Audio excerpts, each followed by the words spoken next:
Excuse me. Can you hear me? I'm RP. I'm audible. Yes, you are audible. Thank you. Thank you. Just wanted to confirm. Yeah.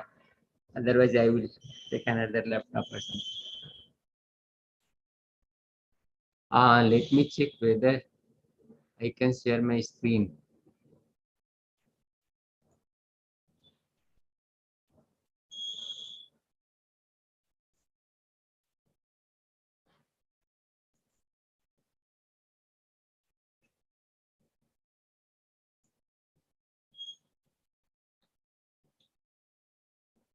I think I can share my screen also. Not Yes, yes. Yeah, thank you. Hi, RP. Hi. I am Devashish. Oh, thank you. From Devasita. iPad.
Hello, Urvashi. Hello. Hello. Devashita? Yes. Hi. Yes. How are you? Okay, fine. So what about Bengaluru now? It's okay. I mean, everything seems to be, people seem to be thinking that things are normal. Yes. Kolkata is also, the primary schools are also open now. Yes. Even here, the schools are open. So, but then of course, there are, Yes. how it is. I think there is this thing that this is going to lead to some mass immunity. That's the feeling. Yes. Yeah. But the variance changes drastically, so nothing could be said. That's the point. But then I suppose how long would people, Yes. continue? Already it 2 years almost. Exactly. Yeah. So, I mean, of course, it gets stressful. Mm. Yeah. So, Devashish, the invited talk is 35. So I think we can have 35 plus 5. 35 plus 5. And the others are, hello, Other Aarti, how are you? 18 or 17 plus 2 or 3. So 17 plus 3, right? Because it has to be 20 yes, in total. yes, Okay. Yeah. Okay. Yeah. So we will begin in 2 minutes. Yes. So, Professor, hello everyone. This is the morning session. Professor Urvashi Sinha at RRI. She is one of the renowned scientists in India who is involved in both theory and experiment for a long time, and she got prestigious award from Italy a couple of years ago. So I invite Professor Urvashi Sinha to chair this session. Okay. Thanks, Professor Shorkar. So should I begin now or should we wait for a minute because we are just wait for 2 minutes. Yeah, it makes a lot of difference to how many people turn up. I have seen everybody clicks at the time. How are you, RP? You are muted, right, RP? Fine, Urvashi. Yeah, How are you? Fine. Yeah, we are doing okay right now. Thank you. Yeah. Doing a lot of work, variety of work. That's great. We try what we can. Very nice. Yeah, thanks. So I have your little bio here. Who has written? I mean, well, no need to read the bio. No, it's it's just tell 1 or 2 lines. That's all. I am working at PRL. That's good enough. And your research interests, and then your title. I think that's what it is. So we'll go with the protocol, right? Yeah. How is it at PRL? I mean, it's fine. No problem. I mean, COVID-wise, it's fine. Yeah, it's fine. Yeah. So lot of people got this time, but now they are fine. Everybody's same here. Yeah. They say this is the booster dose. Yeah, that's what they say. Yeah, they are at. I don't know, but then yeah. It's always good to think things in a positive way, right? So okay, so I will then, because then we'll go on time and you'll get time to speak, right? So I think we will begin this morning session. So welcome everyone to the morning session of this wonderful conference that has now been going on for a week. And so it gives me great pleasure to introduce the first speaker, RP Singh, Ravindra Pratap Singh from PRL, who we fondly call RP. Professor Singh is a professor at the Atomic, Molecular and Optical Physics Division at the Physical Research Lab at Ahmedabad. Varied areas of interest, which include light scattering, phase singularities of light, nonlinear optics, and quantum information. Presently, he is engaged in experiments on high-dimensional entangled states, free space quantum communication, satellite-based quantum key distribution, and quantum radar. So today we will listen to RP. So there is no sound, is that correct? Or is it just Shivashishta? Did no one hear me? Then I will. I can hear you at least. You can hear me? Yes. So I think it is a local problem then, Professor Ghosh. Yeah. So So today's title is Free Space Quantum Communication, Effect of Atmospheric Aerosols. So the RP, the floor is yours. As we know, we have 35 minutes. I will give you a little warning at 30 so that we have enough time for questions, right? Yeah. Okay. Thank you.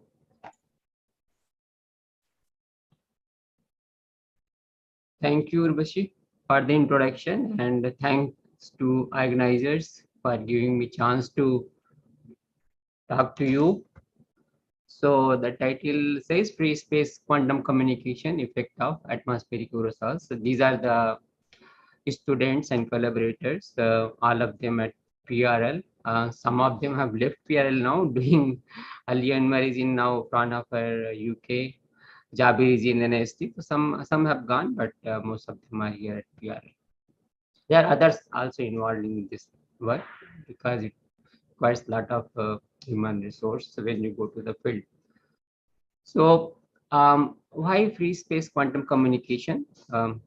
first thing, because this is first step to go for satellite-based quantum communication. And why you want to go for satellite-based quantum communication?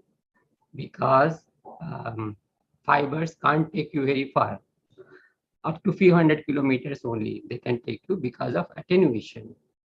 So that's standard attenuation in fibers. You can't present day technology. You can't get better than that. 0.2 dB per kilometer or 0.1 dB per kilometer. That is the attenuation. So you can't go very far using fiber. So you have to go, if you want to have a quantum network or long distance quantum communication, long distance quantum key distribution, you have to go for satellite. And if you want to go for satellite, you have to start with free space quantum communication. So that is the background. And at the end, one or two slides, I will talk. It's important to study the effect of aerosols, because once you go for satellite, it has to travel all the way to ground your signal, and aerosols are all over, all along. So it's important to study effect on your signal. So as I told, this motivation, you have to go for satellite-based quantum communication. When you go for satellite-based quantum communication, you can have satellite as untrusted node. You can use entangled photon source, okay? Or you can have trusted node. You can have a weak coherent pulse. You can have a BB84 protocol. So both way you can use satellite-based quantum communication, trusted node as well as untrusted node. And because nowadays you will see like one wave, there are so many optical communication based this broadband providers having satellite based broadband providers are coming. So and some of them are going to use optical communications. So this trusted node is not very safe once you want to go for satellite based quantum communication. So one should finally one has to go towards like entangled entangled photon based quantum key distribution or untrusted node satellites. So that's how the talk will proceed. Physical implementation is what are the tools you require once you want to do this quantum key distribution. One of the most important application or visible application of quantum communication. Then we will talk about prepare and measure quantum key distribution protocols like B92 and BB84 little bit. And then gradually one has to proceed gradually. If you want to set up a lab or want to start experiment, you have to proceed gradually. So first you do the B92 protocol in the lab, then you go for BB84 protocol, then you go for BBM92, which is slightly much more difficult further in the field. And finally, you can look at the data of aerosols and see if it is having some effect on your key rate. Finally, we'll summarize. So these are the once you want to set up your lab or you want to set up this kind of experiment, quantum key distribution, free space, or even fiber if you want. So these are the basic requirements. You have to have source. Okay, so it can be weak coherent or coherent weak laser pulse. You can say you just reduce the intensity of pulse laser, and such a way that on average per pulse there is only one photon or less than one photon, not more than one photon.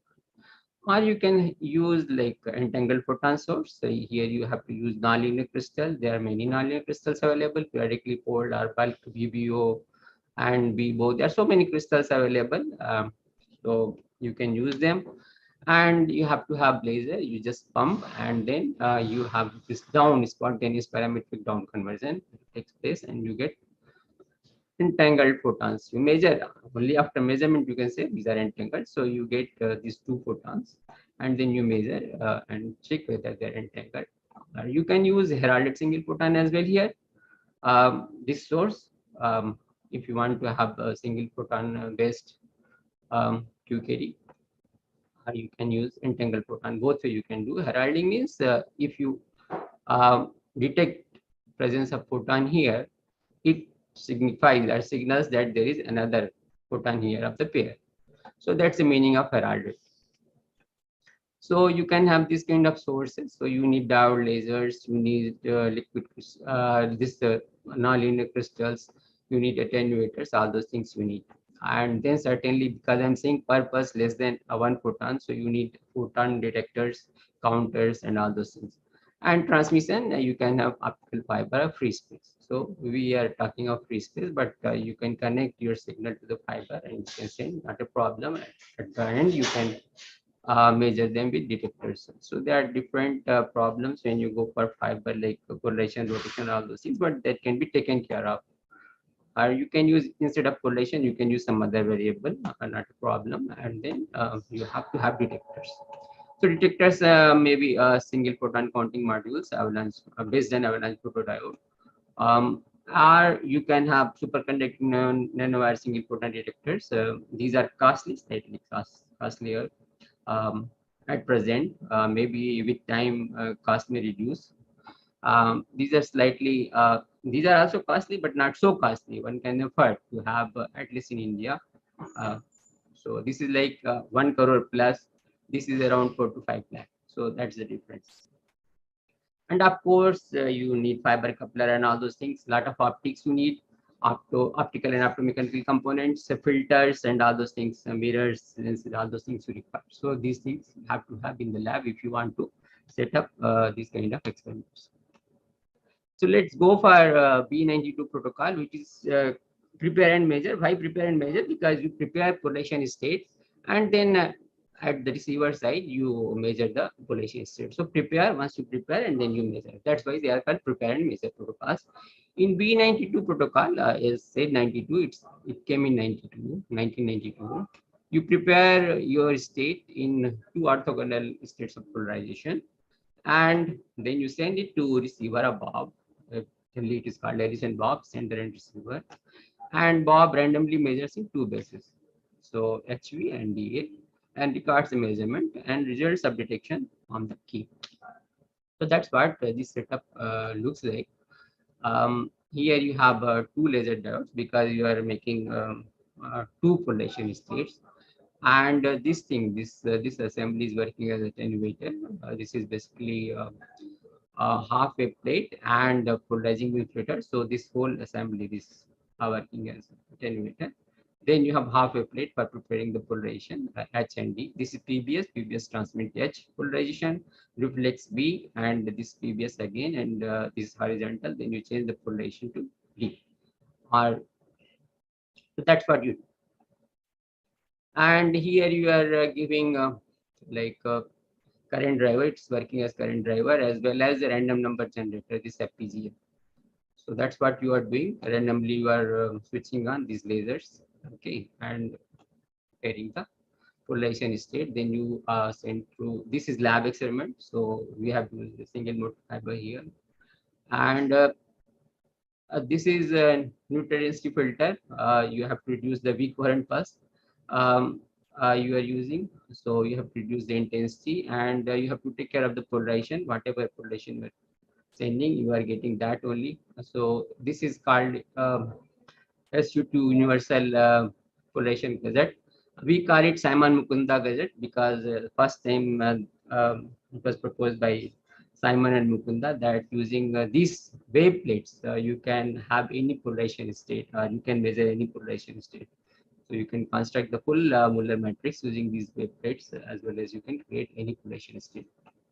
So this is Q, basically quarter wave plate, and then you send it free space. The lab we have done for 2 meters, and then you measure them in different bases. This will form DA basis because here half a plate is there. This will form the HV basis. So you measure and then you get the key. So why I have showing this table, you see here, this is the advantage of quantum key distribution. You can see that because when you are doing this B92 protocol, this threshold error is 4.8%, okay, quantum bit error rate. But once you get this, when you are doing the key transmit, calculating the key, so if you get higher key rate, a higher bit error rate, so you discard that run. that set of key you discard when you are getting this kind of error. So that's what it is. And so finally you get a very good key rate. So now we go for this BB84 protocol, and BB84 protocol, it's similar, except that you have 4 laser diodes now, and you have to randomly switch on them, and then you have 4 detectors, okay, instead of 2 detectors, because you are going to measure 4 polarizations. So that's the thing. Here you can see that 4 detectors here, and you have hyper couple detectors to avoid the noise background. So this is launching optics. Okay, you collimate the beam so that there is little divergence when you are going for the field. Um, uh, so you have to collimate it properly, so that, and then again collecting optics same way, reverse. And so proper lens selection is very important if you want to collect a good signal. So just I told, there are 4 lasers to 4 polarization states we are preparing, HV, and here 4 detectors we measure, and rest. So you get the key. I have not. So this is free. This is simple optical setup, and this is the field setup. So on our building where I'm sitting right now, just 1 floor above, like a terrace above my room, there is terrace. So we have taken these breadboards to terrace. We have got 2 cabins there. Okay, Sarika is doing experiment. She is 5th year PhD student. So, and we have done BB84 as well as BP 92 there. So this is transmitter, this is and this is receiver, Bob. Okay, so how we have done this, you can see that this is Alice transmitter, and from here this is going, this box, this breadboard is here in this cabin. It goes here, and then we have another building at 100 meters away around, astronomy astrophysics building, and there we have, on a tower we have placed a mirror, reflecting mirror, and that reflects, and we receive the signal at another cabin, in another cabin, and that's how we have made this sender and receiver. And this is for BB84. You can see that, and this is 1 nanosecond window. Okay, and we have done the integration for 10 milliseconds, and you will see when you are sending H by Alice and measuring at Bob H. So that's basically gives you the key. Okay, this is noise basically. And you see, this is when you're sending H and you measure in V, detector which is measuring V, so that will give you the Huber. Okay, and just to check that we have selected the right delay, this delay is very important. You see, when you're going for a certain distance in free space, this delay is very important. You have to select the right delay to get the proper key. So you will see this delay, you see just number when you're sending H, D and A should be almost equal. So you see here it's around 200 plus in D, okay, when you're measuring D. Okay. And when you're measuring A, it's again around 200 plus. So if you do the total, it's around what you send at H, what we have measured in H.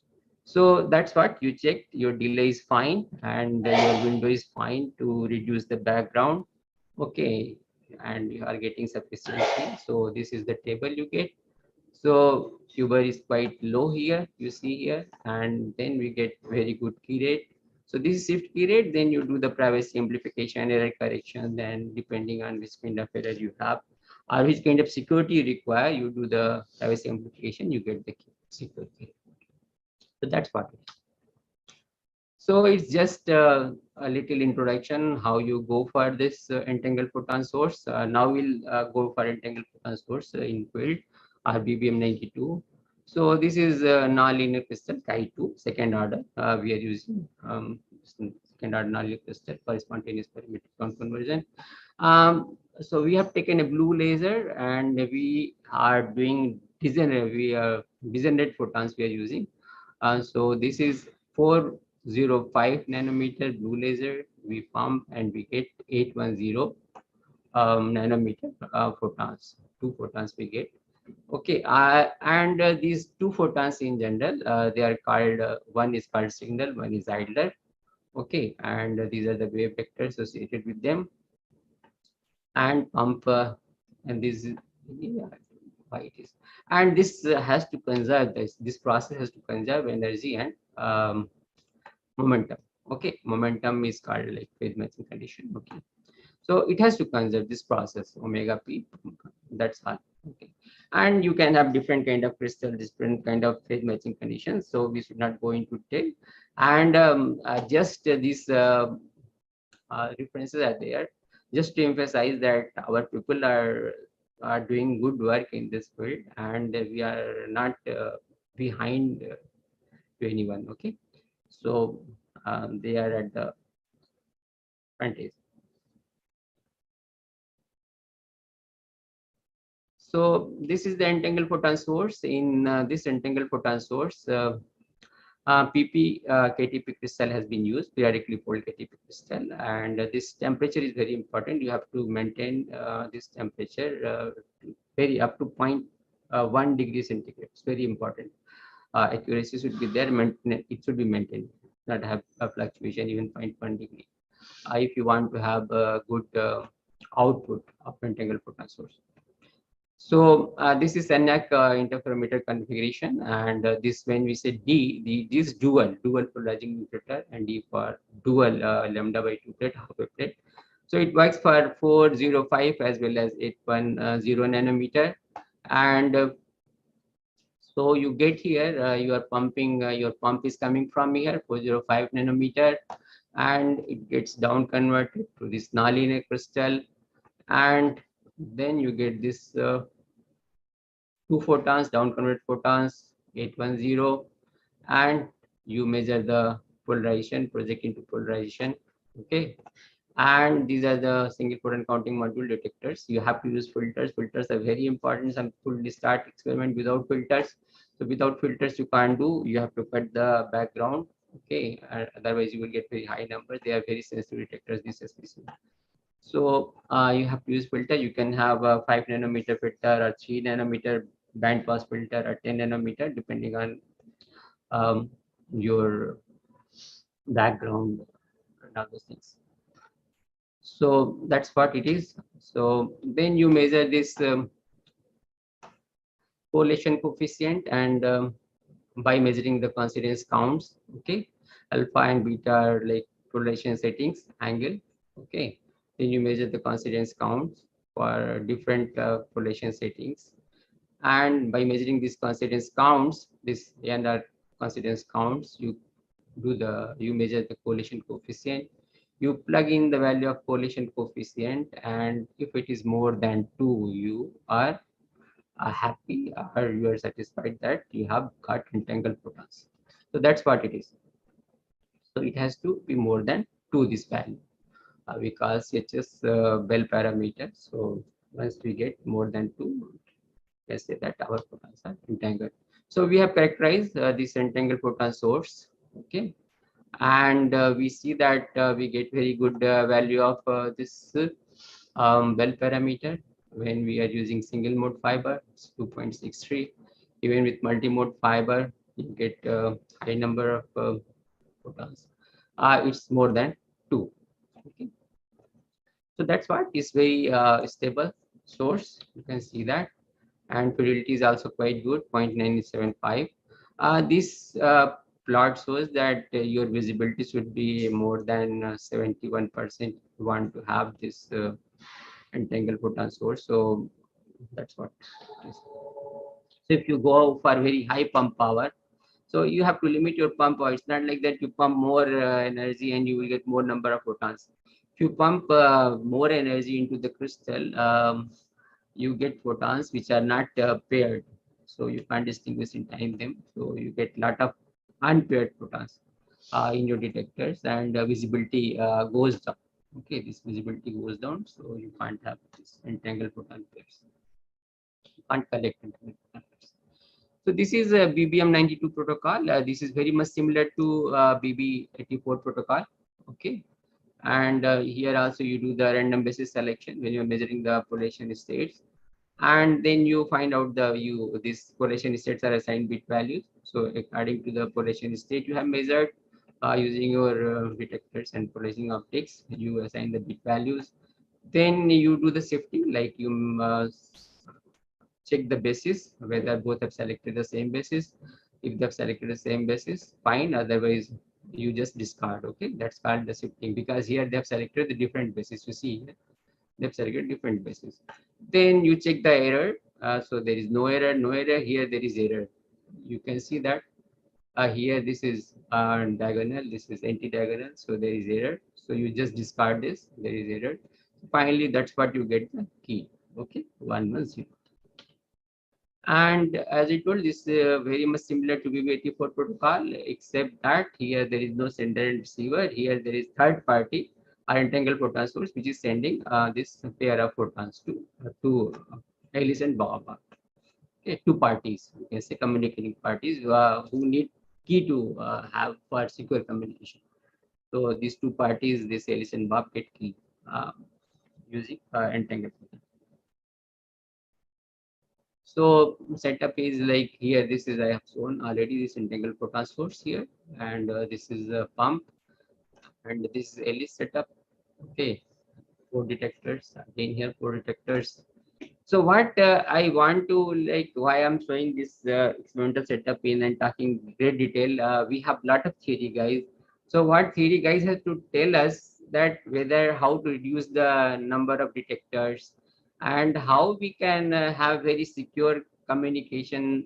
We can get more number of keys which are equally secure compared to BBM92. Like BBM92 are better, much more secure, and like less number of sources, and security keeping same security level. So they should suggest, like, looking at the setup, because this is the basic any these are the basic things, that's all. Okay, and most of the experiments will be using this only.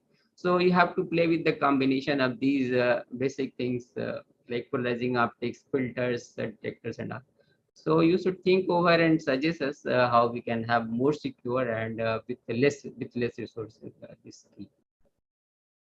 So this is again field setup. This cabin is there. Now we have made Bob into the same cabin. You can see that we have these tables. Okay, and Bob setup is sitting here. It's like measurement similar as the BB84, four detectors. And here this is Alice. Along with Alice, we have entangled photon source here sitting. So Alice is setup is here only. So one photon goes here and one photon goes all the way to this reflector at 100 meters away and goes back and measured. So that's what we get. These are the experimental points. Okay, this square, circle, and triangles, and these are the experimental points, and these are the theoretical lines, and this is 98% confidence interval. So most of our experimental points, you can see, they lie into this 98% confidence interval, and we have very good population visibility. Bell parameter is quite good. So we have measured for 200 meters. We have done experiment for 35 meters also. um, so that's what we are getting a good entangled, like distributed photons are well entangled. Okay, so that has been measured. And again, like BB84, I told you, we again fix the window H and H. Okay, so this is the consequence window. 1 nanosecond we do. Okay, and here you see this, notice this is different, this delay time now, because we have shifted Bob to the same cabin. So this delay is very critical. Any like zero 0.5 nanosecond, even if you change, you will not get this kind of coincidence count. So that's what we get. This shifted key here, 5 kbps, and then secure key. I think it is 3.5, or if you have another privacy amplification factor, it will reduce, further reduce, something like 1.7 or something. So you can see that here around 4.5, it's not 5, I think 4.5. Okay, this will form the key H, H, P, P, and R. Okay, when you have the same basis, so this will form the key, okay. And that's what it is. So you can see the parameter atmospheric conditions, mean and variance from midnight to 6 a.m. So this is now I'm going to talk about this little bit of aerosols, not much. So 8th May we did experiment for 35 meter on 8th May, and you can see that this is megameter inverse. Okay, this M is stands for megameter, 10 power 6 meter inverse, and this is extinction coefficient that includes scattering as well as absorption loss. And this is scattering coefficient, and these are the PM 2.5 means aerosols, which are less than 2.5 macrometer. So it's their concentration. Why less than 2.5 macrometer, 2.5 macrometer? Because larger aerosols they settle down quickly, and they remain suspended at quite these kind of aerosols, which are size less than 2.5. So you can see that here, even with higher channel transmittance, you get Huber high. Okay, because you have PM 2.5 higher concentration and extinction coefficient is high. So that's the importance of aerosols, and here channel is quite longer, but and but here you see this Cuber is less. So aerosols, this very preliminary data, we don't have too much of data. We have done another set of experiment in SAC, and there we have a longer data. So we'll be comparing our results with that also. Once we get that, we have to get it from them. They have all the data with them. So you see that just take the ratio, this, okay, this Beer-Lambert law, not very difficult. This is the distance, and this is the extinction coefficient for 35. The day you have done 35 meter channel or 200 meter, you take the ratio basically, and its order almost same. Coincidence count, safety rate, and sequence rate order is same. So once you know these parameters, you can calculate. You roughly estimate the key rate. So why I'm saying these aerosols are important, atmospheric aerosols. You can see that all along this height, this is basically aerosols presence in the atmosphere, different layers. So starting from above 200 kilometers, also you have this some dust is there.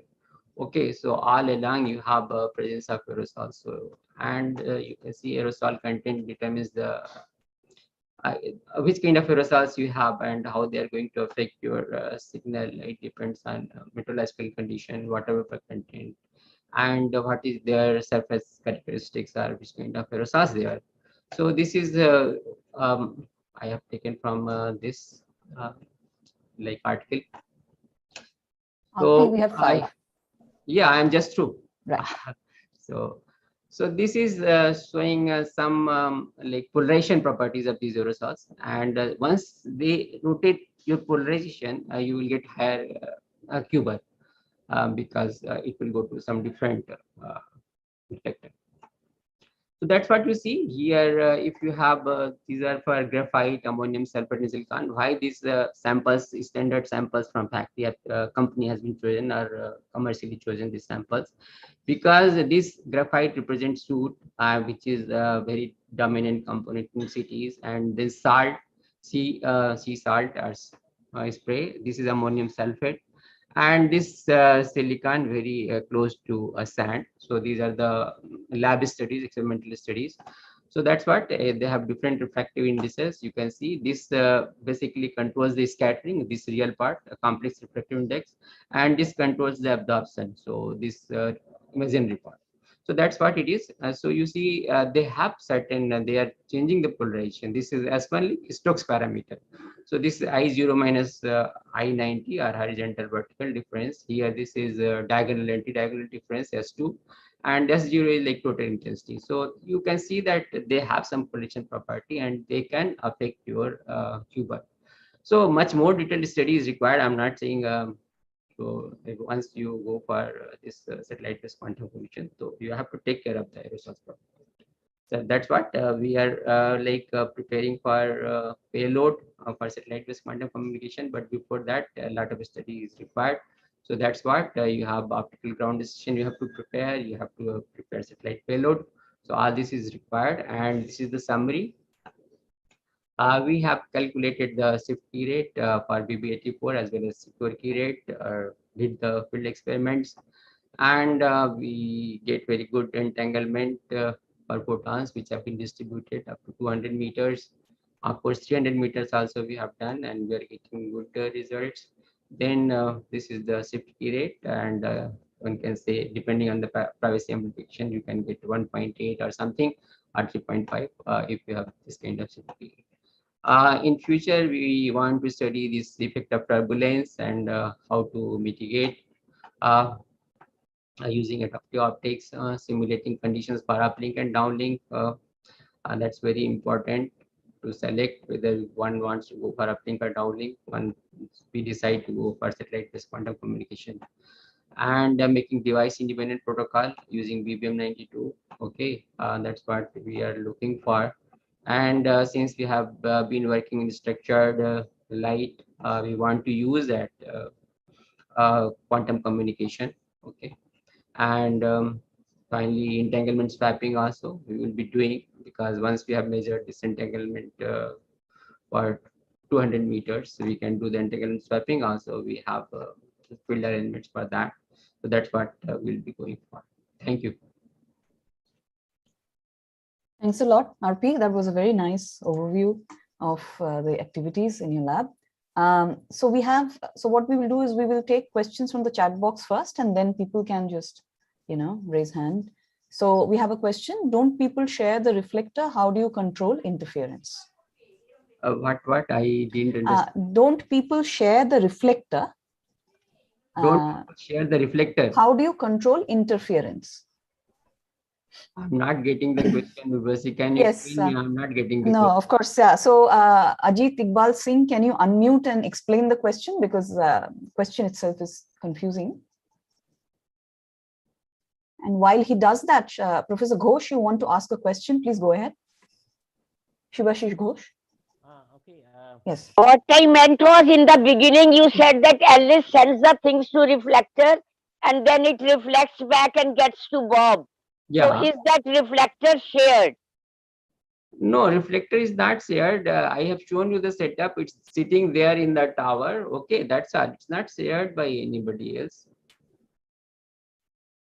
Thank you. Just simple mirror. You send your signal, light. It's light signal. We are doing experiments light. You send this light signal. This is weak, and then you get the reflected signal. Thank you. Thank you. So Professor Ghosh. RP, it's a nice talk. Yeah, Subhas is the. So this is a, naive question. So when you deal with these aerosols, do Yeah. you have beforehand some knowledge about how does it change the polarization of light, etc.? That's what I showed you one slide. This is 2017, like 2017 experimental result, as well as they have done simulation, quite exhaustive paper. Okay, what they have shown, like this slide you see here, depending on the nature of aerosols, you can have a polarization rotation. Okay. So Yes. right now we don't have, we have facility which can give the composition of ambient aerosols.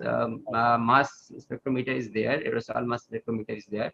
So next step, I will be going over to see the composition of aerosols. So depending on composition, you can have a different kind of, it's detailed study. They have even seen the effect of, suppose you have 100% dust, or when you have 50% dust, 50% sand, 50% soot, and 50% salt, that kind of, and how that will change the polarization.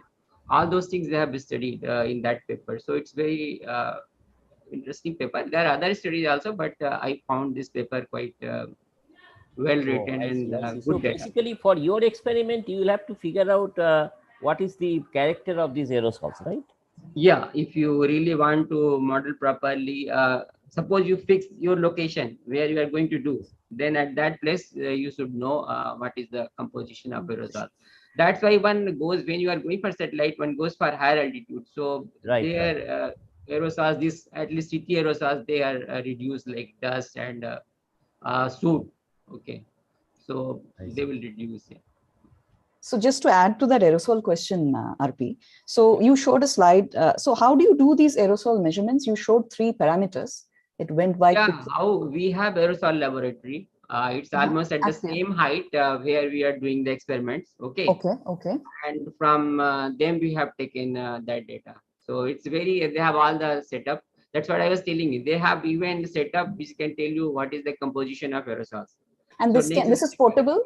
This setup is portable to different locations, let's say, so that it's one not can study portable. this. So it's not Not very portable. far. It's not at the place we are doing exactly. Okay. Okay, okay. But we say it's homogeneously mixed. Okay. So it's around 4-5 kilometers away from our place. I see. And almost same height. That's what. So Manik, you have a question? Yeah, thanks RB for nice talk. So my question is also very naive. So you mentioned this free space communication, this identifying delay is very important. Yeah, delay is very important. Yeah. So does aerosol has some means?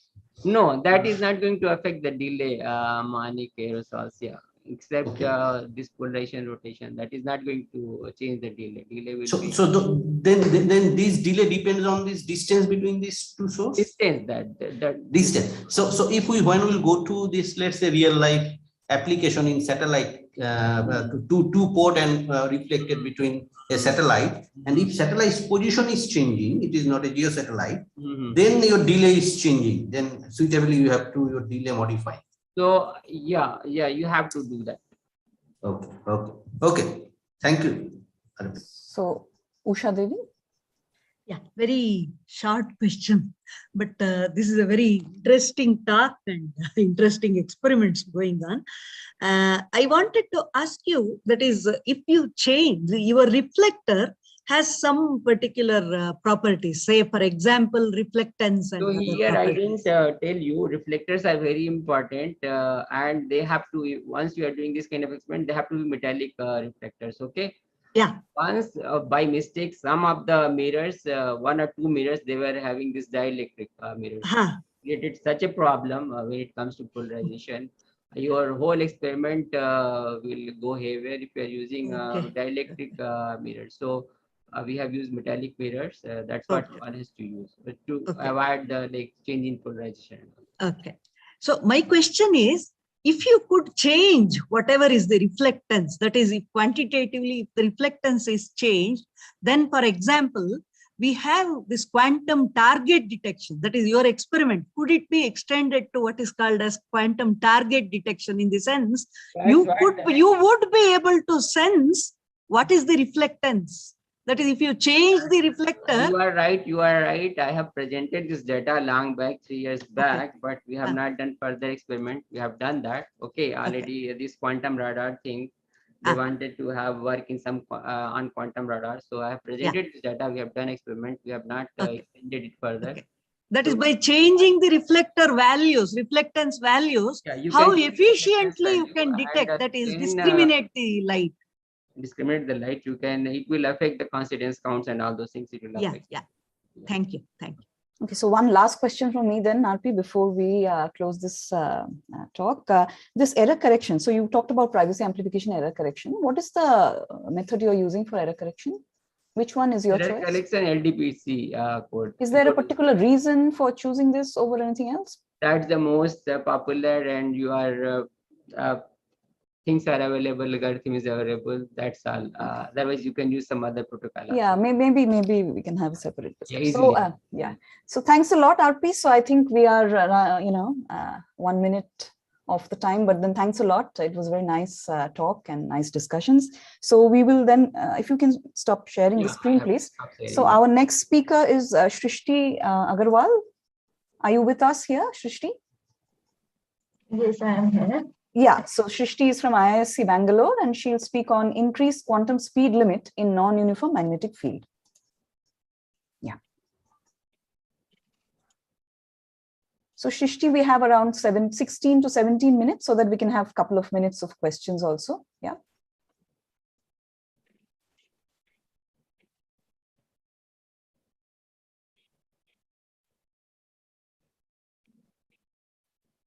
Trying to make my open.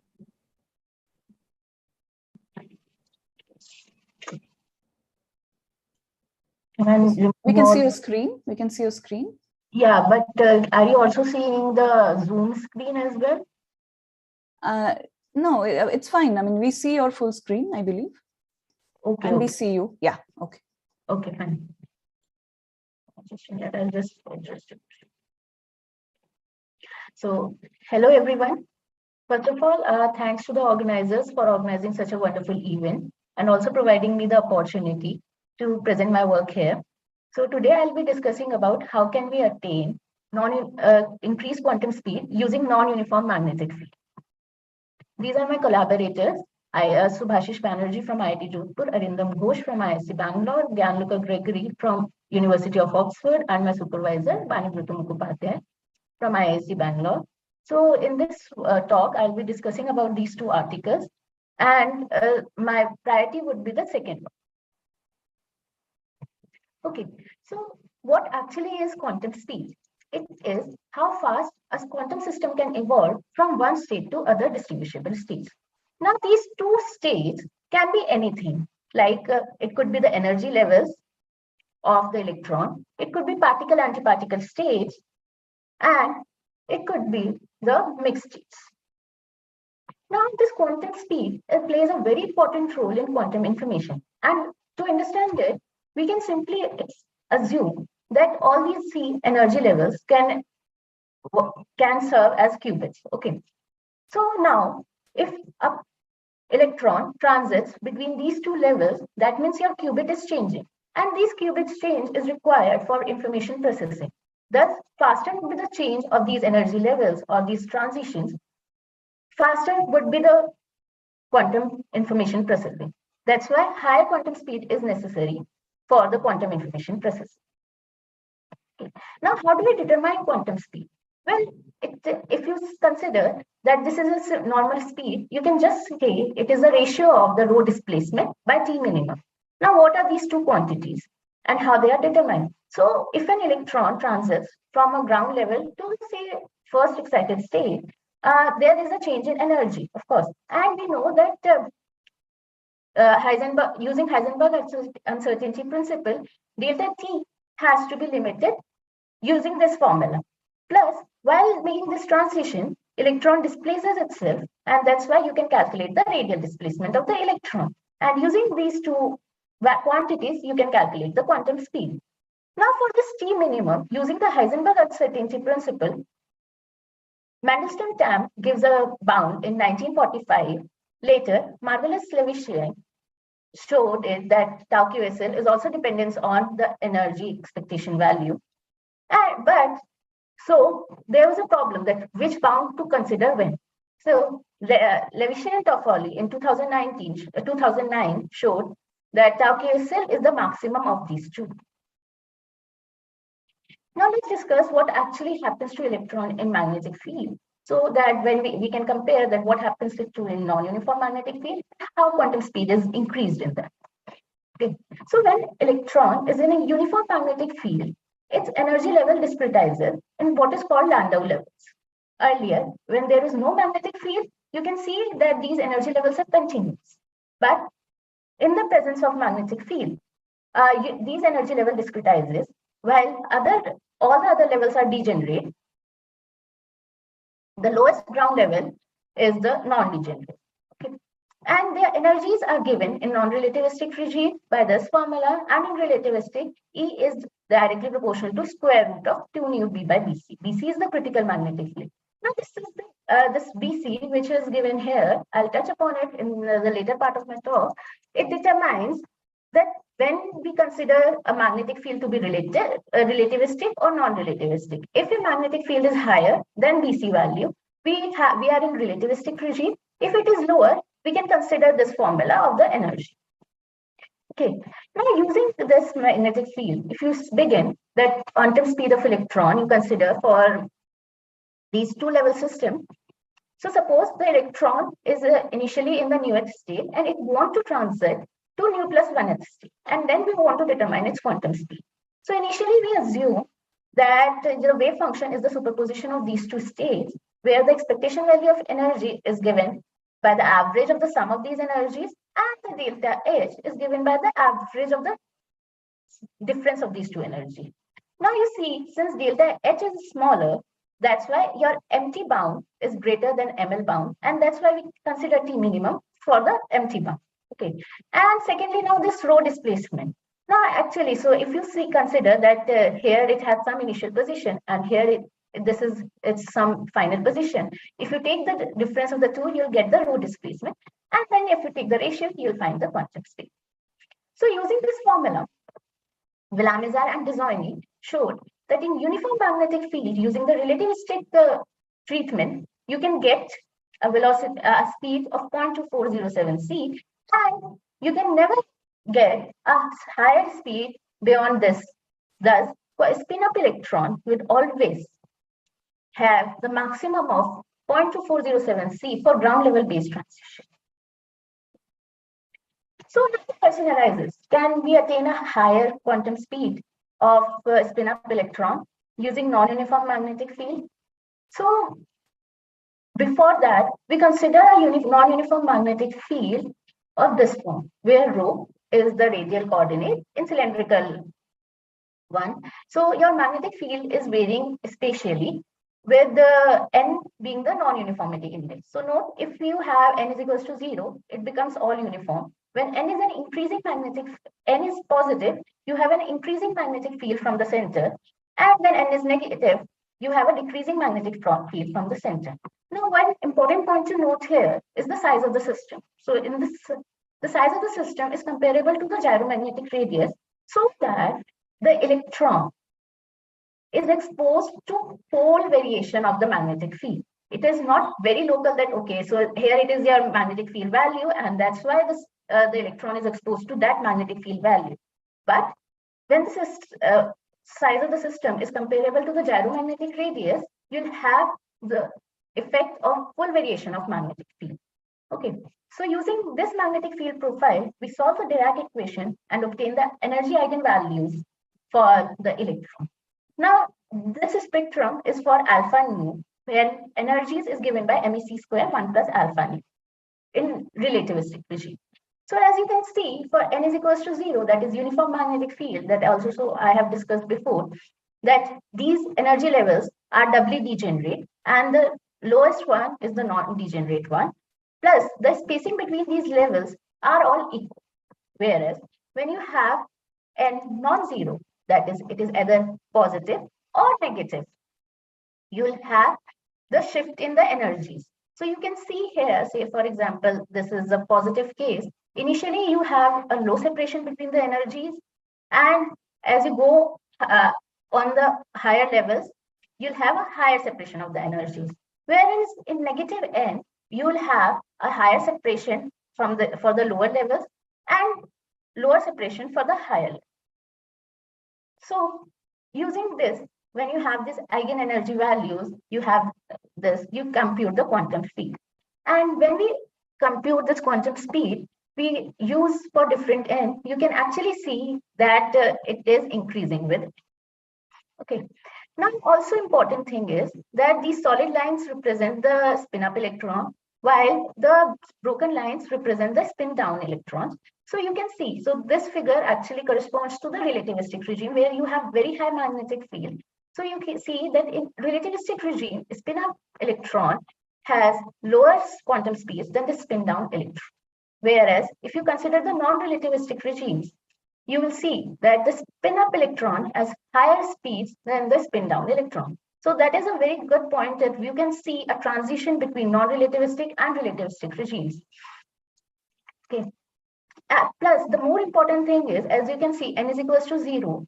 All these blue, green, and red curves merges. That says that you have attained quantum speed with the before this magnetic field, and it won't be going to change. The quantum speed is not going to change. Okay. Now we'll see if what happens. So all this this calculation is done for ground level base transition. That means when a particle is transiting from its ground level to the first exciting state. Now assume that if we have some other transitions, like you have like 20th to 21st level, what would be the quantum speed of electron? So here we have compared it for 3 different variations. One for uniform magnetic field, then increasing magnetic field, and a decreasing magnetic field case. Okay, and you can see that for an increasing magnetic field, even for higher state transitions, you'll get a higher quantum speed. Moreover, the more important thing is that if you see that all the dotted and solid lines merges, that means for higher level transitions, quantum speed is spin independent. This figure actually shows the variation with the magnetic field strength and how it changes. So as I have told you, with increasing magnetic field strength, quantum speed tends to saturate to some value that is known as quantum speed limit. Now, thus we are able to show that how non-uniform magnetic field helps us to attain higher quantum speed than the uniform magnetic field. All these things that we have done is all computational based. So we want to know, can we have some analytical value that, okay, that quantum speed cannot be higher than this much, or what is the maximum quantum speed attained by the electron? Okay, so for this, we start from the first thing, that is the ratio of the rho displacement and T minimum. So if we know the analytical forms of rho displacement and the T minimum, we are done. We can obtain the analytical form of VQs. Okay, so for T minimum, we already know its form. And this one we have done in our previous work, that how E nu or alpha nu depends on B naught and N values. Now, what remains is to know about rho displacement. So for rho displacement, we have proposed an answers of this formulation, which has the dependence of the energies. And if you take the in the limiting case of B naught tends to infinity, you'll see that this E, which is the square root of 1 plus alpha nu, as alpha nu is very, very large, it reduces to square root of alpha. And thus, if you compute the ratio, this will become independent of B naught, and you'll attain the quantum speed level. Okay. Now, so when we compare its value for analytical and computational things, you'll see that the quantum speed can never go beyond 0.4 C for spin-up electron for ground level based transition. So the thing is that from uniform magnetic field, we are attaining 0.2407 C, and now we are getting 0.4 C. That means it is like 1.6 times higher for non-uniform case. But this is the maximum speed for spin-up electron for ground level based transition for any kind of magnetic field. Okay. Now let's come to the experimental design.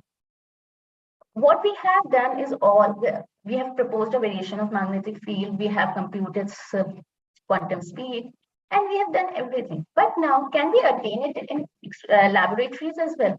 So, for this, our collaborator, Arindam Ghosh, proposed this design, where if you take these curved pole pieces and then place a quantum system between these, you will see that this quantum system is exposed to variable magnetic field. Say, for example, if since here the separation between the two poles is larger, that means you have a lower magnetic field, and at the edges, since you have a lower separation, that means you have a higher magnetic field. So this can be designed, engineered accordingly, so that you can have a particular N. Similarly, for a negative N, you can also design it using the convex pieces. So using that, if you just compare whatever like in the attainable laboratories experiments, what are the magnetic fields and what are the quantum speeds attainable, you will find that for uniform magnetic field and for a linear variation of magnetic field, the linear variation variable quantum speed is 1.5 times more than what we attain for uniform magnetic field. Plus, now this is all based on solenoid experiments. Now we can also attain this, instead of using these solenoids, we can also attain it by using lithographically patterned films of radial variable thickness. The idea remains same, that if you have a concave, convex, or any kind of engineered pattern, you'll have a radially variable magnetic. Okay. Shrishti, we have 2 more minutes, huh? Okay, I'm done on this.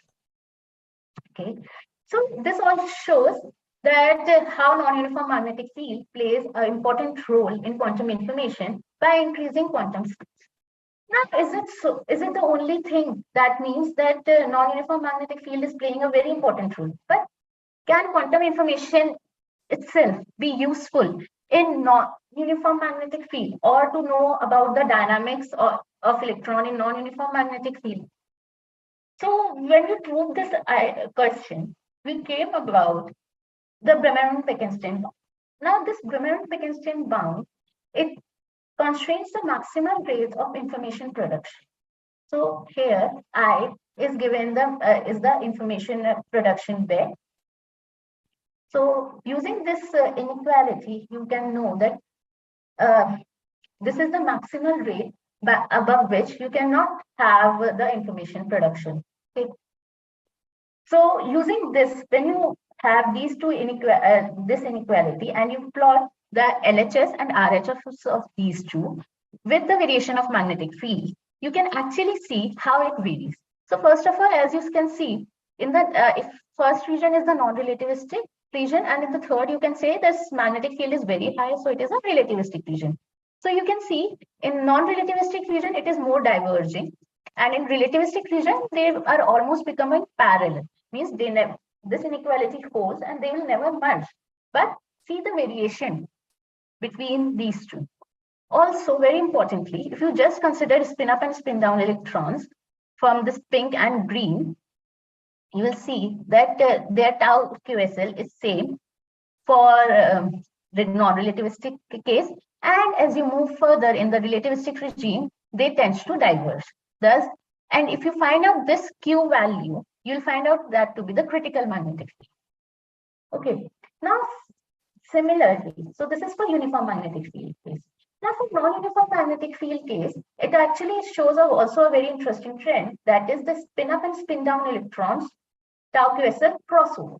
Okay, so why it is very important, this Bremer-Bekenstein bound is very important, or why we are emphasizing on it, is because when you have this critical magnetic field, you know the regime above which we have a relativistic treatment, below which we have a non-relativistic treatment. And for non-uniform magnetic field, since all the computations that we have done are using computational means, we don't have analytical form of the wave function or the gyromagnetic radius. We cannot find the critical magnetic field directly.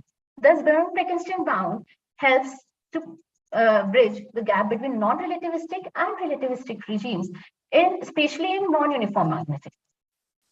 So to summarize, we have seen that how quantum speed increases with increase in non-uniformity of magnetic field, and it is higher for spin-up electron than spin-down electron in non-relativistic regime, while it is lower in relativistic regime. Okay. Then third thing, we have seen that for high-level base transition, it is spin-independent. And for spin-up electron has a QSL of 0.4 C for ground level base transition, and this we have found out analytically. Also, there exist multiple ways of obtaining variable magnetic field, and we are planning to verify our results in laboratory. And the last one is that we have, using a quantity in quantum information, that is Bremer-Bekenstein bound, we are able to find the critical magnetic field that plays a very important role in bridging the gap between non-relativistic and relativistic regime. Thank you. Thank you, Shrishti, for the nice talk. So we have time for maybe 1 or 2 short questions. We don't have anything in the chat. So does anyone want to ask a question? I don't see everyone here. So you can just unmute and speak, because I don't see all hands if there's.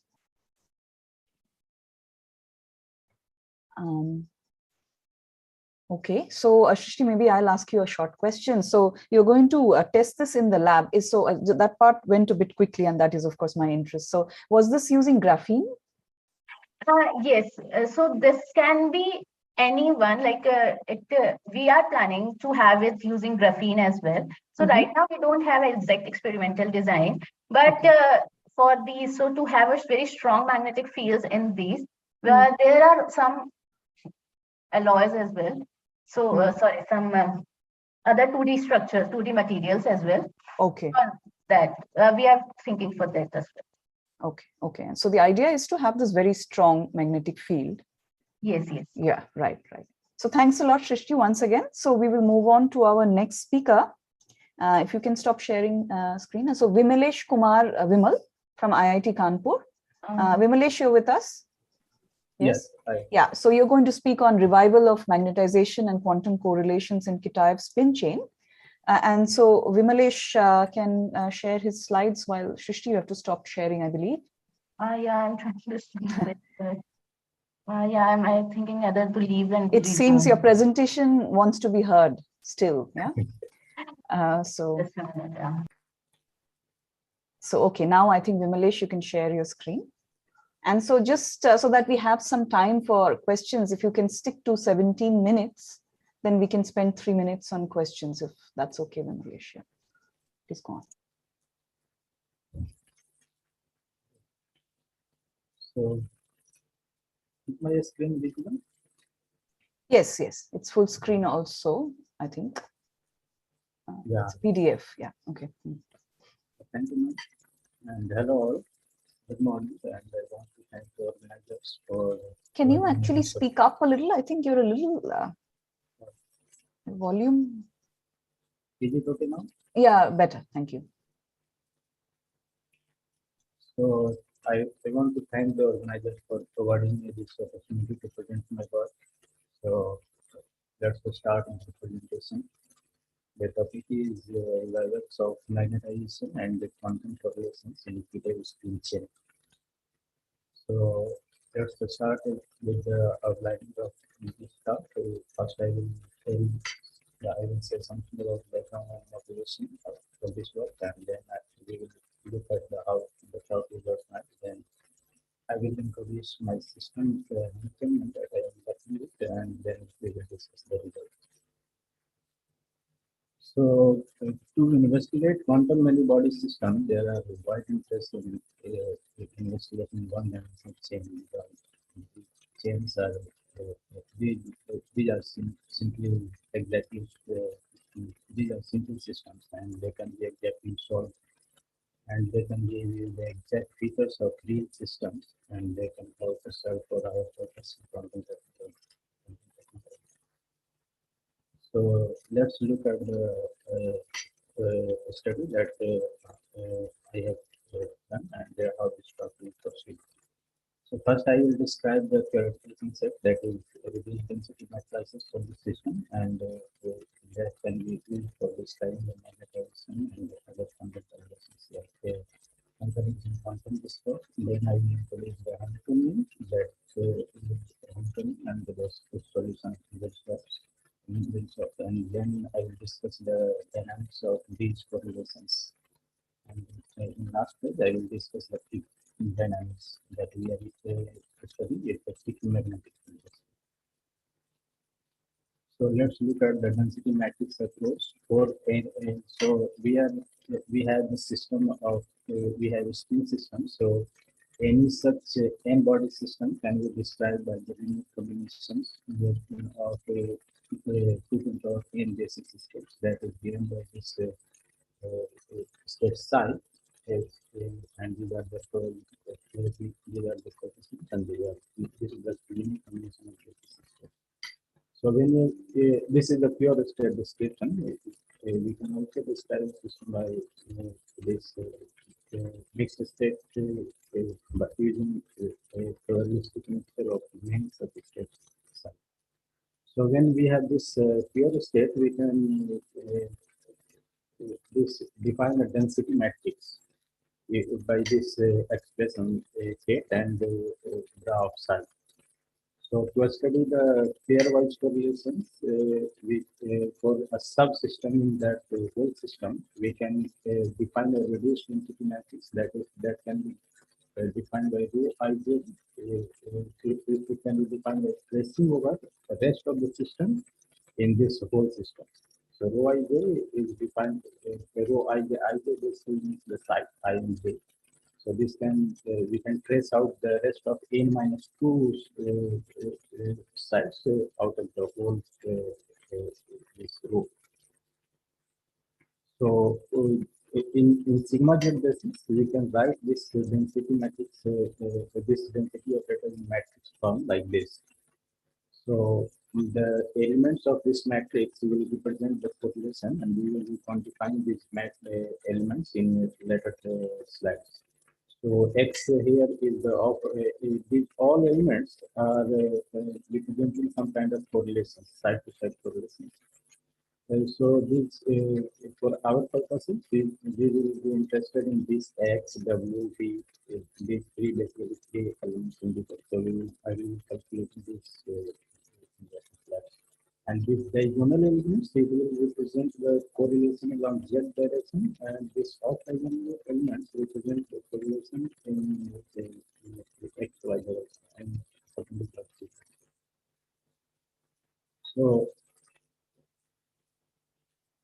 let's look at the quantity that we are studying. The first is magnetization. Magnetization, you can be defined by the average of sigma z of expectation value of sigma z of theta. So this can also be defined by using the single side using symmetric. But for here, we can be given just by the difference of two diagonal elements W minus V, that we can see here, this W and this D. The difference of these two will be magnetization. We will be studying concurrence. So and concurrence is defined as the maximum of zero or this Q function Q of the. This Q rho is a function of many eigenvalues. That eigenvalues are of this matrix rho tilde. The rho tilde is defined by this by operational action of some operator in this rho of star. So this is the measure of entanglement that will be for the it is varying from 0 to 1. The 0 means a stable state, unentangled state, and for maximum value of C1, that will give the maximum entangled state. So this concurrence can also give you the features of whole system, that is can give you the signature of the critical points and quantum test solution can be described by this concept. So we will be seeing the behavior of this concurrence in our system.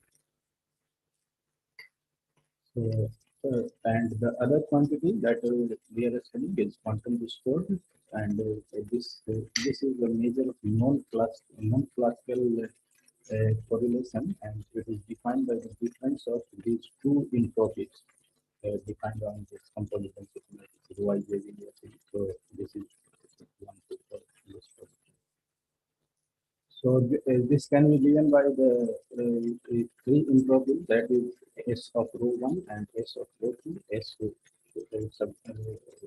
1 2. This S rho is the one minimum entropy defined by this expression.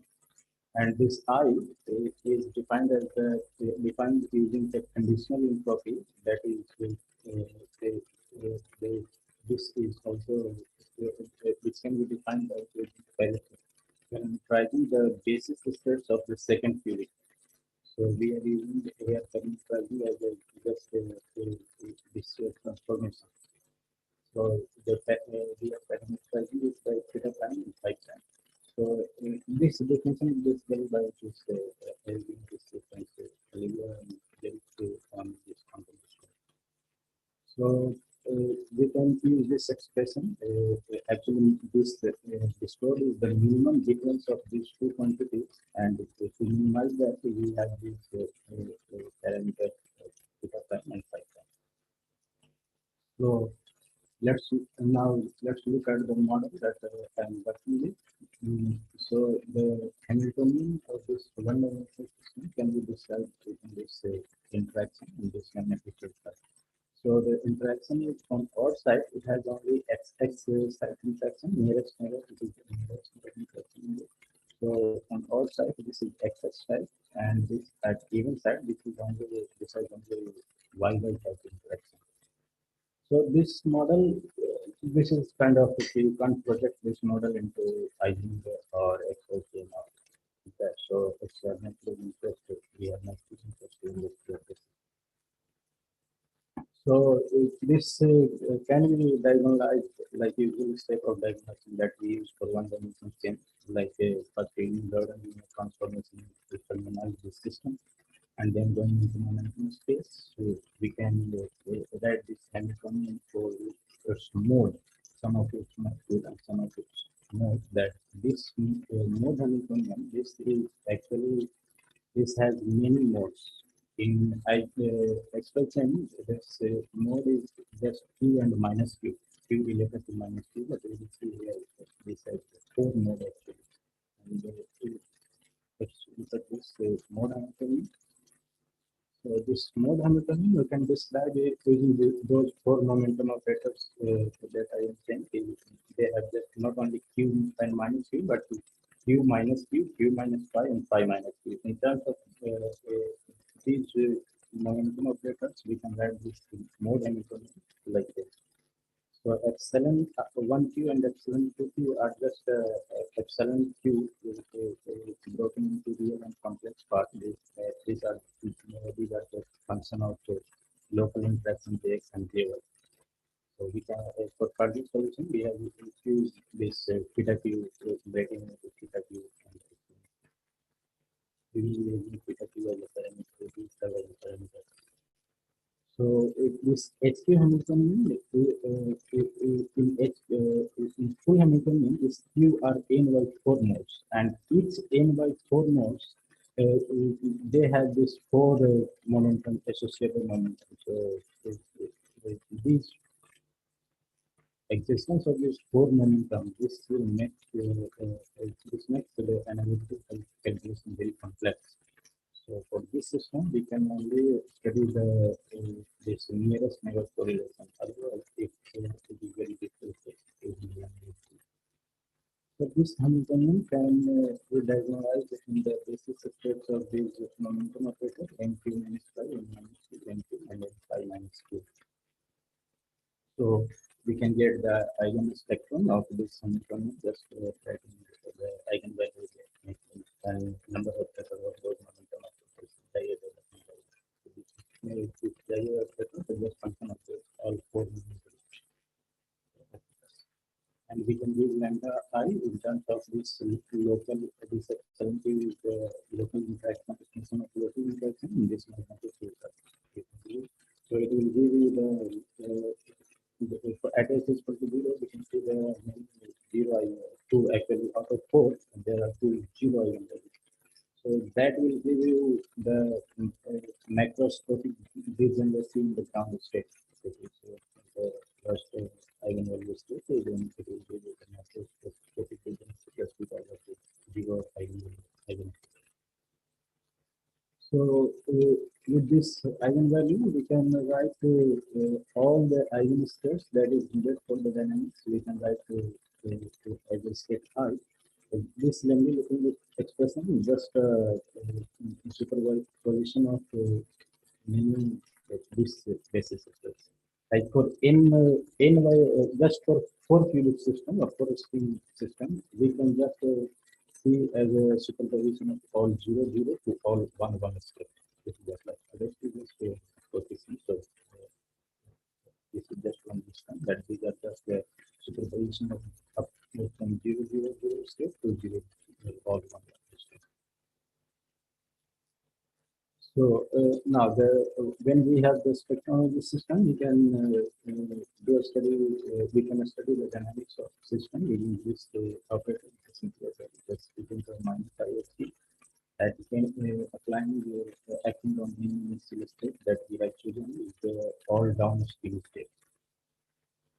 So you can take this system as we have option that H can be written in terms of its mode Hamiltonian, and we can just get the evolved state cycle using on initial state psi 0 acting Q acting on initial state, and we will define the P to the ISP.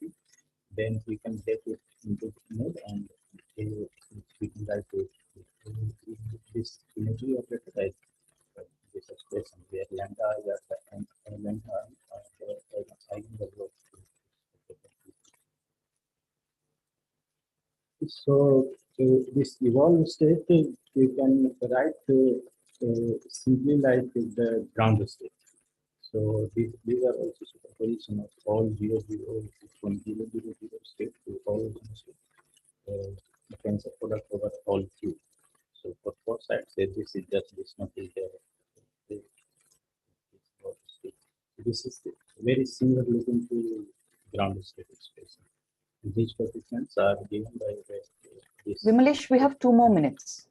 Oh, so we can look at the dynamics and using various correlation functions, we can describe the dynamics simply.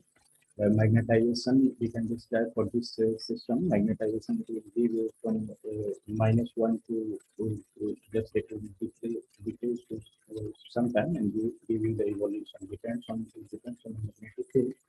So for zero magnetic field, the magnetization, the mean value will shift around 0. But for finite magnetic field, this will shift to some value.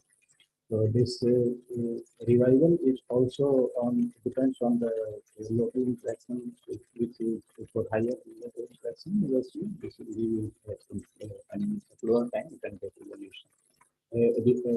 Revival of this magnetization. Similar behavior is shown by concurrence, but this is contrasting because similar revival is shown by the concurrence also.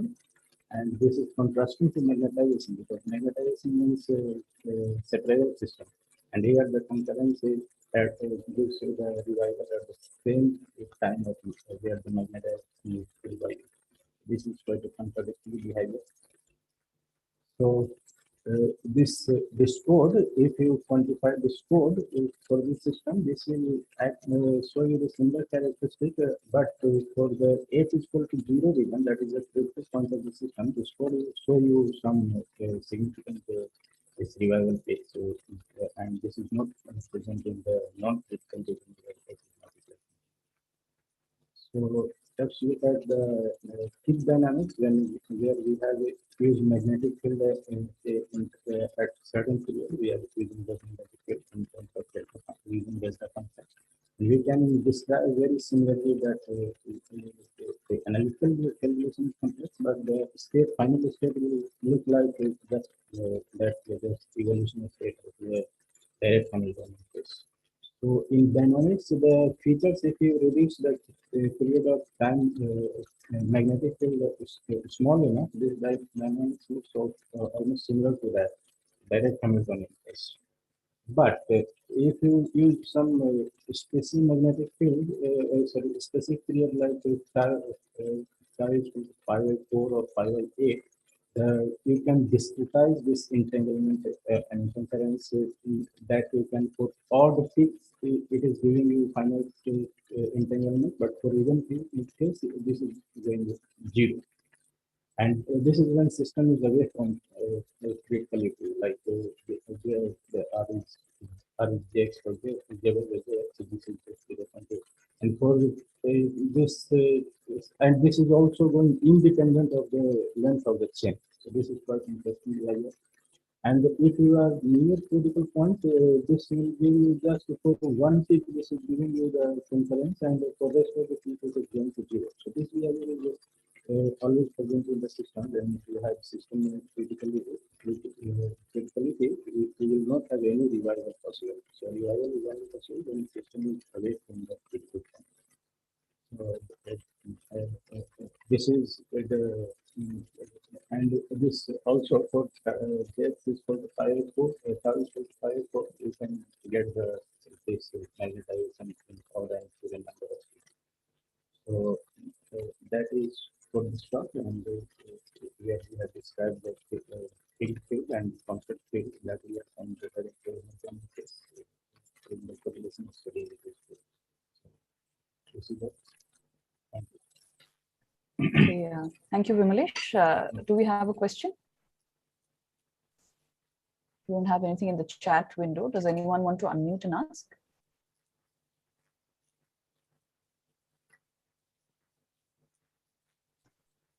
I guess not. So Vimalesh, thanks once again for this nice talk. Then we will move over to the next talk.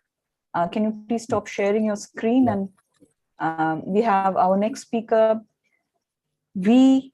Muthu Manimaran from IIT Bombay. Are you there with us? Yeah.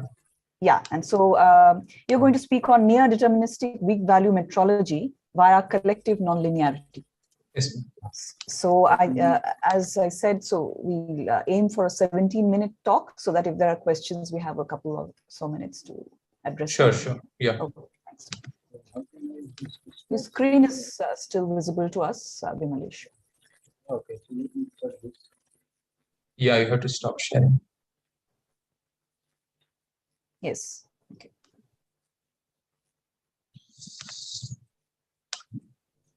Yeah, thank you. Good afternoon, everyone. So I'm audible, right? Yes, okay. Yes, absolutely. Yeah. Okay, so today I'm going to talk about near deterministic weak value metrology via collective nonlinearity. And thank you, ICQAF and ISI Kolkata for allow me to present my recent work in this conference. And yeah, I'm Muthu Manimaran, a third-year PhD student from IIT Bombay, and this is a joint work with my professor, Professor Sai Janapati, my PhD advisor. And this paper recently got accepted in Quantum Science and Technologies QST. Yeah, let me give you the overview of the talk. So I'm going to specifically talk about a specific metrological technique called weak value amplification, in which an extremely small parameter, let's say G, we amplify it and measure. Okay. So there is a circuit illustration given in figure 1.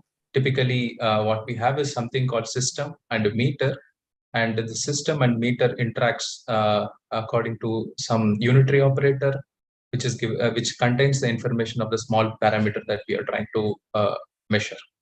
And after a small time, we post-measure onto some final state. We post-select onto the system state alone with some final state psi f. And the probability that this post-selection gets successful is given by this quantity. And if the post-selection is successful, then the meter state evolves according to this unitary with an effective amplification given by GAW. So this G is amplified by this number called AW, which we call weak value, which is defined in equation 1.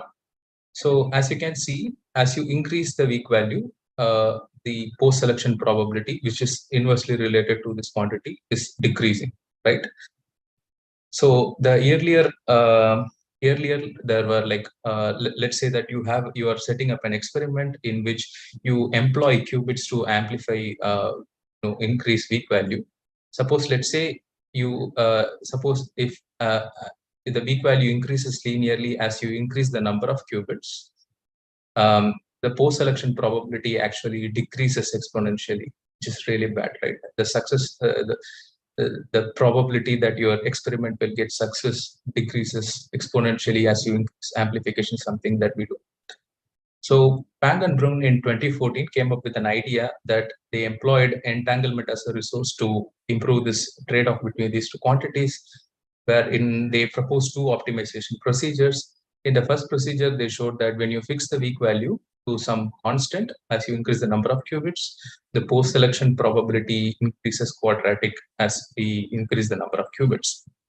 So there is no advantage in weak value here.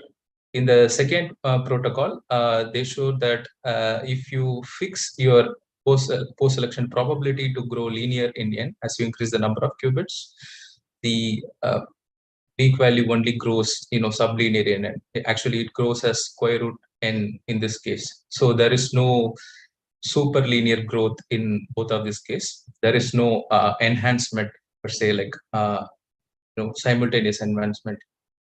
So what in our paper we showed that is we can show simultaneous enhancement and a superlinear growth, linear and superlinear growth in both weak value and post-selection probability by incorporating Icqif physics into it.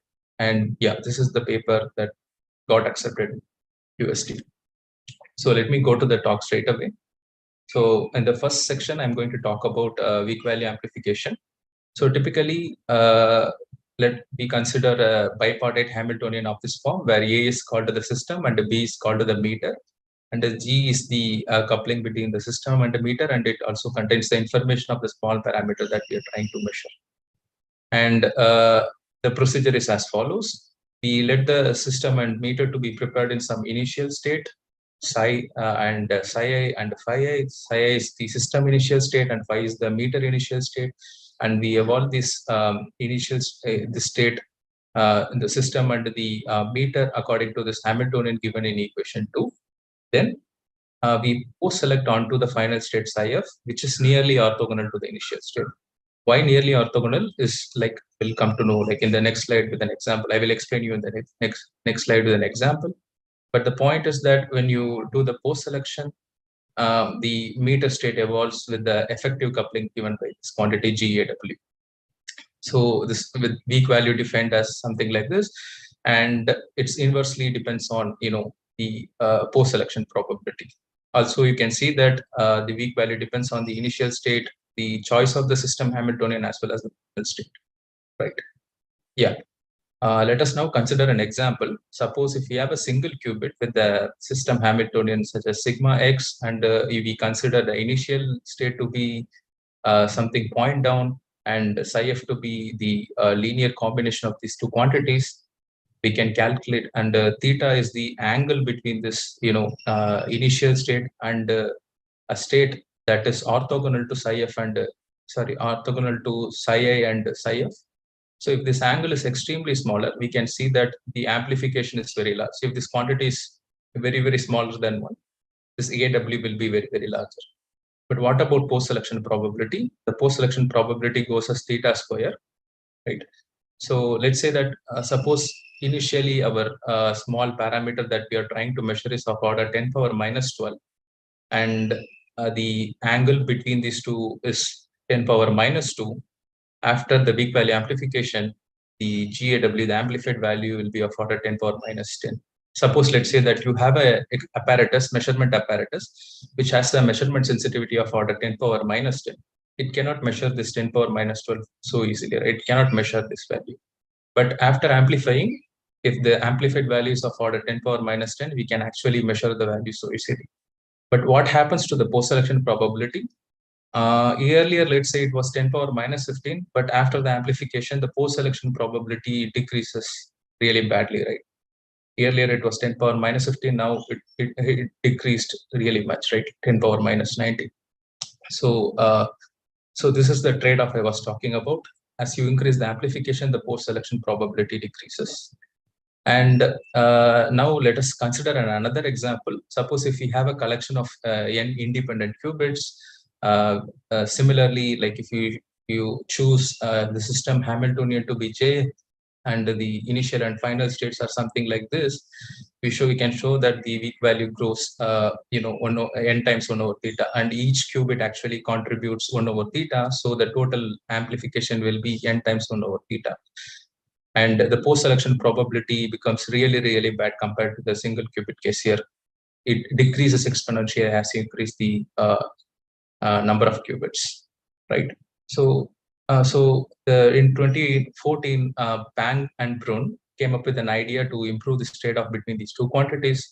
So they want us to consider an entangled ancillas of this form, given in equation 9, and they considered the maximum and the minimum eigenvalues and eigenvectors of this entangled ancillas as minus j as the minimum value, maximum j as the j as the maximum value, and the minimum eigenvector and maximum eigenvector are the given by this case j comma minus j. These are like simple angular momentum rotation. But the point is they came up with two procedures. The first procedure is that if you fix the weak value to be some constant here, and once you fix the weak value to constant, then using some optimization procedure, you can obtain the final state. So once you find the final state, you can find the optimal probability. By doing all this optimization, they found that the maximum of post-selection probability actually depends on the variance of the system Hamiltonian with respect to the initial state psi I. Also, since AW, the weak value here is constant, so the total the maximum of selection probability depends only on the variance of the system Hamiltonian with respect initial state. So all we have to do is maximize this quantity so that the post-selection probability will be also, maximum. So the trick here is Pang and Brun considered the initial state to be a known state of this form with j comma minus j is minimum value, j comma plus j is the maximum value. They showed that the variance of A, the maximum variance of A actually scales as n square. Suppose if you have n qubits, let's say 10 qubits, the maximum of variance grows as 100, right? So with this, they showed that if you fix weak value to be constant, the maximum post-selection probability grows quadratic in n. There is no advantage in weak value in this procedure. If you just increase the number of qubits, the weak value is fixed. It's not growing. It's only held fixed, but the post-selection probability grows quadratic in n. There is no simultaneous advantage here. And so Pang and Brun also suggested another procedure in which earlier we fixed the weak value.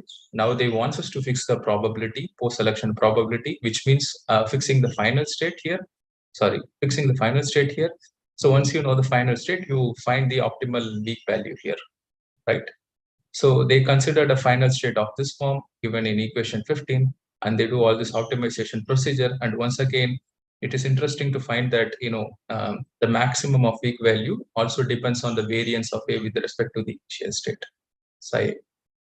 And if you suppose fix the post-selection probability to grow linear in n, the maximum weak value scales as square root in n. It grows sublinear in n. There is no superlinear growth in both of these quantities when you have when you try to simultaneously optimize these two quantities. So what we did was we incorporated Dickey physics in this problem and showed that this trade-off can be improved further. Right. A small digression here, and Dickey system is a quantum optical model in which you have a collection of n-level systems inside a cavity, which is described by this Hamiltonian given here.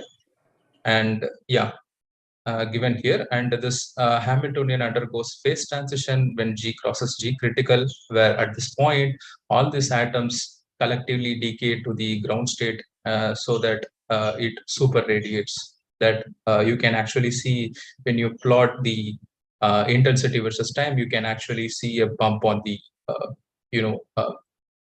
power actually. So so we considered a modified Dickey Hamiltonian of this form, which is a nonlinear Hamiltonian here, which is j square minus jc square with a cavity. The maximum and the minimum eigenvalues of this Hamiltonian are this, and the corresponding eigenvectors are this quantities. Sorry. So the maximum probability, so as we seen earlier, the maximum of this probability as well as the maximum of weak value only depends on the variance of A with respect to the initial state, right? For this particular choice of this Hamiltonian, as well as the initial state that we proposed here, that we used here in equation 20, which is not a known state here, right? Previously, it was a known state. Here, it is only the superposition of maximum and the minimum eigenvalues. So we showed that the variance of A with respect to the initial state grows as, quadric in n power, which grows as n power 4. J is actually proportional to J is equal to n over.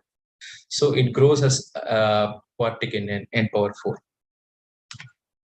So suppose if we fix the weak value as n, we showed that the maximum probability can be scaled as n square. We showed that we can simultaneously, show enhancement in both of these quantities, which are superlinear, linear, and superlinear.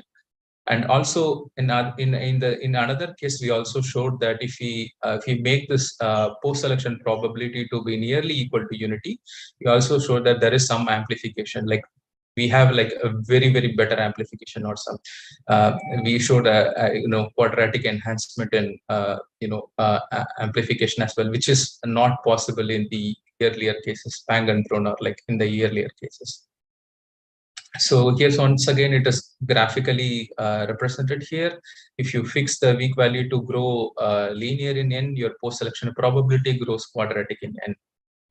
So the conclusions are like, if you have a non-entanglement strategy where when you have a collection of n independent qubits, If the weak value grows linear in n, the post-selection probability decreases as we increase the number of qubits. So Pang and Brun came up with these two ideas where in the first procedure, there is no enhancement in weak value. In the second case, there is enhancement, but it's not really better, right? Like it's a sublinear growth.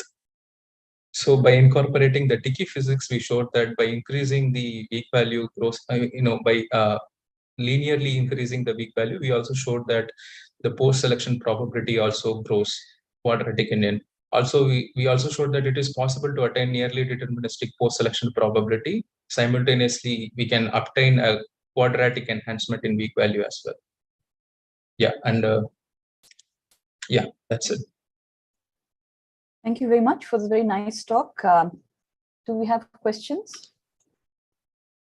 Not in the chat box. Do we have questions? Can people can unmute? And so while they think of that, actually, I had a question. I'm very interested in weak values. So so the scheme that you have, and it's a very nice slide. It summarizes everything really well. So what kind of physical system would be required to test this experimentally? Yeah, so let me share the paper. Actually, I have not added this here. So we can think of a transmon model in which a two level which consists of two levels here, two resonator modes, where which can only excited by which follows a two photon excitation to from 0 to 2 exciters. Yeah. So suppose if we have some detuning delta R, which is really the detuning is very large, there is no direct transitions possible in this system. So in the large detuning range, which we call, you can obtain an effective Hamiltonian of this form, actually, something like this. Okay, let me show you the actual Hamiltonian where we started off and derived this one. So this was proposed by these people, Franco Nori and Enrico Solano and all, where this is a ordinary Dickey Hamiltonian in which we have like two photon terms in it, A square and A dagger square. And if this detuning delta is very, very large, which is called dispersive limit. In this dispersive limit, one can actually derive this effective Hamiltonian given in this equation 24, which I showed. Right. So this you require a so what is the requirement on the system? So while transmon is an example. Yeah. What is the so do you need a 3-level system or how's it? I mean, what is the, For this case, we actually require a 3-level system too. Okay. Because it involves two photon transitions. So right. Something like the lambda system or so okay. So I think yeah, so thanks for answering the question. And if there are no further questions, I don't see everyone's. So, okay, I think people are good for now. They're digesting your talk. It was very nice talk. So thank you very much. And so we will, if you can stop sharing the screen, we will move on to the last speaker for the day. Are you here with us? Am I audible? You're audible. And Arindam is from IMSC. India, of course, yes. And so he's going to talk about layers of classicality in the compatibility of measurements, right, Arindam? Yeah. You can share your screen, please. And so as earlier, we can stick to a 17-18-minute talk so that we have a couple of minutes for the questions. So let me make it full screen mode. Yeah. Okay. At first, I want to thank all the organizers for giving me a chance to present in this conference. Today, I am going to talk about these layers of classicality in the compatibility of measurements. So last year, it has been published in Physical Review A. So journal description is given at the bottom. I am affiliated to Institute of Mathematical Sciences as well as HBNI. So briefly about me, I am an integrated PhD student of Professor Shibashish Ghosh and Professor Prabha Mandayam. I think you know both of them. So I thank both of them for encouraging me to do some independent works and write some single author papers. So let's start. Incompatibility is a fundamental feature of quantum theory. I mean, Bell inequality steering this kind of non-classical features can be only demonstrated through incompatible measurements.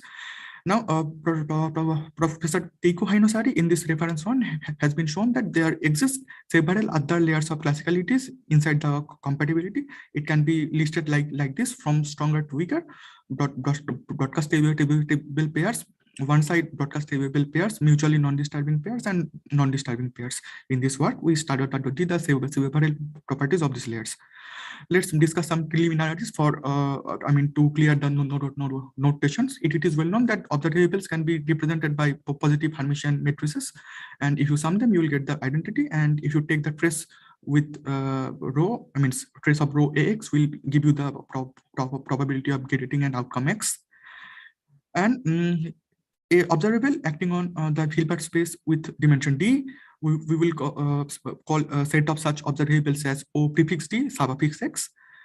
And two observables means a pair is called compatible if there exists a joint observable G through which actually this observable can be measured simultaneously. So equation 1 has to be held. And set up all pairs of observable with outcome sets X and Y is denoted by ODXY, which is the Cartesian product of ODX and ODX and ODY. Set of all compatible pairs inside this ODXY will be denoted as ODComp XY. It is well known in the different literature that ODComp XY is a convex set. Now, quantum channels are the CPT maps for the quantum channels for which the input and output space are same. We will call this quantum channel, set of this quantum channel as CD. And a broadcasting channel is defined by a quantum channel which is acting on SH, and it is going to HA tensor HB, where HA and HB are equal to H. Where this SH represent the state space, and set of all broadcasting channels are denoted as CD broad. And now for two quantum channel, concatenation of those two we will denote as this composition symbol lambda 1 compose lambda 2. Now we will say that a quantum channel lambda 1 can be locally converted into the quantum channel lambda 2 if this equation 2 holds. And we will denote this through this generalized inequality symbol, and we will say that lambda 1 is locally higher in concatenation than lambda 2. If both can be locally converted into each other, then we will call they are locally interchangeable, and we will denote this as this equivalence symbol. Okay. Now, LLH is the set of bounded linear operators in the Hilbert space. Then lambda star, which is the dual map of lambda, means lambda star is in Heisenberg picture. Then this equality has to be held, means probability has to be same. That trace of lambda rho AX is equal to rho lambda star AX. So this is the definition of dual map. Now, quantum instruments. Quantum instruments are the collection of CP maps. If you sum them, you will get a CPTP map. Here, the CPTP map is the IC. And through the quantum instrument, you can measure an observable also if this equality holds, that trace of rho AX is equal to trace of IX rho. And this kind of instruments are called a compatible instrument, and this channel is called compatible with the observable through this instrument. Now discuss some layers of classicality. A observable is broadcast by a quantum channel lambda if this equation 3 holds. You can see that this A has been broadcast to the first side, as well as A has been broadcast to the second side. So this is both sides broadcastable. Now, if a particular quantum channel can broadcast both the observable A and B, then we will say that this pair is broadcastable, and we will denote such set of such broadcastable pairs as OD broad XY. Now, one side broadcastable observables. For a pair of observable A and B, if there exists a broadcasting channel such that equation 4 and equation 5 hold, then we will call the pair as one side broadcastable. In this case, you can see that A is broadcast only on the first side and B is broadcast only in the second side. And we will denote such set of such observables as OD one side dot xy. Now non-disturbing pairs. A can be measured without disturbing B if equation 6 and 7, if there exists a quantum instrument such that equation 6 and equation 7 holds. Equation 6 tells that A has been implemented through the instrument I, and equation 7 tells us that B has been measured on the average post measurement state, and the probability is same as the initial state. I mean as the probability distribution corresponding to the initial state. So therefore, probability distribution of B is not changed. So A has been measured without disturbing B. Now a pair of observable is called non-disturbing if either A can be measured without disturbing B or B can be measured without disturbing A. And we will denote such set of such pairs as OD non-dist xy. Now a pair of observable is called mutually non-disturbing if A can be measured without disturbing B and B can be measured without disturbing A. And we will denote such set of such observables as OD mute non-dist xy. It has been proved, this reference to, that such hierarchy exists, means one is the subset of the third, which can be understood by this beautiful picture. You can see that set of broadcastable pairs are the strongest and set of compatible pairs are the weakest. In between, there exist many more layers of classicality, like non-disturbing pairs, mutually non-disturbing pairs, one side broadcastable pairs, etc. Now, going to the main result, we will go from a very simple result to some deep results. At first, it is well known that compatibility does not actually satisfy the transitivity property. It can be easily proved that none of the layers actually satisfy this transitivity property, which can be proved. Which is proved through. In this proposition 1. This is very simple. So I'll not going to. I'll not be going to discuss that. Now, before I going to the next results, I want to mention that here a convex combination of two observable is actually the POVM element wise convex combination, and a pair an observable AP is an unsharp version of an observable A with the unsharp parameter P if you add the uniform white noise with the probability 1 minus P with this observable. Now it is well known that for an incompatible pairs of observables, actually, if you add some white noise, it will become compatible for some values of P and Q. But for broadcasting, this is not the case. It can be proved that if this unsharp version AP and BQ is broadcastable, then the original observable AB is broadcastable. Or equivalently, if ABP is not broadcastable, then ABP BQ is also not broadcastable. So therefore, degree of broadcastability, degree of compatibility does not exist. This feature does not exist for broadcastability. Now, one of the corollaries of this theorem one is if a compatible pair is unsharp version of some incompatible pair, then this compatible pair APPQ is not broadcastable. Now, this proposition 2 says that for an compatible pair, if the joint observable is broadcastable, then the original observable is also broadcastable. It can be said equivalently in the corollary 2 that for a compatible pair, if the pair is not broadcastable, then the joint observable is also not broadcastable. Now, through this corollary 2, actually one can show that this observable G, this 4 outcome observable, is not broadcastable, and you can see that in this vector N1 and N2 does not have many Z components. So therefore, this G cannot form a basis. It cannot form a basis. It cannot be a informationally complete measurement. It is well known that informationally complete measurements are not broadcastable because it leads to quantum cloning. But this is the example that there exists some information incomplete observable which are not broadcastable. This is stated in the theorem 2. And this result is the generalization of the result which is given in this reference 3 by Rastagin. And now we define here a non-disturbing channel I mean, a channel theta is called non-disturbing with respect to the observable A. If equation 8 and 9 holds, means it theta preserves the probability of A.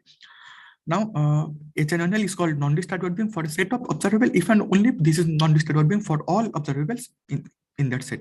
Now, if lambda is broadcast the observable A, then lambda compose theta will also broadcast the observable A. So in this way, actually composing different thetas for I mean, with the lambda, one can get different broadcasting channels. So this is easily understood that this is a pre-order like structure. In general, one can understand that every pre-order, in general, every pre-order has some highest element as well as some lowest element, but it is not well known. Whether this broadcasting channel, what should be the highest element or the lowest element of this set of broadcasting channels. So this can be an interesting question in future. Let's discuss some geometrical properties. The sky is a set of observables, and gamma broad is the set of quantum channels, where each quantum channel in the gamma actually broadcast all the observables in the set chi. And similarly, xi is the set of channels, and OD broad xy xi is the set of observable, where all observable on this set is broadcast by the all channels in the xi. Now, one can so therefore one can easily understand that this OD broad xy for a lambda is, if you take union, you will get OD broad xy. Now, if proposition 4 and 4, one can prove easily that for a pair of observable, this gamma d broad is convex, and for a particular channel, this OD broad xy, this is actually convex. So therefore, OD broad xy is the convex set of this. It's the union of this convex set, OD broad xy lambda. Now take two pairs of observables A1 B1 and A2 B2 and take the convex combination with respect to the lambda. Then this theorem 3 said that if there does not exist a quantum channel which broadcasts both the observables, means gamma d broad is phi, then there does not exist, there does not exist any quantum channel which can broadcast both the pairs with different value of P and Q. Means a particular broadcasting channel can broadcast and particular pair only. Next proposition is important. It says the structure of the layers. This proposition says that except the compatible pairs, means except the layer of compatibility, none of the layers of classicality are convex in general. It suggests that it's very difficult to create the linear witnesses, since you cannot use Hahn-Banach theorem, as well as it is difficult to create, or impossible to create a convex resource theory for the different layers except compatibility. Now, here in this section, actually, we discuss the broadcasting channel versus the layers of classicality. Actually, suppose we have a pair B, and A is broadcast by the channel lambda, and B is broadcast by the broadcasting channel. A is broadcasted by the broadcasting channel lambda 1, and B is broadcasted by the broadcasting channel lambda 2. Then if lambda 1 can be locally converted to lambda 2 with one non-disturbing channel theta and one arbitrary channel, then this pair lies in one side broadcastable pairs. Similarly, if lambda 2 can be locally converted to lambda 1, then one can prove that this particular pair A and B will lie into the set of non-disturbing observables. So proposition 7 is immediate from theorem 5, that if lambda 2 is locally interchangeable to lambda 1, then actually this pair actually lies in mutual non-disturbance, means in the layer of mutually non-disturbing pairs. So future direction, this result possibly can be generalized by for n greater than 2, but some conceptual problem lies there. Yeah, this second point is very important. It says that we need to find out, whether there exists some information theoretic task which gives advantage for a particular layer and does not give any other any advantage for other layers of classicality. So this is very important. Without answering this question, one cannot claim that I have successfully peeled off the layers of operation nullly. I have after I have finished this work, I had a chat with Professor Hanosari, but I could not, due to the shortage of time, I could not discuss this point, but in future I may look into this. Yeah, it will be interesting to create witnesses and resource theories for different layers. We know that recently resource theory of compatibility has been constructed. Yeah, similar thing we can do for other layers. Now it is yeah, it is not known as I have said that broadcasting set of broadcasting channel, whether it has some greatest element or lowest element.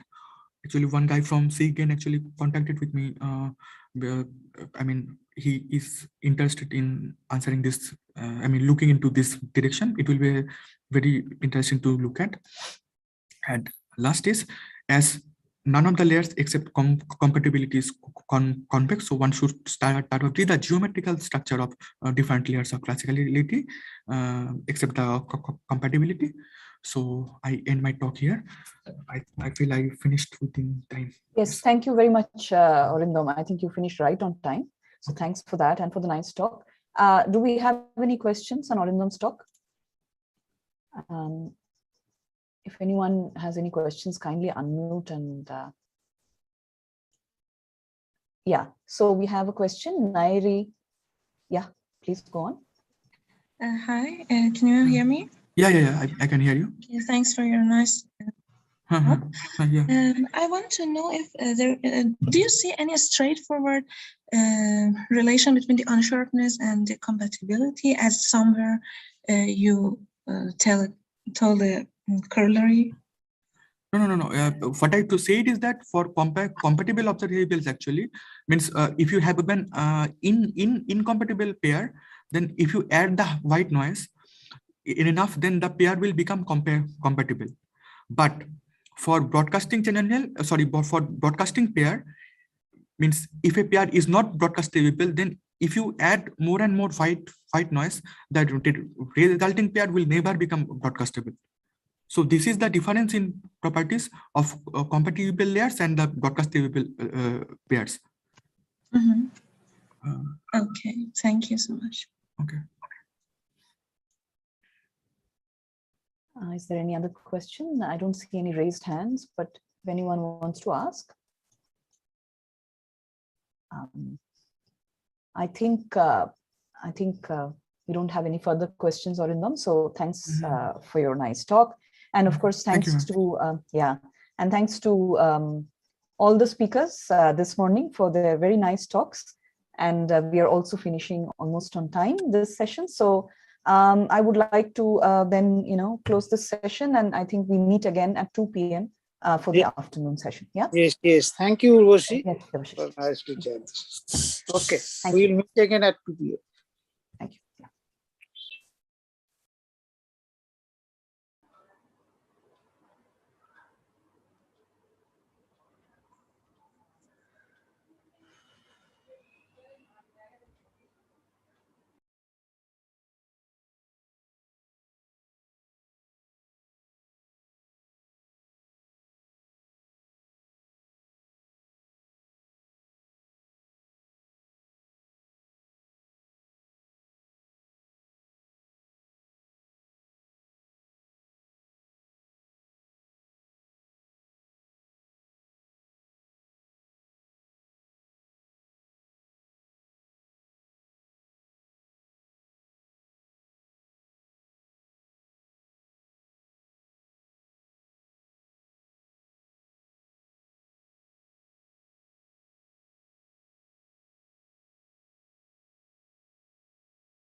So RP, are you there?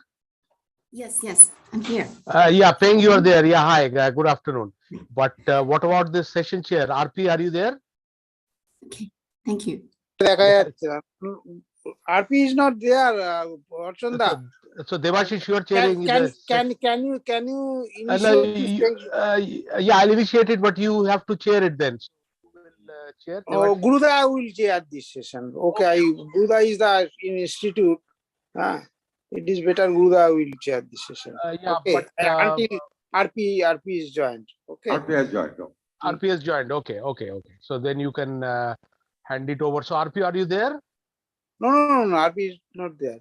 Okay. So this session Guruda, chaired by our co-organizer, Professor Guru Prasad Kaur. So Professor Kaur, please. So this is our post-lunch session. So the speaker is Professor Peng Zui. She is a professor and doctoral supervisor of Beijing Computing Science Research Center. She went Laboratory of Quantum Information of the Chinese Academy of Sciences to study for a doctoral degree under the tutelage of academician Guo Gang. And presently, she is in the School of Physics, Southwest University. And then she went to Beijing Computational Science Research Center. So I request Professor Peng Zui to start his talks with the title Non-Hermitian Quantum Works and Topology. Okay, over to Professor Zui. Okay, thank you. Thanks for the introduction. And I would like to thank the organizers who offer me this great opportunity to present our recent work on the non-Hermitian quantum works and their topological properties. So I would also like to thank you all for your participation and I hope you enjoy this conference. So this is the outline of my talk. So first, I would like to give a brief introduction to the quantum walk, to the parity time symmetric quantum walks. And then I would like to show our recent work on the experimental observations of the Necromancer skin effect and the investigation of non-Bloch exceptional points and the detection of non-Bloch topological invariance.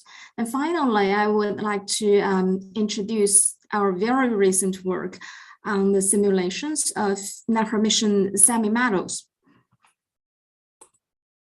So first, I would like to give a brief introduction to quantum walks. As you might know, a quantum walk is just a generalization of classical random walk. So there are two kinds of classical random walk. The first one is the continuous time classical random walk. For example, this Brownian movement. And there's another classical random walk.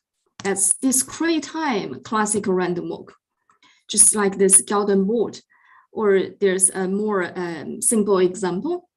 We just imagine a person who holds a coin in his hand and he starts from the original point on the line or the lattice. And he flips his coin to decide which direction he's gonna go. If the coin is tail, then he walks towards left for one step. Otherwise, he walks towards right for one step.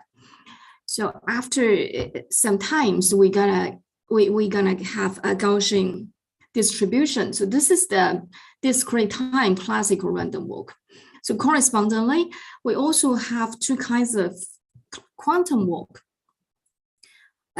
Continuous time quantum walk or the discrete time quantum walk. And in this talk, we focus on the discrete time quantum walks.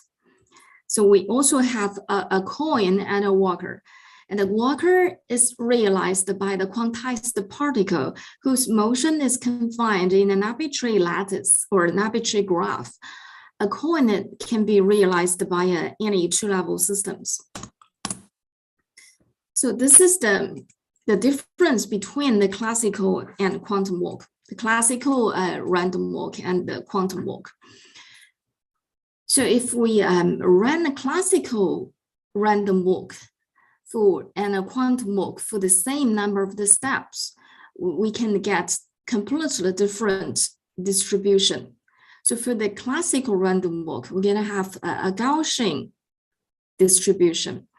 And for the quantum walk, if we run for the same number of the steps, we're gonna have a completely different probability distribution. It's like, we call it ballistic distribution, because the walker is just like a bullet, goes faster than that for the classical random walk.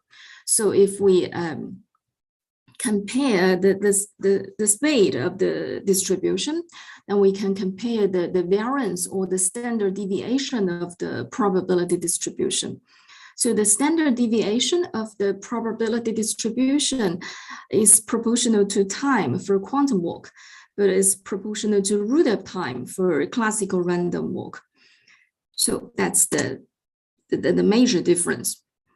So we compare the classical random walk and quantum walk. We can see that for the classical random walk, we will consider the probability, but for quantum walk, we consider the probability amplitudes. And for classical random walk, different paths add up, but for quantum walk, different paths interfere.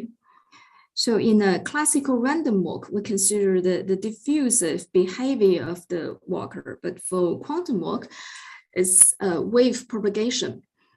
So for the classical, all this difference result in for the classical random walk, the walker spread slowly, but for quantum walk, the walker spread faster. So that's the difference between the classical random walk and quantum walk. So in our experiment, we realized the discrete time quantum walk with single photons or entangled photons and linear optics.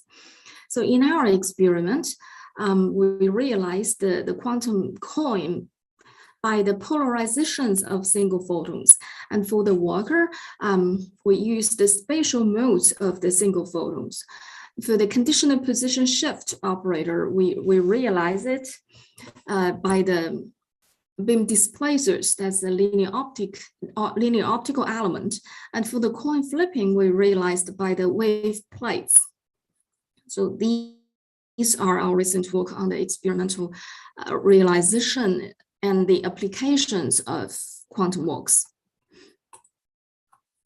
So now I'm going to talk about the parity time symmetric quantum walks. So first, I would like to share the motivation of this research. So as you know, in quantum walks, in quantum mechanism, actually, we focus the closed system. But there is a more general system like open quantum system. So for open quantum system, the Hamiltonian is not Hermitian anymore. It might be a non-Hermitian Hamiltonian.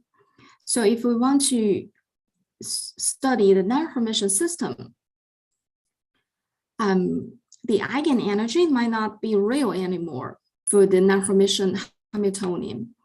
However, if the system possesses PT symmetry, like the parity times symmetry or pseudo-hermicity, so if the system, the Hamiltonian is not Hermitian, but it possesses certain symmetry, including parity time symmetry or the pseudo-hermicity, for example, the eigenenergies are still real. So that means we can realize or simulate this with quantum systems. So that's the motivation for us to do this kind of research. And as you might know, since 2010 or 2012, there are a lot of experiments on the parity time symmetric dynamics. But in their experiments, they used the classical light, the coherent light. But for our purpose, we would like to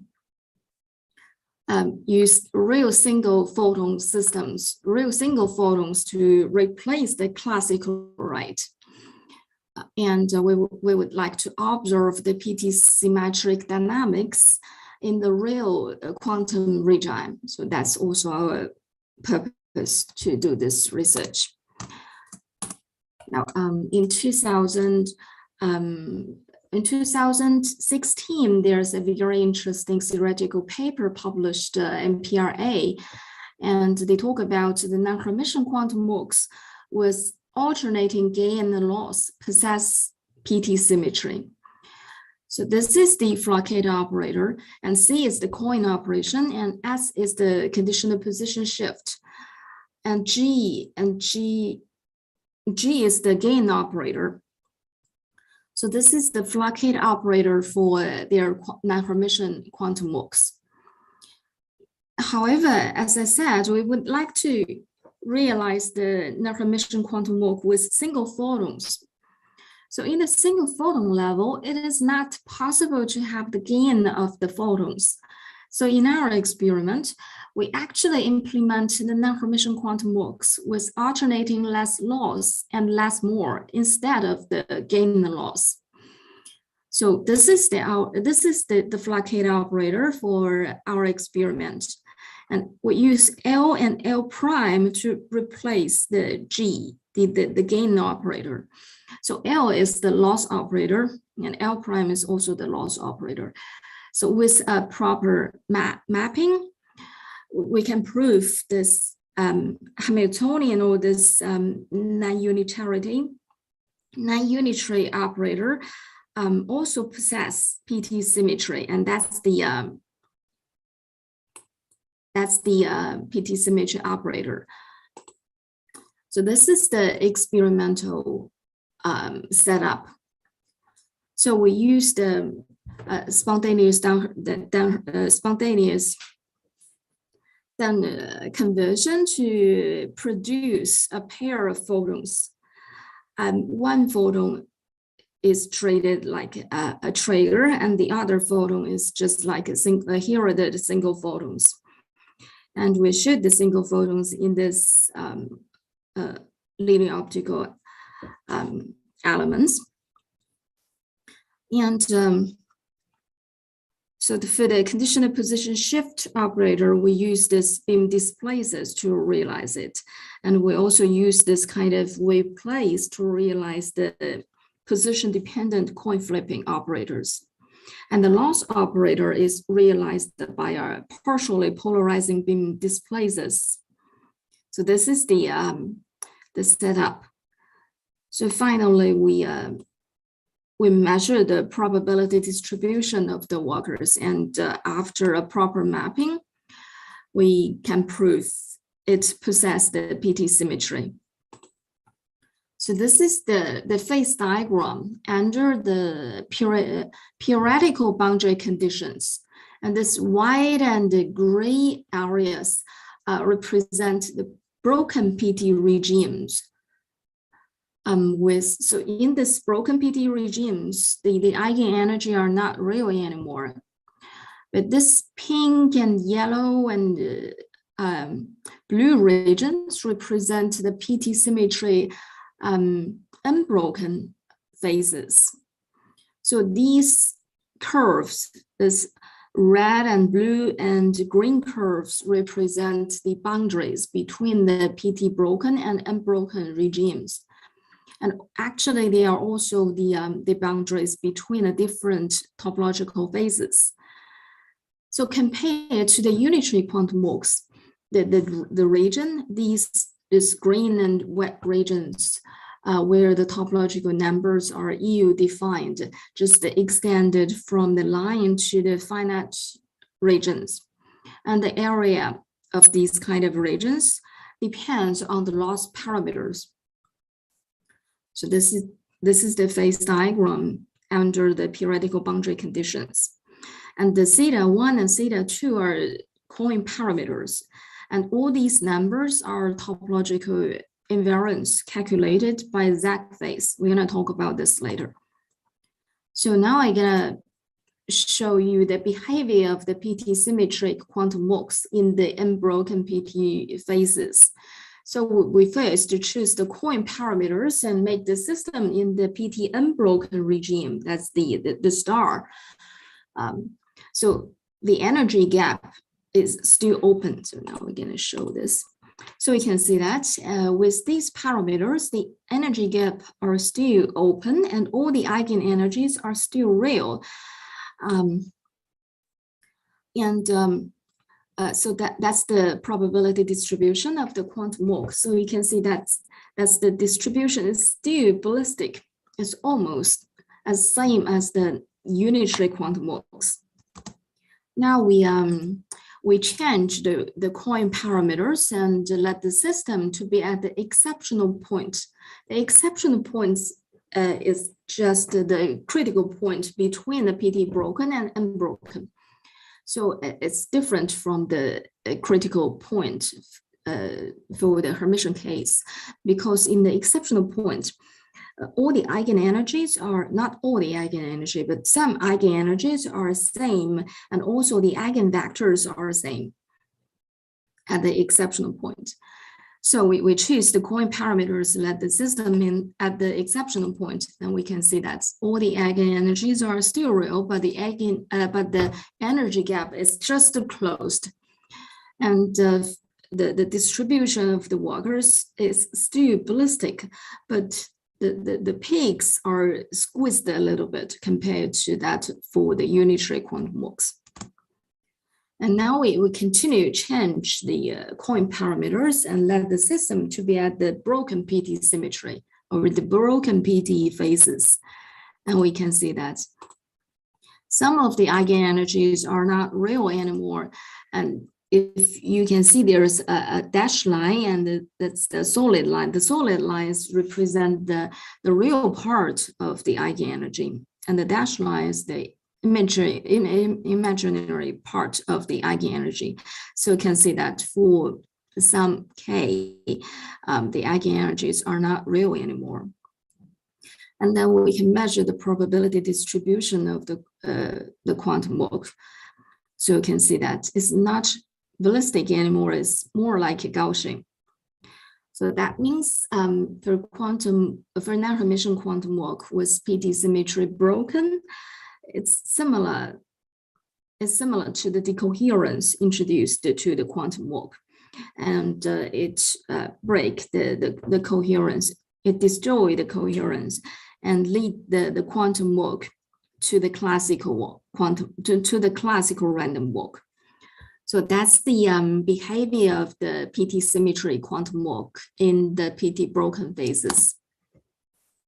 Now we're going to talk about more interesting topic, the topological phases in the PT symmetry quantum walks. So as you might know, for the unitary quantum walks, possess chiral symmetry and particle hole symmetry, and also the time reversal symmetry. But for the non-Hermitian quantum walk, the chiral symmetry is broken, and also the time reversal symmetry is broken. But fortunately, the non-Hermitian quantum walk possess pseudo-hermicity, which also drives the topological phenomenon. So we want to observe the topological edge states, and we need to create the boundaries in the position space. So we need to create the boundaries in the phase diagram, and we also need to create the boundaries in the position space. And when the quantum walker cross the boundary in the phase diagram, it also cross the boundary in the position space, then we would observe the localizations behavior, which indicate the behavior of the edge state, the behavior of the dynamics of the edge state. So that's what we want to observe. We want to observe the localized probability distribution, which caused by the dynamics of the edge state. So that's the position space. You can see that we create boundaries between x equals to 4 and x equals to 5, and there's another boundaries between x equals to 4 and -5. So we can choose the different coin parameters in the different regions. The when the walker across the boundary in the position space, it also cross the boundary in the phase diagram. So first, we fix the coin parameters for the inner region, and we change those for the outer regions. So first, we choose the coin parameters for both regions are the same, or they are in the same phase diagram, and that means there should not be edge state, because both regions are in the same phase diagram, or the phase that they belong to the same topological phases, so there should not be the edge state. And you can see that's the probability distribution. So because the coins for both inner and outer regions belong to the same topological phases with the same topological numbers, so no edge state is expected. And that's the probability distribution. That's from the experimental results, you can see that there's no obvious localizations in this probability distribution. So we get the similar ballistic distribution to the, we get the we get a ballistic distribution. So that means no localizations observed, and that because no edge state. So now we fix the coin parameters for the inner region, that the black dot, and we change that for the outer region, that's the red square. You can see that the coin parameters make the quantum walk in the inner region and outer regions in the different topological phases with different topological invariant. That means we should expect at least one kind of edge state. So actually, there are edge state with the real part of the I energy equals to pi. So that means the energy gap is closed at k equals to pi. And that's the probability distribution. So you can see that we observe the localization at x equals to 4. That's the boundary in the position space. So you can see that we observe the localization, which is caused by the dynamics of the edge state. But there's a difference between the non-Hermitian quantum walk and Hermitian quantum walk. That's the probability increase with the time because it passed through the PT broken regions. Just remember in this phase diagram, just now I said these curves are the boundaries between the different topological phases, and they are also the boundaries between the PT broken and unbroken phases. So that means when the walker crossed the boundaries, it passed through the PT broken phases, and which caused the probability increase with the time. So you can see that this is the number of the step, that's the position, and you can see that we observe the localization and the localized probability increase with the time. That's the property for the PT broken phases. So now we change the coin parameters, and let's both of the topological invariants are different. So I forget to mention. You can see there are two topological invariants. That because the Flaquet operator, there are two different time frame for this kind of Flaquet operator. So that means we can define two different topological invariants for each phase region. So now we choose coin parameters, make the two topological invariants are different. So that means we should observe two kinds of edge states. So you can see that the energy gap are closed at k equals to 0 and k equals to pi. So we can observe two kinds of topological edge states. And that's the probability distribution.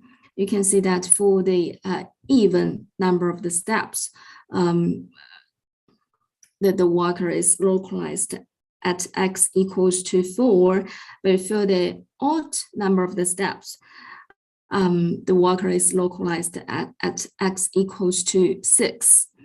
So this oscillating behavior with time is a signature of existence of two kinds of non-degenerate edge states. So as you know, one of the major features for the topological properties is their robustness against perturbations. And in this paper, we also show the edge states are robust to the symmetry preserving small perturbations and disorders, including static disorder and dynamic disorder. I didn't put the slide for this, but if you're interested, you can read this paper. So now I'm going to talk about another work. That's the non-Hermitian skin effect. Now I'm going to show you how to observe the non-Hermitian skin effect in the photonic quantum Moocs.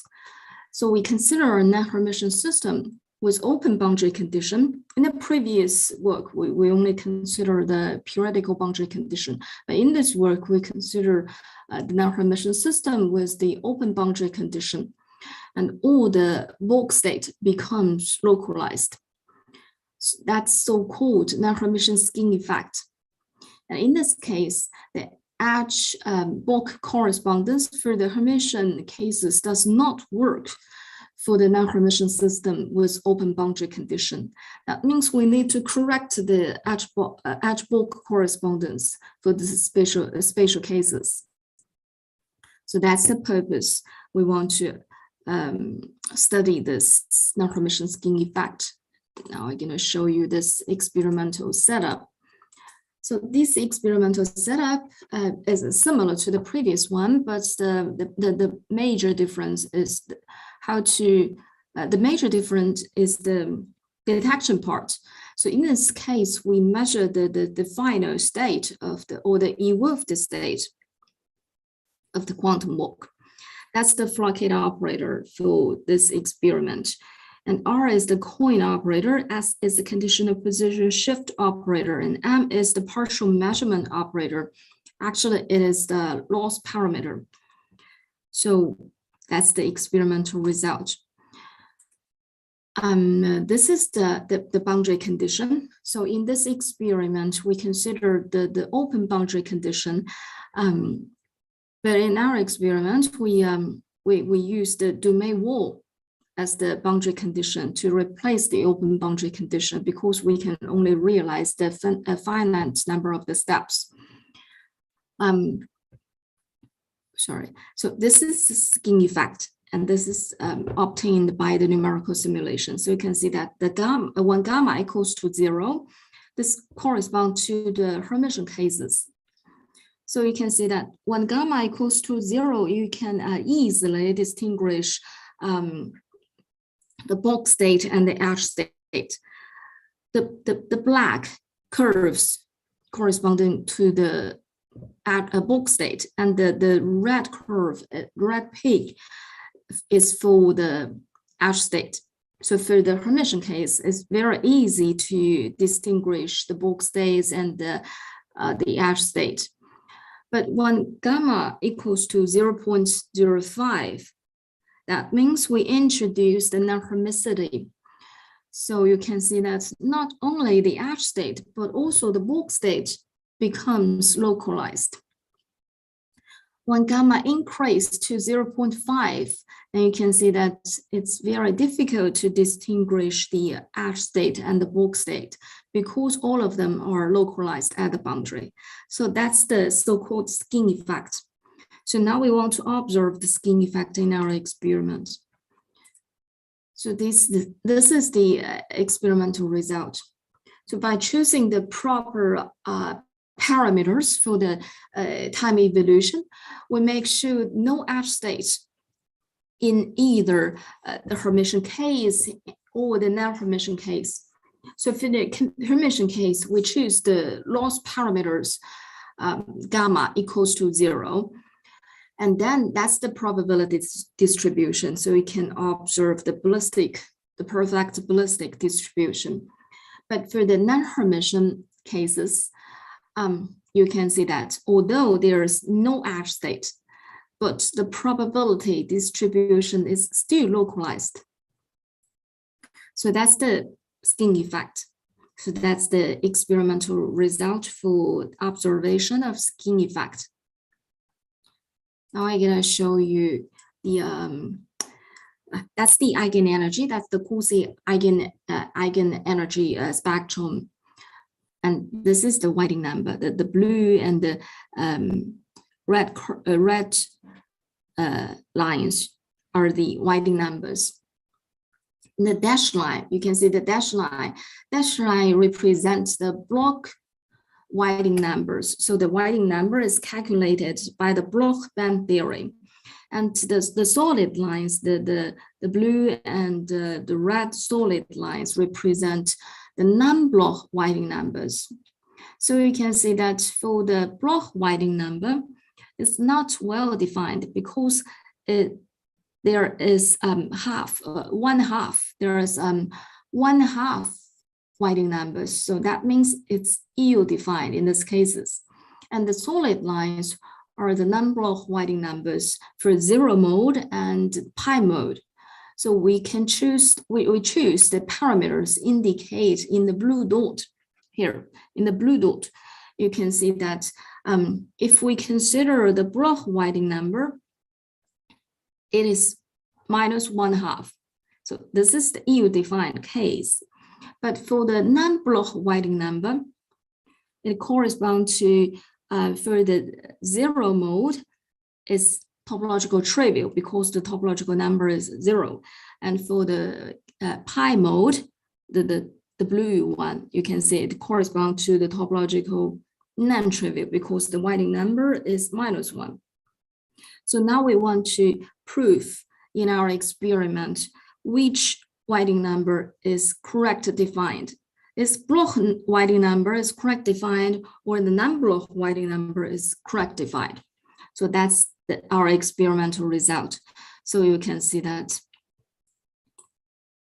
So you can see that the blue one corresponds to the pi mode edge state. So if we choose this coin parameters, we can observe the localizations in the pi mode. And there's no localization in the 0 mode, and also there's no localization for the bulk state. That's the green and light green ones corresponding to the edge state. Sorry, the bulk state. So you can see that our experiment proved that non-Bloch Whiting numbers is correct defined for this case for the non-Hermitian Hamiltonian under the open boundary conditions. So now I'm going to show you another cases. So for this parameters, the green dot and the pink dot, you can see that for the green dot, which correspond to both edge mode and pi mode, the edge state exists in both 0 mode and pi mode. So in our experiment, we observe the localizations for both pi mode edge state and the 0 mode edge state. And for the pink one, you can see that it corresponds to edge state, 0 mode edge state and pi mode edge state. There's no edge state, only bulk state. And you can see that experiment, there's no localizations. So all this experiment prove that non-Bloch Whiting numbers in this case is correct defined, but the Bloch Whiting numbers does not work for this non-Hermitian cases with open boundary conditions. So this is another work. Now I'm gonna show you the third work. So this is our very recent work on the non-Bloch PT symmetry and exceptional point.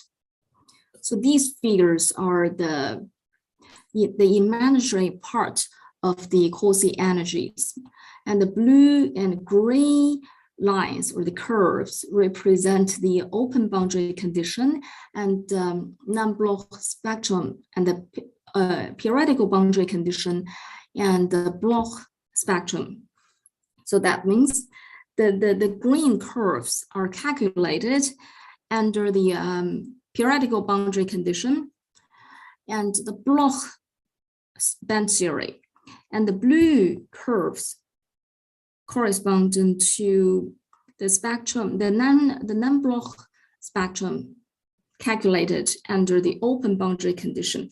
Now we want to see which one is correct. So we want to use our experimental results to tell which one is correct.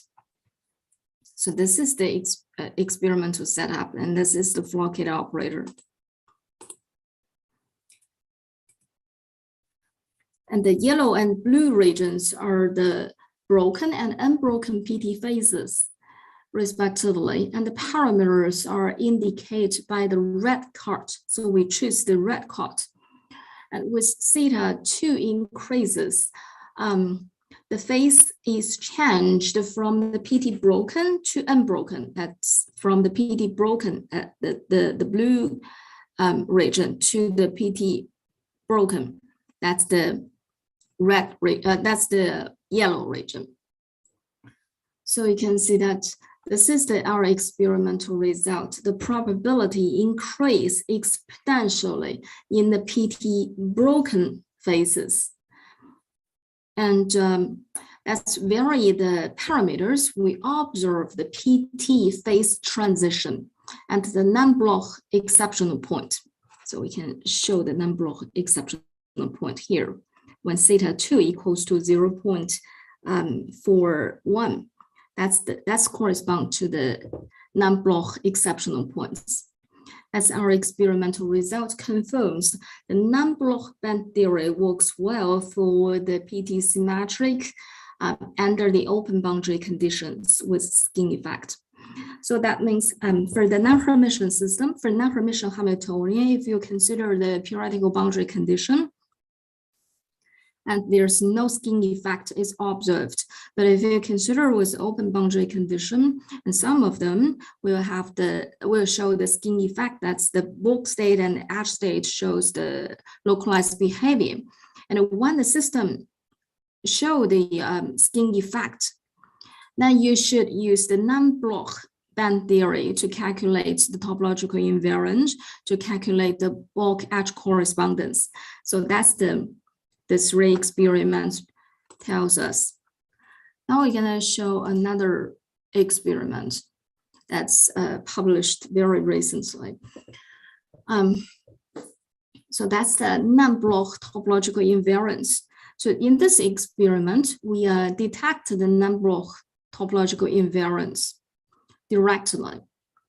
So the non-Bloch topological invariance preserve the bulk boundary correspondence in non-Hermitian topological systems and are the key in the study of the non-Hermitian topology. So in this experiment, we report the dynamic detection of the non-Bloch topological invariance in a single photon quantum works. So we use the Carroll displacement, which is equals to the topological invariant. So in our experiment, we detect the Carroll displacement. So you can see that's the phase diagram. And this figure is the phase diagram under the non-Bloch band theory. And this one is the phase diagram under the Bloch band theory. So we choose the same coin parameters, and we can observe the Carroll displacement, which is as same as the phase diagram in this one. So the vertical red dash line and the green dash dot lines here in the figure C indicate the localization of the non-Bloch and Bloch topological phases, phase boundaries. So we can see that our experimental result of the Carroll displacement agree well with the topological invariance predicted under the non-Bloch theory. So that means in this case, we still need to use non-Bloch band theory to predict the Whiting numbers, and which agree with our experiment result very well. And also we prove the robustness of the topological invariant and the schemes of our detection. So that's the impact of disorders. So we introduced the symmetry preserving disorders, including the static disorder and dynamic disorder. And also we investigate the robustness of the non-Bloch topological invariant, as well as our detection schemes. So these are two different disorders. For A, that's the time, that's the dynamic disorder, and this is the static disorder. Oh, sorry, this is the static disorder, and this is the dynamic disorder. So you can see that, as demonstrated in this figure, the disorder average Carroll displacement still show a marked difference in the different non-Bloch topological phases. And this is confirming both the robustness of the non-Bloch topological invariant and our detection schemes. So that's the Flaket operator, and that's the definition of the Carroll displacement, which indicates the topological invariant. So this is our another experiment. And yeah, there's still some time. I'm gonna show you another experiment, which is not actually, this is not quantum walk, but it's a more simple experiment. So in this work, we experimentally simulate non-Hermitian quantum dynamics with single photons. And this is a much simpler experiment because we don't use the dynamic quantum box to show the critical phenomenon for the PT symmetry dynamics. We just use a single photon interferometry network and study the information flow between the the PT symmetric non-Hermitian systems and its invariance. So that's the Hamiltonian. You can see that we change the parameter A, then it can be non-Hermitian. If we choose A equals to 0, then this is a Hermitian Hamiltonian. If A is not 0, then it's non-Hermitian. If we choose A between 0 and 1, is a PT unbroken basis, the whole system in the PT unbroken phases. Then we use this simple experimental setup to realize the dynamics of this simple Hamiltonians. So we observe the critical phenomenon in the PT symmetric dynamics. So first we choose the parameter A and let the system to be in the PT unbroken regime. Now we can see that we observe the oscillation of the quantum state distinguishability. The quantum state distinguishability is defined here, and actually it shows the information flow between the system and the environment. So that means we observe the oscillations of this quantum state distinguishability, and then we can see the complete information retrieval in the PT unbroken phases. So that because in the PT unbroken phases, the gain and the loss is in a balance. So that means the information flow between the system and the environment in a balance. So we can observe the the oscillations, and we observe the complete information retrieval between the system and the environment. So if we change the parameter A and let the system to be at the exceptional point, then we could observe the power law behavior at the exceptional point. And if we continue change A and let the system to be in the PT broken regime, then we can observe the exponential decay. And the information flow is exponential decay. That means the information flow, that means the information flowing to the environment and there's no information retrieval. That's for the PT broken regime.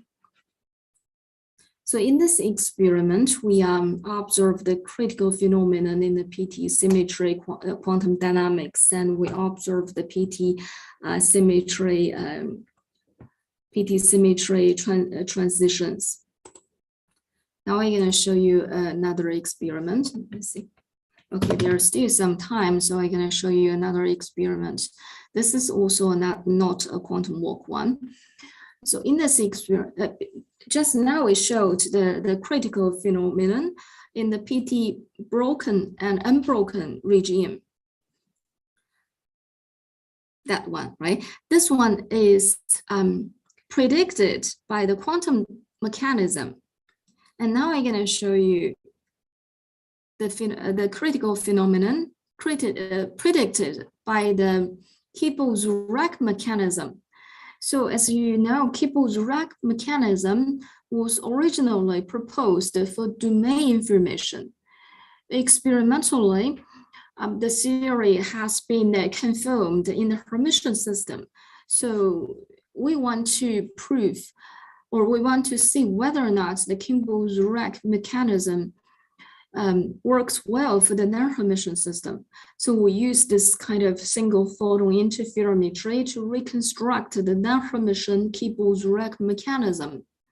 And its distinct scaling properties for the exception point in the PT system, PT symmetric systems. So we simulate the defect production and performing slow parameter ramp. So that's the parameter ramp. That's our experiment. So we also observe this power law scaling, which is predicted by the non-Hermitian Kibble-Zurek mechanism. So that means we are also able to realize a high order exceptional point. So this is for the 2-order exceptional point, and that's for the high order, that's 4-order exceptional point. That means 4 eigenenergies are exact same and 4 eigen vectors are same.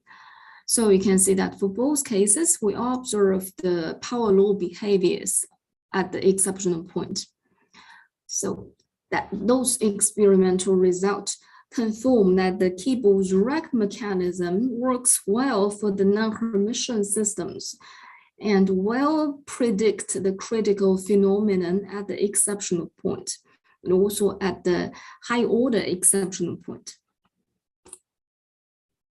So finally, we're going to talk about our last experiment. So this is also a very recent work. We experimentally simulating the non-Hermitian semi-metals characterized by the topological properties of their nodal band structures.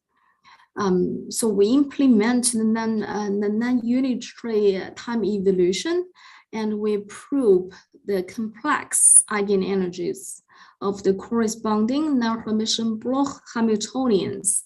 And then we study in the details the topology of their exceptional lines, the exceptional surface, and the non-Hermitian counterpart of the nodal lines in the Hermitian system. So this is a very interesting experiment because we can observe that for the 2-dimensional system, for the 2-dimensional system, with the symmetry protected exceptional lines. That's the Q symmetry. That's the Q symmetry. So for the two-dimensional system with the symmetry protected exceptional lines. And also we observe this three-dimensional systems processing the symmetry independent topological exceptional lines. That means in the lower dimensional system, the exceptional lines is protected by the symmetries, for example, the Q symmetries. But for high order systems, like the three-dimensional system, the exceptional lines is robust without any symmetry. So that means the three-dimensional systems processing symmetry-independent topological exceptional lines in the form of the node and the links. So this system not observed in the Hermitian system. Oh, this is the last one. This is the last one. So this one, this is the last work I want to show you. So in this work, we experimentally simulate the non-Hermitian topological Anderson insulator using disordered photonic quantum walks. And we also characterized the localization and the topological properties. For this experimental result, we adopt the time mixed multiplexed system. So we don't use the spatial freedom, but we use the time domain as our worker. So in this experiment for the quantum walk system, the coin is still realized by the polarization of the photons, but the worker is realized by time domain qubit. So that's different from the previous experiment. So in this experiment setup, the photons are coupled in and out of the interferometry network. And the coin operator is carried out with the wave plates. But the shift operator is realized by splitting the light or the photons using the polarizing beam splitters into two fiber loop, the longer one and the shorter one, which means which corresponds to walk towards left or the right. So as such, the positions of the walkers are encoded in the polarization dependent temporal shift within the time steps. This is the flockade operator in our experiment. And this is the experimental result. And this is not published yet. So we focus on the competition between the Anderson localization induced by the random disorder and the non-Hermitian spin effect under which all the eigenenergies are squeezed towards to the boundary. So there are two properties caused the localization. The first one is the Anderson localization. The other one is caused by the non-Hermitian skin effect. We observe the competition between the two localizations.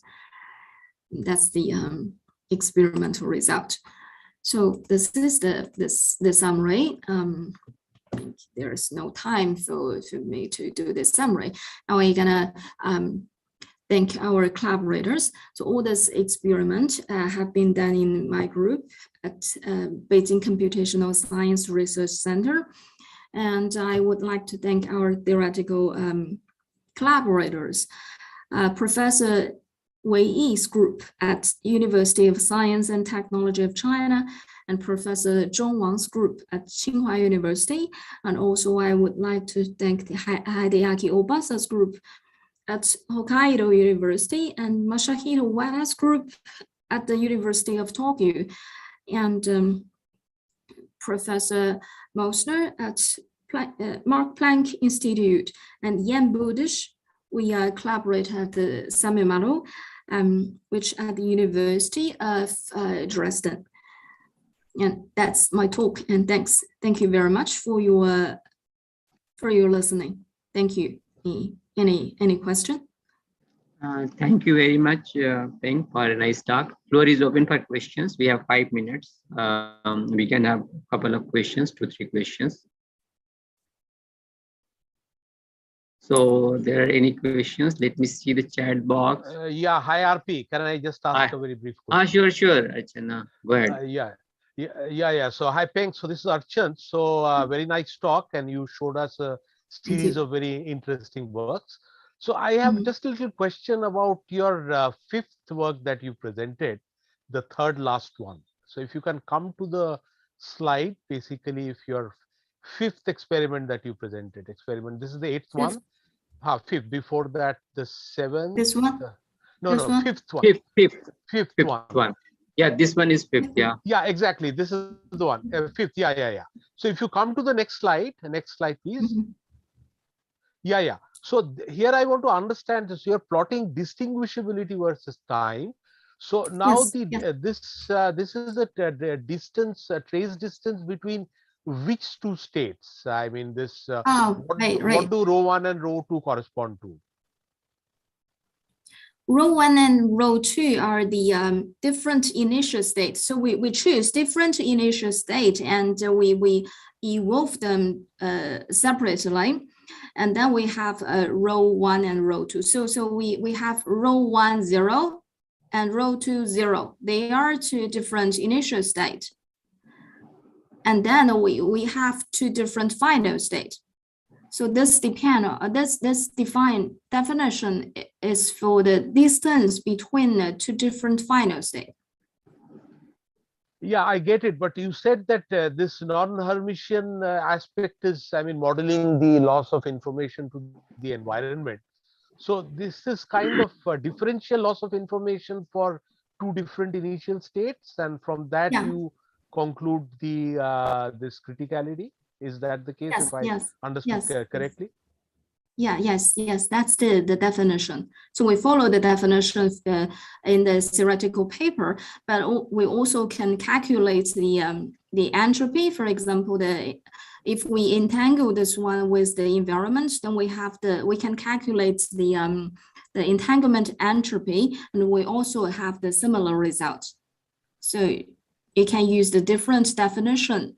So here we use the probability distribution for different initial state. That's the difference between the two evolved state. That's the definition for this distinguishability. But if you use the entropy, for example, then you will observe the similar behavior. Like you will observe the power law behavior. At the exceptional point, you will observe the localization for the PT unbroken system. So if you, that's the different definitions. You can use different definitions to characterize the similar properties. Okay, thanks. Yeah, thanks a lot. Yeah. Thank you.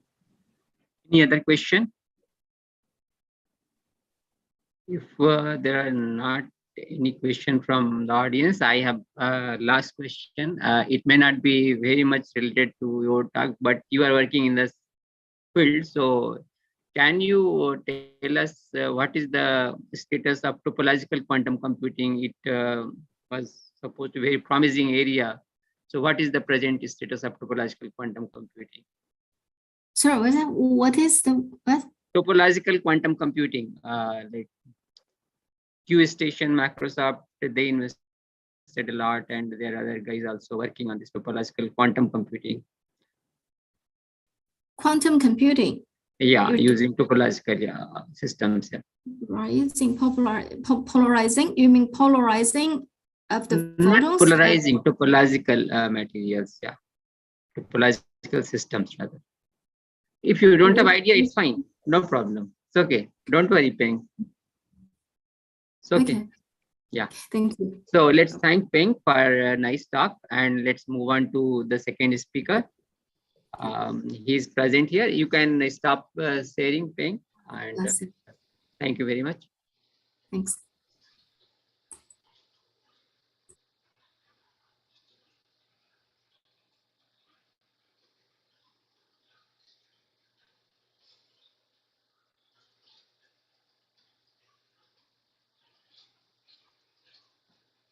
Oh.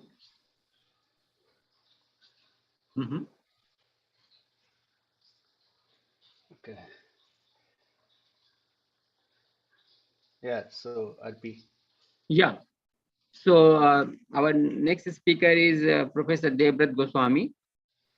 He joined femtosecond laser lab at Indian Institute of Technology, Kanpur, as associate professor in November 2003 and became professor in 2010.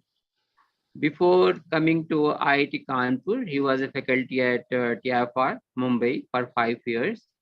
He got his PhD from Princeton University in 1994 and did his postdoctoral work at Harvard University and Brookhaven National Laboratory. In 2004, he became the Wellcome Trust Senior Research Fellow and Swarn Jayanti Fellow. His main research interest is molecular dynamics, femtosecond pulse shaping, non-linear spectroscopy, macroscopy, and bioimaging, very wide field, coherent control, etc. So today is going to talk on subtle interplay of thermal and non-linear process for spatiotemporal control towards an open quantum environment. So Professor Devbrat Goswami, floor is yours. Thank you. Uh, Thanks a lot. I hope it's audible. Uh, yeah. Yeah, it's audible. Okay. Okay. So yeah, thank you, RP, for this introduction, and thanks the organizers for making this wonderful conference happen. Although it is online mode, but it is important to have something like this to make things happen during this period. So I'm going to present this idea of an open quantum environment, which I will explain in a minute. And I hope, as an experimentalist, the point to be made here is that it is important to explore many different ways to achieve what we would finally want to achieve in terms of quantum information and quantum computing. And for that reason, we have to explore different areas. So what do I mean by this open lab condition of quantum system? So as we all know, there has been quite a few efforts in various approaches. Some of them have been retired. For instance, the NMR approach is sort of considered to be Excuse me, one of the Professor biggest, where Goswami, we your do things like voice is slightly, volume is less. Can you increase the volume? People may not be able to listen, I think, some of. Yeah. Okay, so let me see. Just increase a bit your volume. Yeah. Yeah. So yeah, it's better now. Yeah. Okay. So let's see. Okay, thank you. So I so there are many different ways how quantum computing as experimentalists have been attempting. Some of them are already being considered to be not of the greatest approach, but one of the ones which is present day very active is the area of using cold atoms and controllable environment it provides for making addressable qubits and in understanding quantum computing environment. So such models experiments, including the ones which are no longer being used, for instance, the NMR and others, have been very important because they have allowed us to understand and move forward in terms of trying to attempt experimental approaches. But it's also important to keep exploring more practicable scenarios and implementations. Now, in this particular talk, I'm going to present the idea of a laser-directed experimental environment which could work under standard laboratory conditions and would therefore be more like an open and laboratory situation where you don't need to create, say, a beam chamber or other kinds of specific goals into which you can uh, get the working environment which is necessary for low temperature studies and cold atoms scenarios. So the idea of generating such conditions in the spatially and temporally controlled environment is turns out to be an interesting result of and a mix of the thermal and nonlinear processes arising from many aspects, including femtosecond laser interactions. And this is the idea which I'm going to present to you because we'd like to create a programmable or an environmental which can conditions which can still work under these kinds of open environments. So this is the basic premise and the concept. And obviously, we still need high-end lasers, and so those issues are there. But at least the laboratory condition perhaps would become easier in this approach. So that is the concept here. So our approach is to use spatio-temporal control, as we call it, which uses a pulsed optical tweezer setup, which is in itself slightly different from a regular optical tweezer that we are used to. And even here, the parameters that we still have to worry about are these ultra-fast timescales and thermal complications that we generally have in all these cases. And the pulsed optical tweezers also demand something else if you really want to go into the temporal domain with it, which is to show a very high repetition rate modulation of the laser pulses, which in itself would be a complicated goal. So the promise or the prospect of this is based on the facts that some of these are already achieved, and that's the point which this talk focuses on. So this basically connects to the area which is more or less the light matter coherent interaction of quantum systems with and their effort to do a control on them. And the practical implementations require that we have control and execution within ultra short timescales. And the additional spatial control is necessary because we are considering a system where you do not have isolated environment. So that is the reason of this additional constraint. And unfortunately, whenever you go to ultra short timescales, nonlinear interactions are unavoidable. So the point here is to see if we can convert these vices that we have in front of us, both thermal as well as nonlinearities, into a virtue. That's the point of this whole effort. So let's actually start from the very basics, which is the light matter interaction or spectroscopy, as we call it, where generally the experimenter is a passive observer. We are very good in going to the perturbative effects of almost having no effect on the system and trying to get back the information that we have as a result of that. But what would one really want for controlling and doing aspects with is to become an active participant and perform desired action, for example, control, and be an actor in the process, or instead of being just the passive viewer.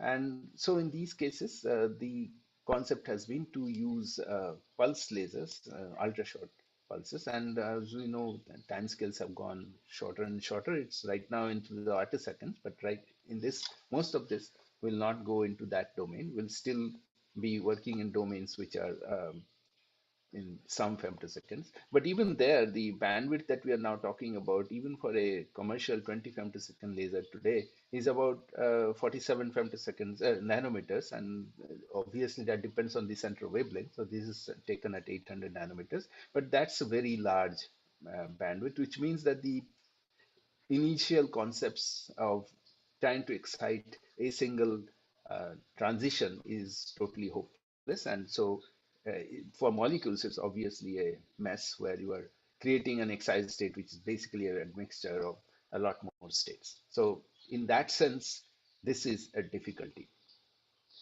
So a simple vibrational state, even if we consider a molecule, is going to have this Hamiltonian, which we'll have to worry about, and these.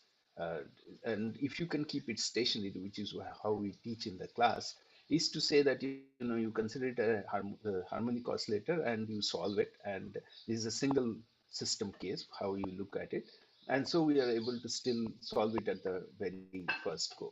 And in that respect, when you apply temporal control, the age-old scenario has been to use a beam kind of a technique where you can isolate atoms or molecules in a way so that you can either do cross-molecular beam or cross beam with a light system. And so once it is sort of well defined as to what you are looking at, you would be able to do this control to some level. This was the original principles which has worked quite well. And we have also looked into this process earlier where we actually use these kinds of beam chambers where we put in our laser pulses. And we then only had to worry about changing certain aspect of our laser pulses. And one of the things which worked for us was to just change the frequency content uh, timing within the laser pulse. Certainly it had some Fourier effect of broadening the pulse to certain level, but it still was able to do things in an ultra short time scale, and that resulted in interesting results of controlling molecular behavior to some extent. But then again, this is a scenario that we are considering in the case where we can look at a single molecule at a time interacting with laser pulses. So that way, this is not where non-isolation is happening. It's an isolated environmental condition. So this is reasonable, and it kind of has been the area which is of interest and shows a lot of tremendous advantage. Can we get into a scenario where it can be better? One first thing which is necessary for that is that instead of using very simple shapes that we just discussed, chirps, you need to have a shaping which is much more complicated, and as you go shorter it doesn't work that way. So it goes back to my old work where actually we had shown that it is possible indeed to modulate by using programmable materials, and one of them was acoustic modulating by a modulator in the Fourier domain. These are historic aspects, but I'll just quickly go through very fast to show that you use a Fourier domain aspect to get this story. And truly experimentally, you do get shape pulses, which can do aspect work.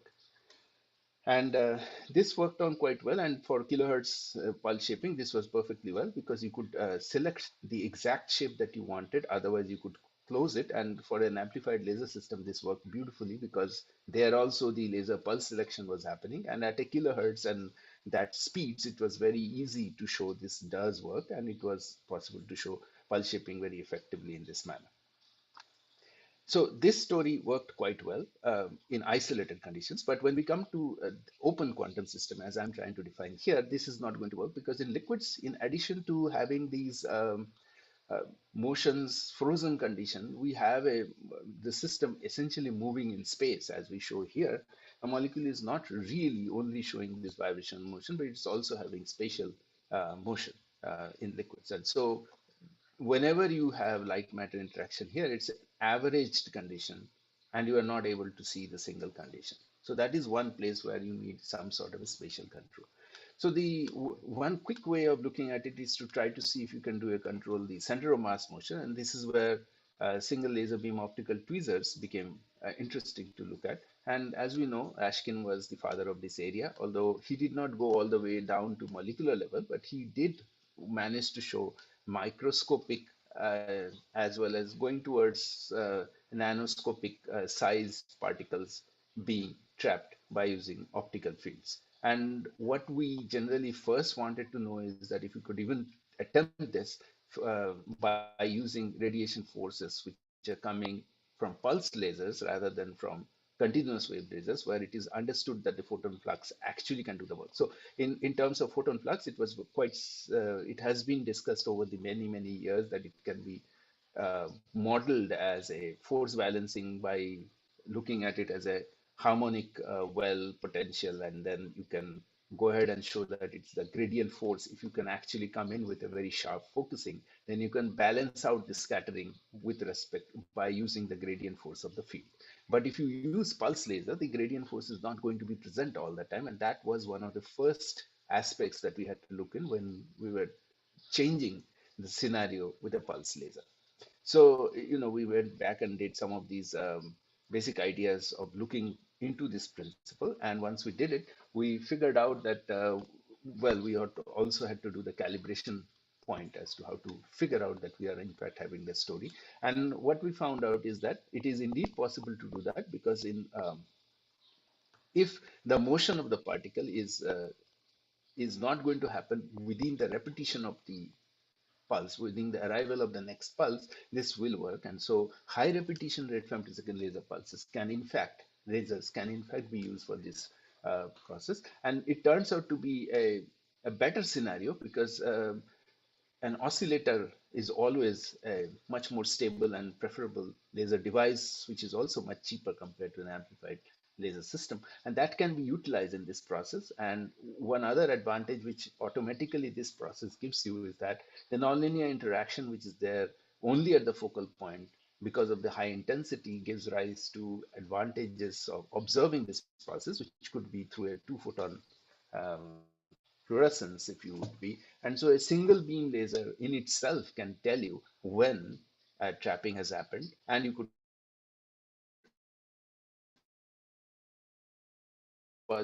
detection possibility of this way, and actually enabled us to see better the process of tweezers.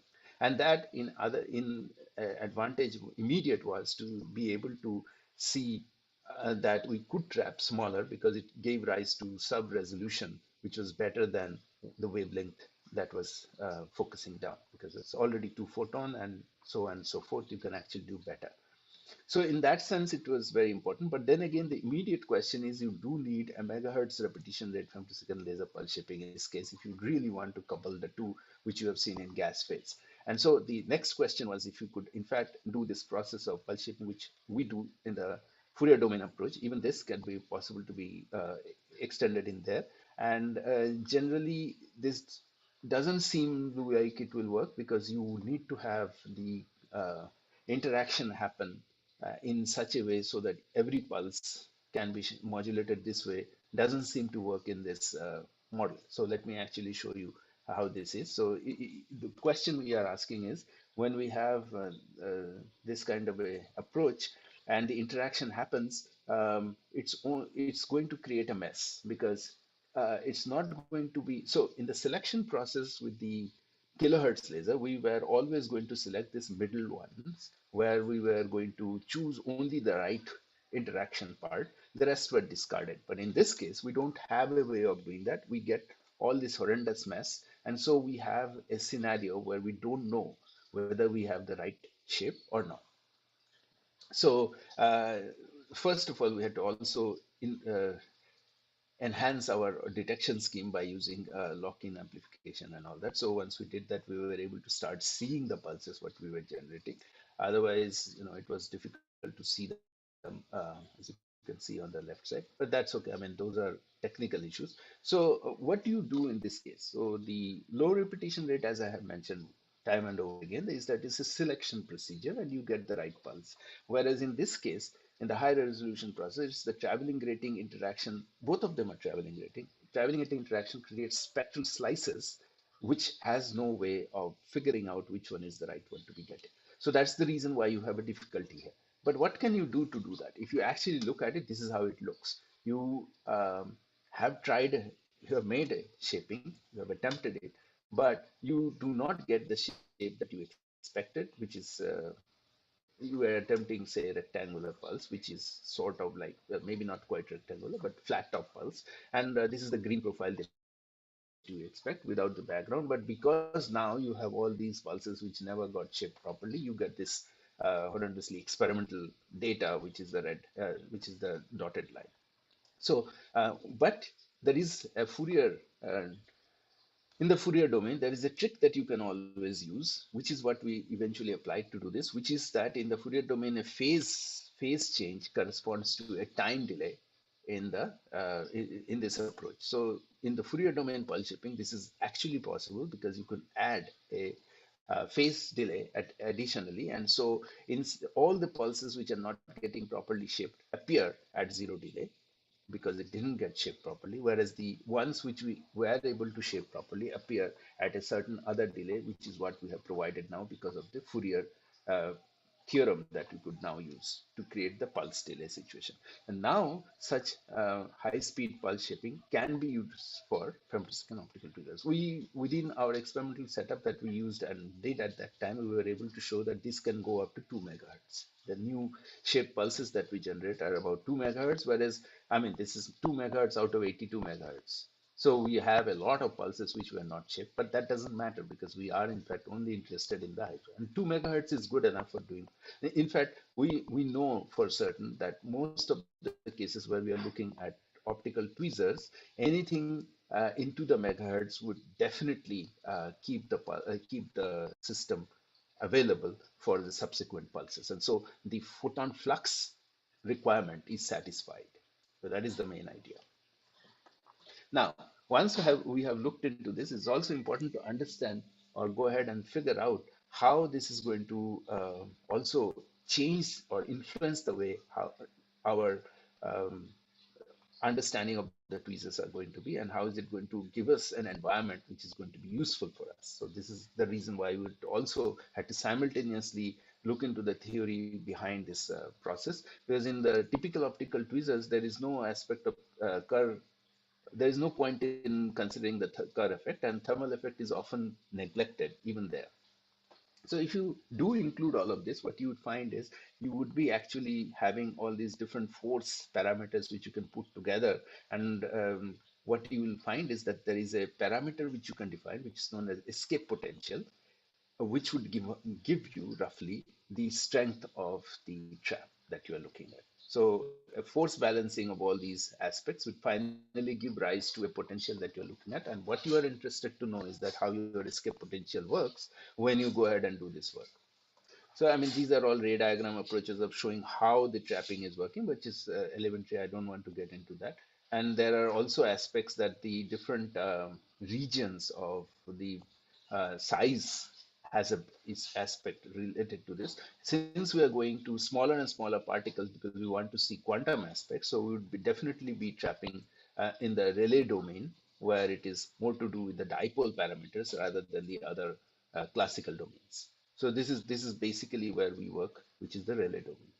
Okay, and so here the particles behave like point dipoles, and this is where we are trying to go ahead and see if we can actually make sense, as we have a realistic situation of thermal effect as well as the Kerr nonlinearity, which is now added because of pulse lasers. So, I mean, these are just details. So what we eventually found out, again, these are numbers which we basically figured out. And when we incorporate them and start looking at how these optical forces and potentials work out, we did find that it is in fact possible to come up with a region of interest where different bead sizes and laser powers can be worked together to get to a point where we can get useful results and stable traps happening. Okay, and you can actually try from the fact that you don't consider anything, which is the pure original idea of optical trapping, add Kerr effect and add thermal effect and see what happens. Curiously speaking, what is going on is in our particular, again, I show this to just remind you of that we are interested in the escape potential. What we find is that there is actually an interesting change of parameter as we look through, which is that the difference in escape potentials when we look at only thermal effects and when both current thermal effects are added, there is no difference, because in the CW cases, the Kerr effect is really having not much of an effect. So it's all are due to thermal effect, and the loss of trap that you see as you increase laser power is all due to thermal effect, which is expected. This is interesting, but this is something which we thought. And so immediately, RP, how am I doing on time?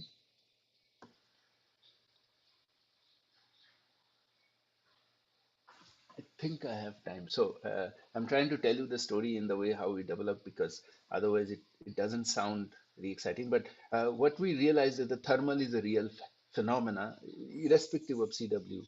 And pulse, we know it will be, because once we have pulses. But we wanted to know whether it's true or not. So we wanted to look into what happens when you go into thermal studies and if you have short pulses.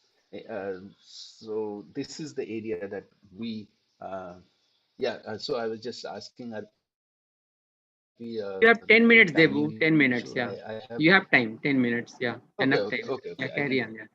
Okay, I can tell the story. Yeah. Thank you.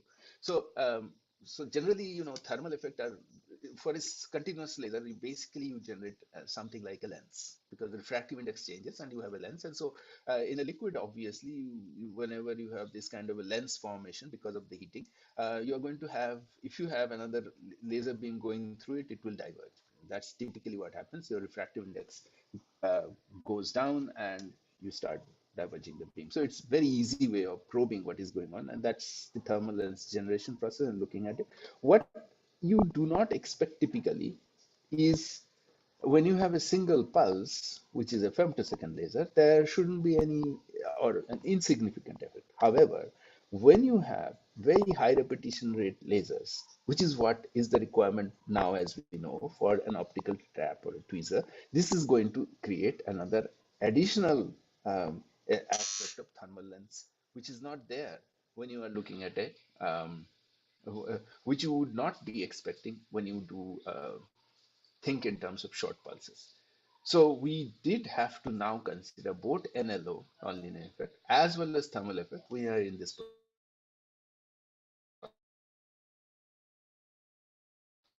So this is the story, and we informed that this is in fact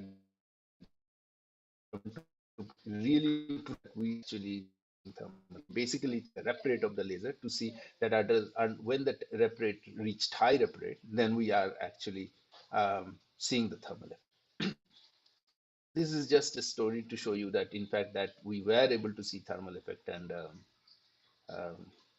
NLO together, and it was possible to, in fact, this is an experiment to show that you could in fact move the sample fast enough to be able to reduce the thermal effect and recover the NLO effect. So this is basically showing that if you have a competition, you can actually, for liquids at least, you can flow, or even for solids, you can move in a rotating wheel or something like that. Experimentally, it's possible to recover one versus the other. So that's basically showing that it's there. So that's it. Now, can you actually have any advantage of these kinds of thermal effect? First of all, you would immediately say it's always a vice. What's the point of it? But is there a way to either control it, or if there is a way of having an impact anyway, which is there any use of it? Why femtosecond and why having thermal lens effect with a femtosecond laser would have any difference from what we call in terms of the other thermal lens effect, which is CW? So we had to go back to the board and start looking at thermal effect in a different way. And I mean, thermal effect is thermal effect. You go back to the equations, you look at them, and what you find is that it's because it's a complicated coupled variable equation, you cannot solve it. So most places they would, if the thermal effect is low, you basically ignore one of them, conduction, convection, one of them, and you can solve the problem. And this is what was done by earlier models. And when you do it with femtosecond lasers, however, so these are the principles, but when you do it with the femtosecond lasers, unfortunately, they don't match. So your experimental results are there showing that you are getting thermal effect, and the models that you get does not fit the data. So very quickly put, there is some inflection in a thermal lens formation in time, if you can look at, which is not there when you use it with any other process, which is there. Either you change the sample, which is very low thermal effect, then you don't see it, or you do it with a CW laser, then you don't see it. So the point is there is something which is different when you do femtosecond versus CW lasers. And we immediately put it to use. As a spectroscopist, we basically figured out that it was actually very advantageous to show that immediately thermal lens can actually turn out to be a spectroscopic tool in a molecular sense, because thermal lens, until as of now, most of the time has been used in the phenomenological sense, and thermal processes are always used in phenomenological sense, and there is no molecularity in the process. There is nothing of a distinction in terms of molecules, but here it is. That's because what is happening in some sense is that you have convection, which is very important here. You cannot ignore convection, and convection actually depends on the size and shape of the system that you are looking at, in this case molecules. And so if you have distinction in molecular shape and size, then you can immediately see the effect. So you can actually now can look at structural isomers, and you can tell how to distinguish them, or you can even see you can even use some chromophore aspect of a thermal process, and you can even distinguish again isomers and other kinds of processes. You could also see that this idea that you rarely have any effect of other processes, only conductive model will work, is only at very low powers. So we could reproduce that, but the very first few points are that methanol turns out to be a very useful system for us as a chromophore for thermal process, because it's a small enough molecule that it shows a very nice convection process. Water actually not that way, because water turns out to be a large system because it's highly networked as a hydrogen bonded system. And that's the other part of the story which comes in, but we are not dealing with that here. But it's just to show that, you know, if you include the convection into the system, you can explain all the data. That's the basic point. What happens? So there are very different ways of looking at it. You could just simply look at it by using time resolved way, or by using systems where you are looking at two different laser beams. That's fine. But I mean, very often you don't have two different laser beams to look at. In fact, we were working for ISRO, where you would rather want to have a single laser beam to do this action. And also for optical traps, we only have a single laser beam. In that case, it turns out that you cannot use this conventional system where you sit at the minima and look at it, because there is no signal change there for thermal process. So you have to actually move away from the minima, but you do get the same results. So that was very important to note, that this is how you can get back to these data. You could also have very small additives added to systems to kind of get information about the system. So this was just an example of that. You could even have binary systems to mix and show that you can get results which are exceedingly matching with the expected results. And if there is any heterogeneity in the system because of mixing, you could in fact see them also in these kinds of states. The other thing which was very interestingly evident, which we didn't expect to happen, is that we know that whenever you do a single beam experiment, because of refractive index changes, you see a change in sign. And if you do the same kind of a story for a system where you are in fact moving the system between gas phase and the liquid phase, you can actually see it under certain conditions this happens. And this is because this is an iodine molecule which is the chromophore, in this case a thermal chromophore, which is going between the gas phase and the liquid phase. And we could see that there was a change in the refractive index between the two in the opposite way, and we could see the effect immediately there. So it has many interesting results, including phase changes, and that we proposed as one of the ways of looking at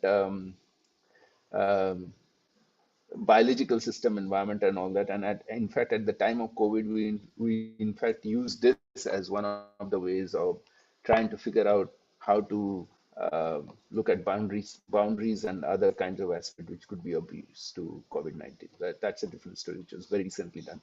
So I thought I'll just put it up that in spite of all these kinds of new spectroscopic techniques have become very useful. So what we are trying to say is that we can actually go from bulk to nanoscale, and we can make this work for us. And so we basically decided to now couple this whole story into being in the gas phase to being into a tweezer, and then use it to our advantage. We could do many different ways. One way is to use it in an application sense, but in the other way, it's also important to perhaps do it in the way that we are approaching. So going back to the theory that we were doing, if you now go and look at the pulse laser, what happens?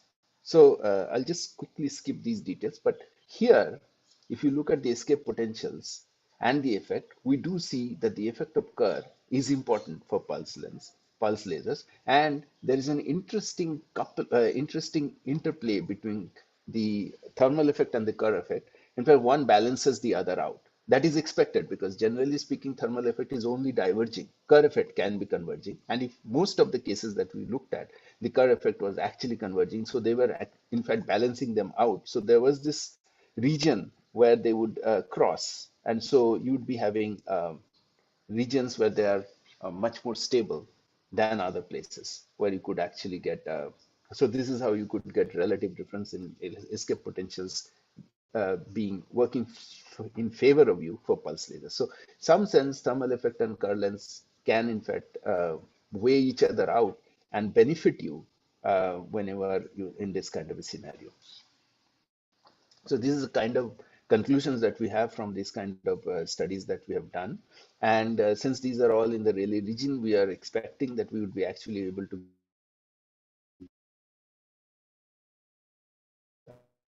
further down, because we could a few nanometer size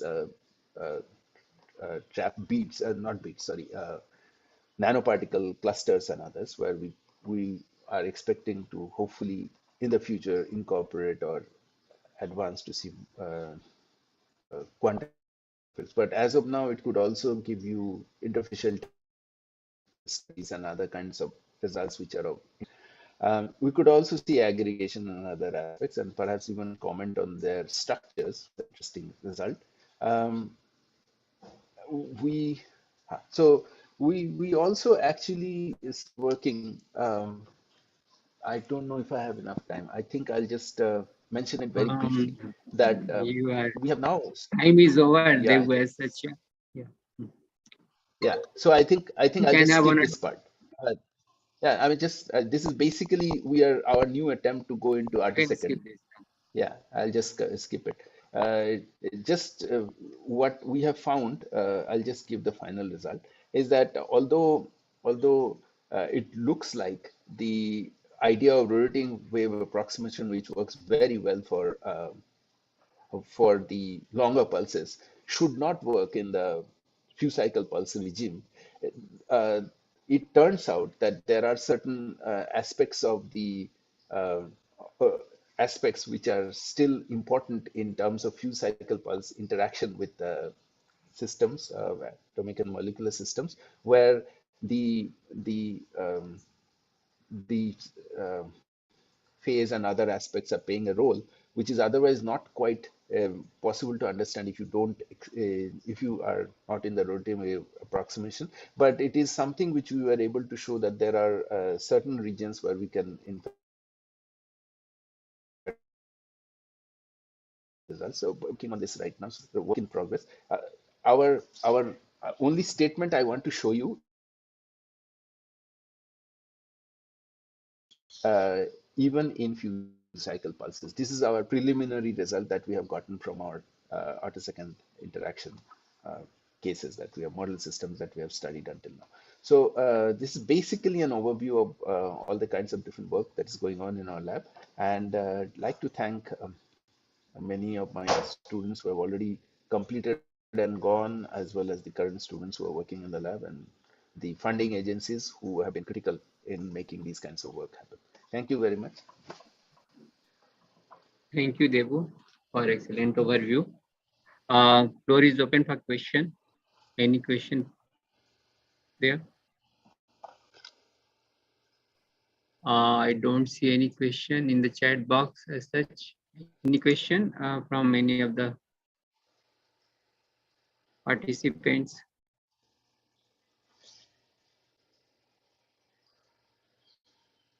I don't see any raised hands. So if there are no more questions, Devu, I have just one curiosity. You must have seen the Lukins Harvard. You are from Harvard. So Lukins group, they are doing very novel experiment using optical tweezers, holographic optical tweezers. They are trapping atoms and they are controlling their distances. They are implementing gates, logic gates using atoms. So you have any plans to move in that direction? Yeah, actually, this is a very important point. We would also want to get into there. In fact, what we are trying right now is to see how big of a size of a cluster of nano system that we are working on that can be worked under the condition that we are doing. They are mostly using gas phase. I mean, they are not still, for them it's a fluid condition. It's not really a liquid like in a so we are using the traditional microscope slide objective, and that's where we are trying to attempt this. What they are doing is a specialty approach. We are Yeah. not trying that. So we are hoping that they are using a microfluidic approach. So we are hoping that if we could still see, so we have gone down to about 10 nanometer size. That's our best that we have done. 16 nanometer, I'm sorry. 16 nanometer is the best size domain that we have worked on with 800 nanometer light. I'm not sure if I can do 5 or 6 nanometer size with say 400 nanometer light. If we can do, then we are almost in the region where we can start seeing quantum kind of a aspect which we are after. So that is the idea. Okay. Okay. Any other questions? Somebody there? If there are no more questions, thank you, Devu. Thank you for a nice talk. Yeah. You can stop sharing so we can move the third speaker of the session, third and last speaker. Vijay is there? Yeah.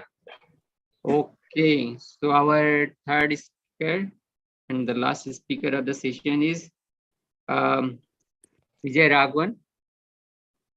Full name Rajamani Vijay Raghavan. So Vijay is an associate professor and former reader at Department of Condensed Matter Physics at IIFR Mumbai.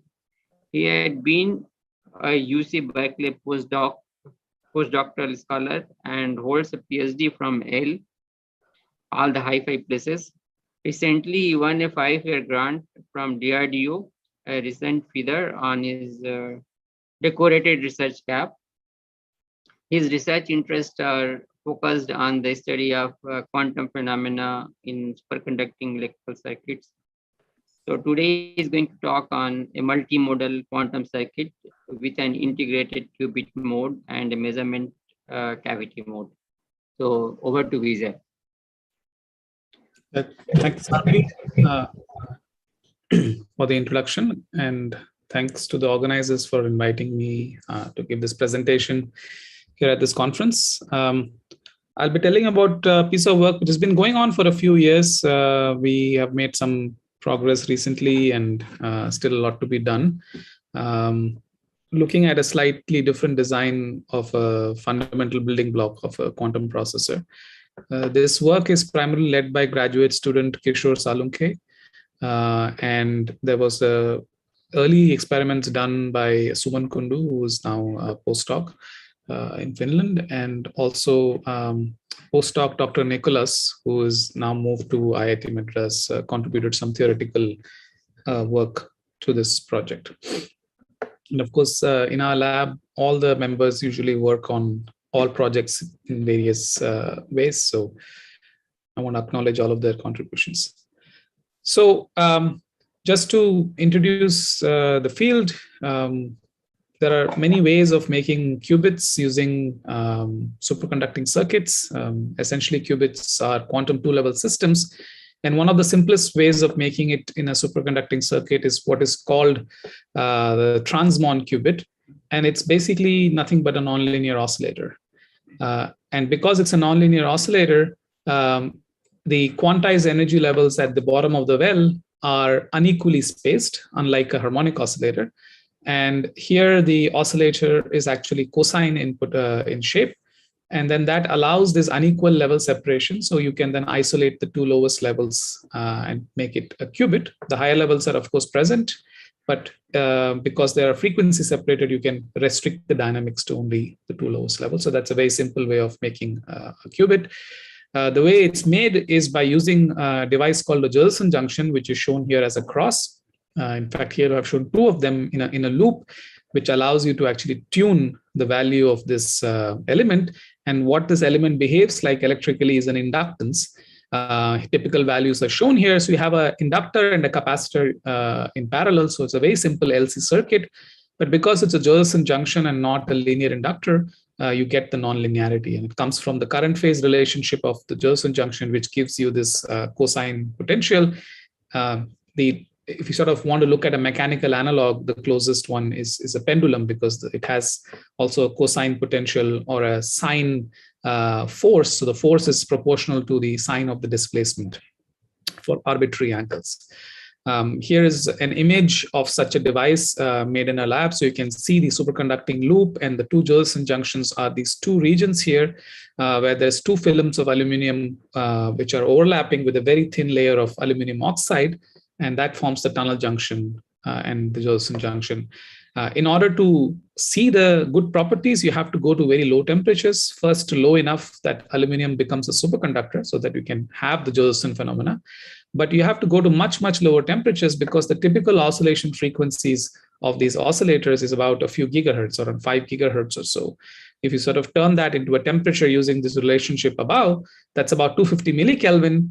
And that's a very tiny number. So if you don't want thermal fluctuations to populate your energy levels in some arbitrary random fashion, you need to go to very low temperatures so that the system is predominantly found in the ground state when you let it relax. And that allows you to initialize the system in a well-defined state. And that is important for qubits.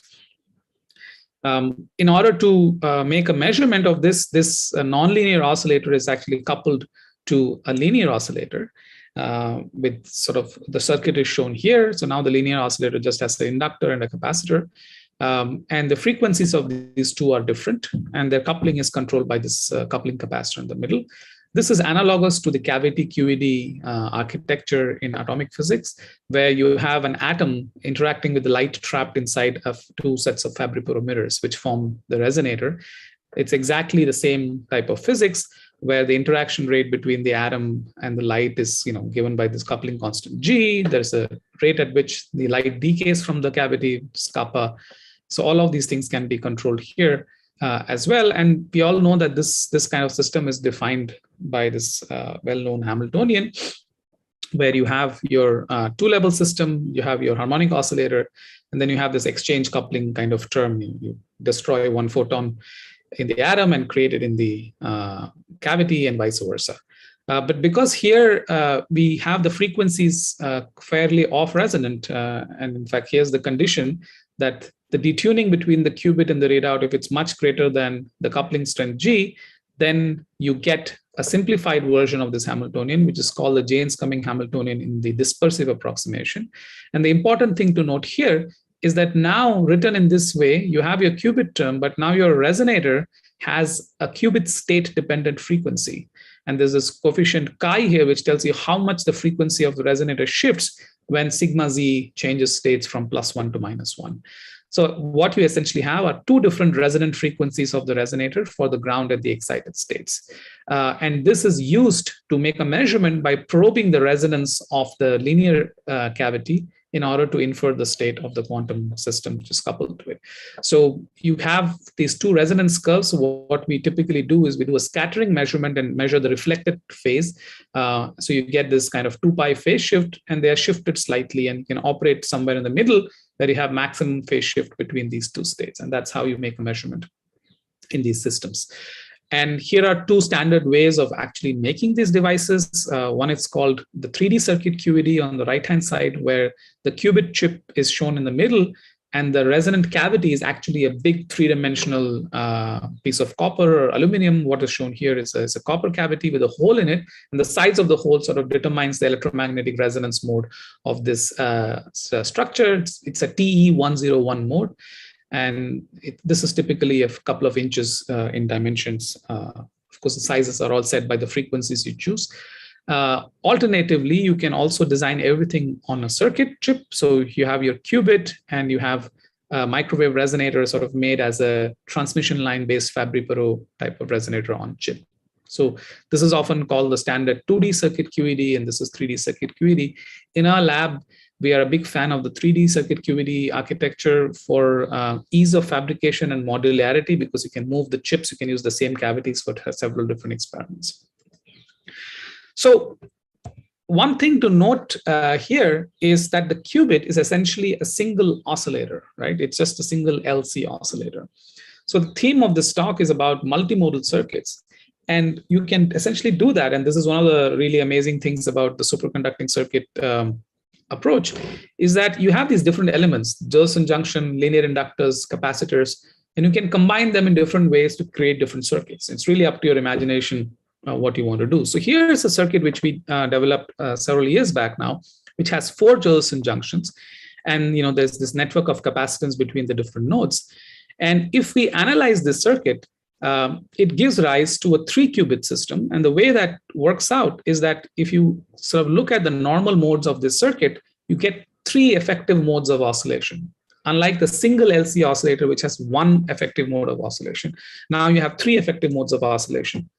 And all of them are nonlinear because it's all based on Josephson junctions. And you essentially get a coupled 3-qubit system, or you can equivalently think of this as an 8-level Hilbert space, which you can manipulate. And we showed over a series of papers that this is a nice and well-controlled 3-qubit system, offers certain advantages in terms of implementing higher dimensional gates, so directly implementing a 3-qubit gate. And we ran some algorithms to show that in some circumstances, they can actually do better than some of the standard case. This is nowhere, like a robust replacement for the current transmon qubits, but it's an alternative way of looking at constructing building blocks. So here in this particular circuit, there are these different normal modes. So let's look at that a little bit more carefully. How do these normal modes arise? You can sort of use the symmetry of the circuit here to look at what the normal modes might be. The first one is a dipolar mode, where these 4 junctions are, oscillating in this way, where these middle 2 are at 0 potential, but the top and the bottom are oscillating with respect to each other. And by symmetry, there must be another dipolar mode, which is just 90-degree rotated, where plus and minus are changed now. And then finally, you have a quadrupolar mode, where these 2 are at the same potential and oscillate with respect to the other 2 terminals, which is at a different potential. And this is called a quadrupolar mode. Some of you might realize that there are 4 junctions. So there is a 4th mode, but that's like a global breathing mode, and that doesn't couple to these and has a very, very different frequency. So by choosing the structure, which is essentially controls the capacitances and the values of the Josephson junctions, you can get these 3 different modes to have 3 different distinct frequencies. And these mode identification can be turned into basically a definition of new mode variables.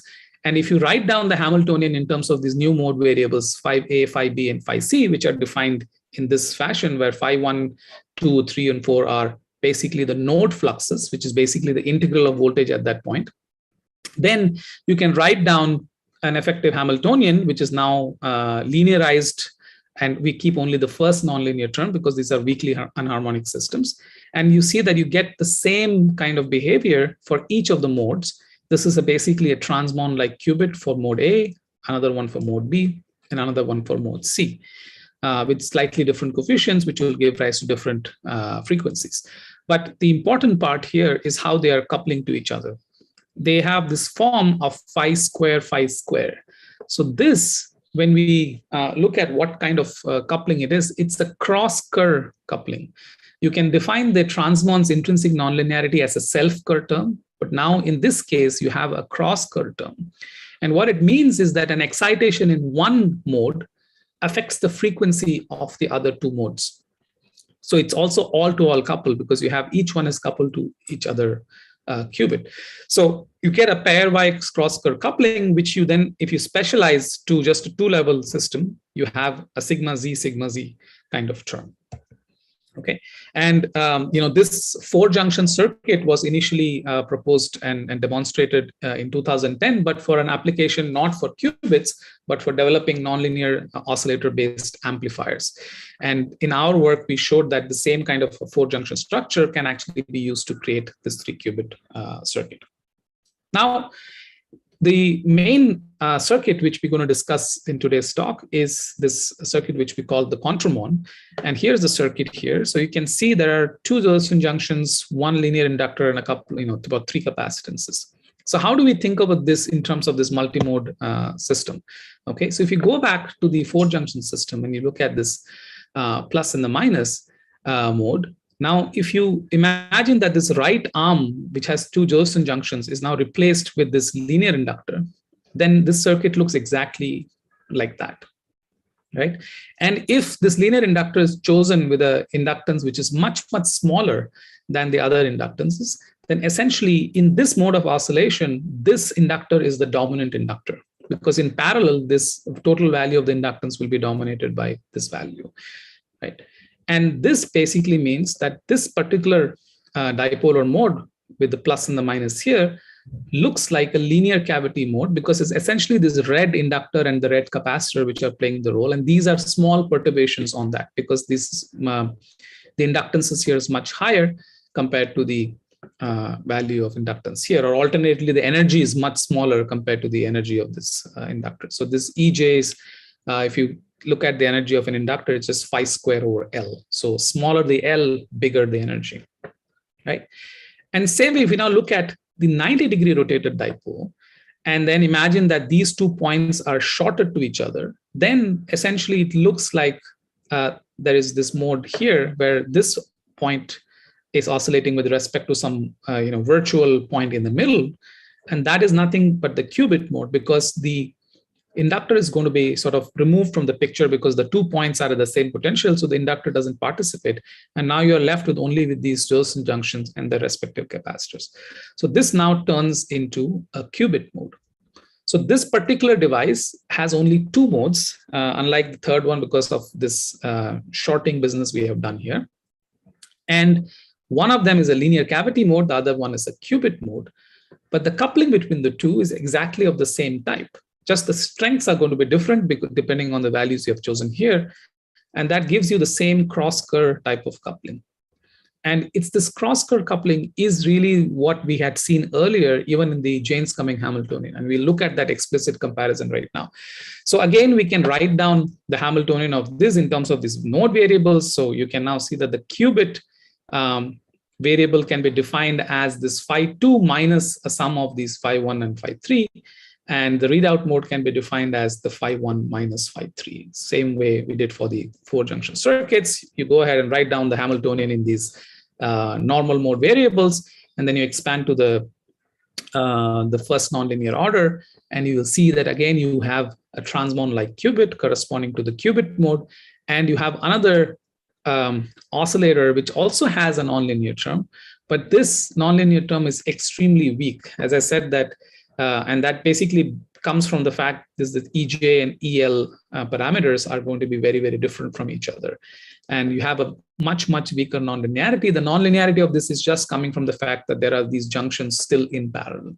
But effectively, this just looks like a linear cavity.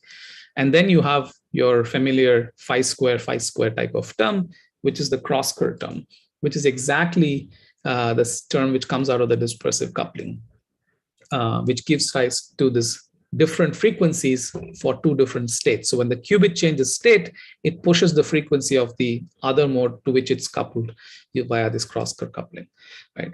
And a similar device was analyzed recently where the linear inductor was actually a series array of Josephson junctions. And they had shown a similar multimode structure in this work. The name Quantromon is actually sort of a dedication to one of these early qubits, which was published in 2002, and one of the early superconducting qubits which showed good coherence, and that was called the Quantronium, because it has a very similar structure. Only the parameters of the junctions were different, because this particular qubit was in the charging regime, where charge actually was a good important quantum number, whereas here offset charge doesn't play a very role in this transmon regime. So we call our device a Quantromon instead of a Quantronium, which was for the charging regime. Okay, so now let's look at this comparison between these two circuits. So here is the Quantromon device with your qubit and cavity, and here is the original transmon plus cavity design, which I showed at the beginning of the talk. So one of the important differences because of constructing the device like this is something called the Purcell effect. It's basically how the environmental coupling, which anyway has to be present in order to probe the resonator, affects the qubit mode. And I'm going to discuss this in more detail at the end of the talk. So I just mentioned here that ideally it should not be present in this. It's because of the orthogonal nature of these two modes.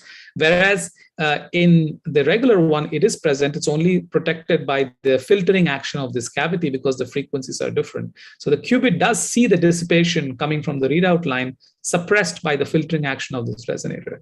Whereas here, something else happens. It's sort of this orthogonality between the two modes, which actually protects the qubit from this mode, this readout mode, which is really a great property to have. The dispersive shift, this is basically the cross-Kerr term, which tells you how much signal you're going to get when the qubit changes state. In case of the Quantromon, we will show you that it's actually independent, within quotes, that it's a small dependence of the difference between the qubit frequencies and the cavity frequencies. And this sort of allows you flexibility in choosing the frequencies depending on your application. Whereas in this case, the detuning plays a role. If you make it very largely detuned in order to protect the system from the environment, then your signal goes down. And the starting Hamiltonians for the two cases are of this type, but both when you go down to the final case gives you the same Hamiltonian. The difference is that in the case of the Quantromon, it's a more direct step. There's less approximations. It's sort of intrinsically cross-Kerr Hamiltonian, which gives you this exact term you want to do the measurement. Whereas in case of the Jaynes-Cumming, it's under the dispersive approximation that you get this effective Hamiltonian. So that might have some role, and I'll comment on that towards the end of the talk. And again, this was pointed out also in this particular paper.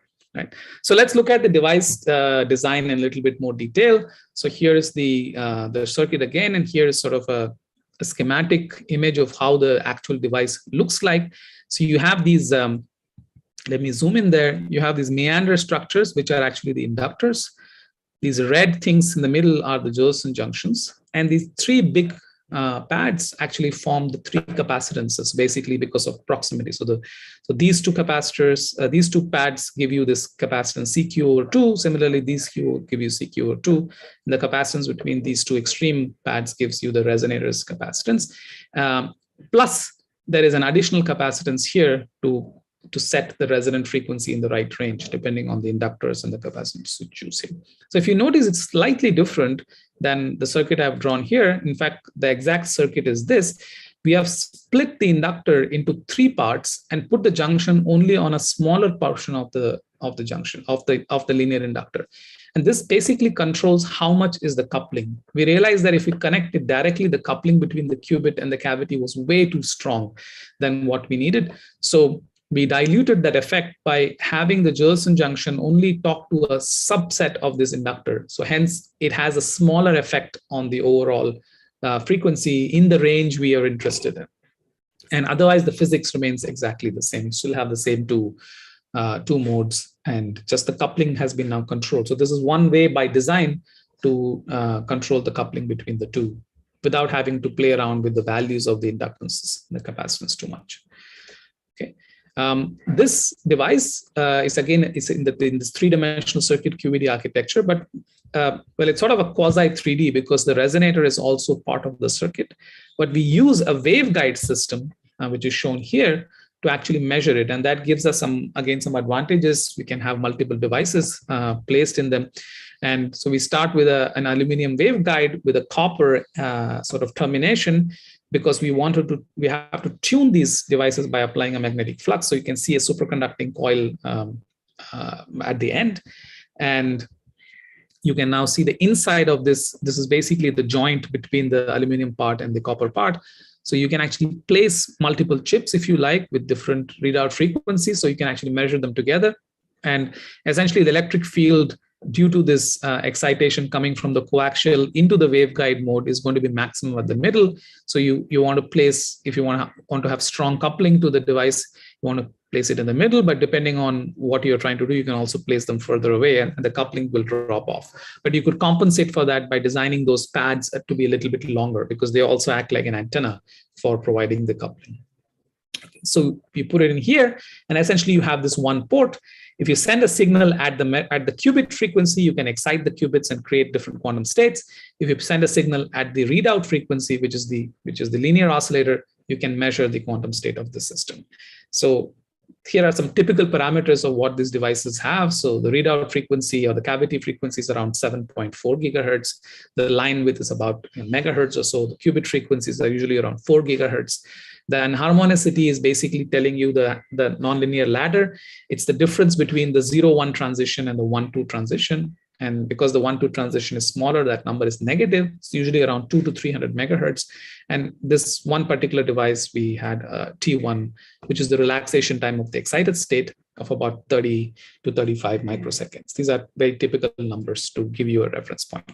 So what are the early experiments we did? And we were the reason we got very interested in this device was how it performed when we did measurements, right?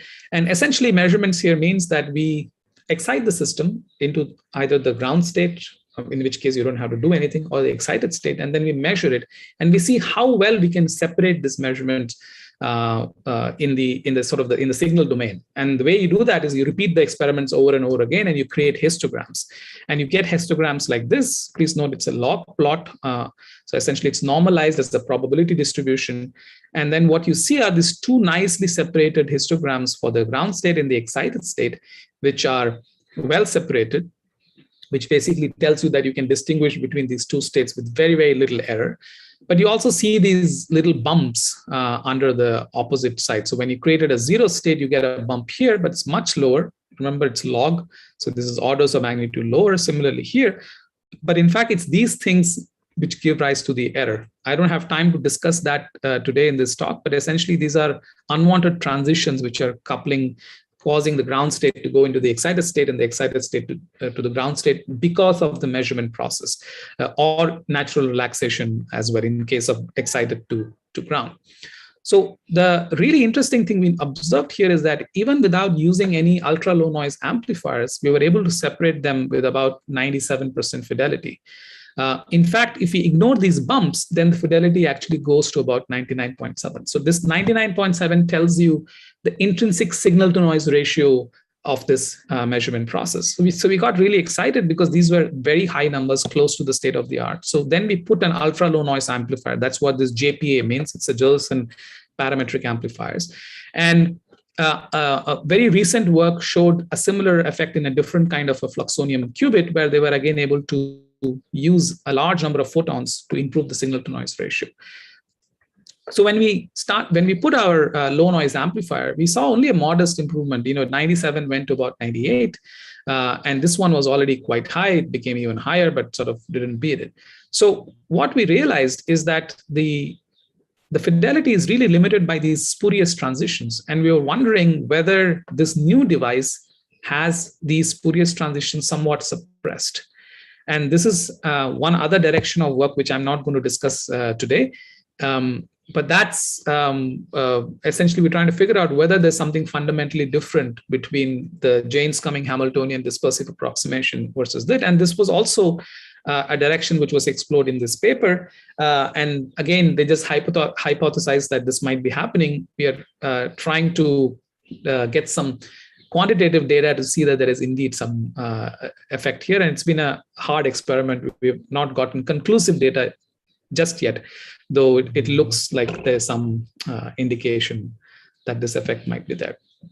So in order to even investigate that experiment and also look at this aspect of the cavity and the qubit being of different frequencies, we wanted to make a tunable quantum on design, which means that if we can somehow change the qubit frequency in situ, and in order to do that, the only way to do it is to change these Jolson junctions into squidge themselves. Now, it's a little tricky because you have now two different superconducting loops. There is an overall superconducting loop which involves the linear inductor, and we always have to work at 0 or integer flux quantum at this point in order to operate the device correctly. So here is what we did. So now you can see there are two sub loops. Basically, each of these junctions are broken into two junctions. And that allows us, by going to subsequent integer flux quanta in this larger loop, which requires a smaller amount of field. Remember, flux is B into A, and area is larger, means you need a smaller magnetic field to get to the same flux in a larger loop, but in a smaller loop, you'll put only a small amount of flux. So you are able to tune these EJs, or equivalently the qubit inductance, as you go from one flux quantum to another flux quantum. And that allows you to tune the qubit frequency as in the same device. So you can now look at how the cavity frequency and the qubit frequency as they go away from each other, whether the signal to noise ratio, the frequency shift is changing a lot or not. And we choose some area ratio so that we can apply these fields without having to send too much current. And then you get some amount of control. So remember that you cannot have a smooth control because you have to go in integer flux quantums in the big loop. So the area ratio tells you how smoothly you can change these frequencies. Okay, so we made this device, and here's the result. Plotted here are the qubit frequencies in red and the readout frequencies in blue. You can see that the readout frequency is more or less constant. It's actually less than 1% change over the 6 flux quantas, whereas the qubit frequency has changed from about 7.2 gigahertz all the way down to about 4 gigahertz. So by about 3 gigahertz, it has changed, whereas the readout frequency is the same. Now, for each of these operating points, we also measured this dispersive shift, which is basically how much does the readout frequency shift when the quantum state goes from ground to the excited state in the qubit. And that's the plot here. So again, the blue curves here tells you the difference between the qubit and the readout frequency. So it's basically the difference here, shown here in blue. So that starts very close to 0, where these two are close to each other, and goes all the way up to about 3 0.225 gigahertz. And the dispersive shift is plotted on the right in megahertz, and that goes from about just under 3 megahertz to about 1.5 megahertz, so about only a factor of 2, whereas this thing has changed in a huge way, right? And remember that in the conventional case, the dispersive shift goes as g square over delta. So the g is that coupling strength, and you guys have 1 over delta. So 1 over delta is changing by enormous amount if you compare this to the conventional case, whereas here the dispersive shift or the cross-Kerr coupling term is only changing by about a factor of 2, which means that over this entire range of frequencies, we can get good signal-to-noise ratio out of this device. So this part sort of demonstrates that this idea that the detuning independence is there is sort of demonstrated here. We are now testing the qubit performance at each of these operating points. Now, the last point I want to mention before I end the talk is the role of asymmetry. So here's again the comparison between the quantum device and the transmon device. And remember, I mentioned that the environment is coupling to the readout resonator. Now, from the symmetry of this device, you can sort of see that if the readout resonator has been excited, there's plus here and minus here, it actually does not excite the qubit mode, because the qubit mode is basically the excitation of this point. And this point essentially remains at zero potential. So for those familiar with electronics, this is sort of like a Wheatstone bridge balancing itself, right? If you have a balanced Wheatstone bridge and you put a potential on one of the sort of pairs of terminals, you get no excitation on the other. It's exactly the same idea. But that requires these two arms to be perfectly the same, which in reality doesn't happen in a real device, because fabrication uncertainties always gives rise to small changes here. So in the ideal case, the dissipation from the readout port is completely decoupled from the qubit if there is no asymmetry. But if we have asymmetry, you're going to get some effects. What's going to happen here?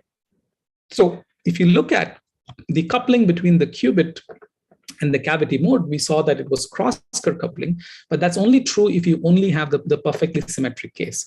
So we studied what happens as you change the asymmetry, which ignore the x-axis label for now. You can just think of this as the changing asymmetry. The cross-Kerr coupling doesn't change a lot, but this transverse coupling, now this is exactly the same kind of dipolar coupling or exchange coupling I had mentioned for the standard Jaynes-Cumming Hamiltonian earlier, first comes down and then goes up. And that really depends on what values of the asymmetries we have chosen here, and we are changing one of them and tuning them. So there's actually a point where the asymmetry actually goes to 0, and that's where this transverse term goes to 0. So in order to look at this, we thought, rather than relying on random variations, let's do this in a controlled fashion. So we basically made a device where one junction was turned into a squid, as opposed to the two junctions, both junctions being turned into a squid for an overall tunability. Here we could change the asymmetry of the device by changing EJ2 with respect to EJ1, again by applying flux, and relying on the fact that this is a much smaller loop and this is a much bigger loop. So we can go to integer flux quanta in the bigger loop and have small changes in discrete changes in flux quanta in the other loop. So we also made this device, and we extracted this asymmetry, which is basically defined as the difference of the energies divided by the sum of the energies. So you get a number as a fraction. And we chose one of the tunable one to have a larger EJ, because with a squid tuning, you can only bring it down. So you have negative asymmetry at the beginning, and then as you go from one flux quantum to the next and so on and so forth, the asymmetry changes. And then there's this point here where it comes very close to 0. Now, and this is just again the same plot from the previous slide for reference, that we expect the cross-Kerr and this dipolar coupling term to turn on. So remember that if the dipolar coupling turns on, then the Purcell effect protection is gone. You now go back to the same kind of situation, even though the effect is smaller if the asymmetry is small. In this device, the asymmetry was exaggerated, it was made bigger so that we could actually look at it very carefully. So we have this device where you have in situ tuning of asymmetry. We can choose an operating point where the asymmetry is very close to 0. And this is, again, something we are looking at from the point of view of whether the 0 asymmetry point is going to give us some special protection from the measurement-induced back action. and also look at how Purcell effect, because if the transverse coupling is turning on, you no longer have that protection from the readout port, which is basically the Purcell effect. And finally look at the readout fidelity aspect of it. So this is where we are. So to conclude, I showed you this device Quantumon, which is a 2-mode circuit with cross-current coupling, and we had seen high measurement fidelity without the use of ultra-low noise amplifier. This device is supposed to have this highly suppressed Purcell effect because of the orthogonality of the readout and the qubit modes, and should have this dispersive shift, which is somewhat independent of detuning. And by building this tunable Quantumon device, we did demonstrate that there's a weak detuning dependence as expected. And we also made devices with this tunable asymmetry. So this detailed study of how the Purcell effect changes as we move along these different asymmetry points, and how the readout fidelity is affected in terms of these spurious transitions between the two states is going on. So I'll stop there and take any questions. That's a group from a recent get-together we had after a long time in the pandemic. So we're all without masks. All right, thank you. I'll take some questions now. All right, so it's open for question. Any questions? Chat, there is no question. So you can unmute yourself and ask questions if anybody is interested. Thanks, Professor Vijay Raghavan, for nice talk. So my question is very naive kind of things. So if I understand that your building block, you are trying a 3-qubit kind of system. That was, yes, that was one of the earlier works, which was sort of the origin of this multimodal device. Yes. Yeah. So now there I want to try to understand. Let's say you come up with this this building block, three mode, and let's say call them 3-qubit, 1, 2, 3. Then the question is coming out to this question of scaling. Let's say another such device, another such building block I create, and then the 4, 5, 6. Those qubit are 4, 5, 6. Yes. So now the question coming, the coupling between 1 and 5, 2 and so there are lots of possibilities that are coming. Do you think is it easier here, or it is going to be difficult here more? Well, right now it looks more difficult in terms of immediate scaling, but that's actually a line of work which is happening, which I did not discuss here today, is how to use these building blocks to create larger networks. And we published a paper last year where we showed that it's possible to do a gate between one such multimodal circuit and a regular qubit, which is a single qubit mode, using adapting this, one of the standard techniques called cross resonance. And it also retains some of the advantages. So the student who worked on that is my senior most student right now, is writing his thesis. And he showed that the best way to scale it up is not to connect a trimon directly to another trimon, because it just creates too many interactions and it becomes very difficult to keep track of it. We had also explored the possibility of going to larger structures with more number of junctions. In fact, we had made a device called Pentamon, which had 5 qubits and 6 qubits and 5 modes. And that one also showed all the right properties in terms of having all the cross-current effects, but it's now a 32-level Hilbert space, and the controlling the frequency space is just impractical. So this 3 right now, at least in this approach, seems like a sweet spot, offering both the ease of operation and the access to some native multi-qubit gates, which is not present. And the idea which my graduate student proposed and demonstrated was that if we use a trimon coupled to another trimon via a single qubit, a single mode qubit, which is a transmon, then the problem becomes manageable. And that's sort of in his thesis work, he showed a first step towards doing that. But it's basically, we have not built that. It's one of the experiments which is sort of on the back burner for the near future. But so yes, that trimon, what you said, that trimon and single qubit means it is in principle whichever transmon and single qubit, whichever qubit from that, whichever mode from the transmon you want to correlate or interact with the qubit, that is in principle possible. Yes. So the thing is that that's a good question. So basically, the simplest one to create the interaction would be the dipolar mode. So what would happen is that the transmon will actually have direct coupling to only one of the modes.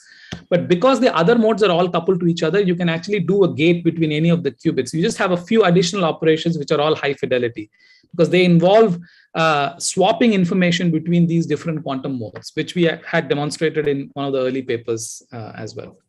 Okay, thank you for your talk and answering the question. Thanks.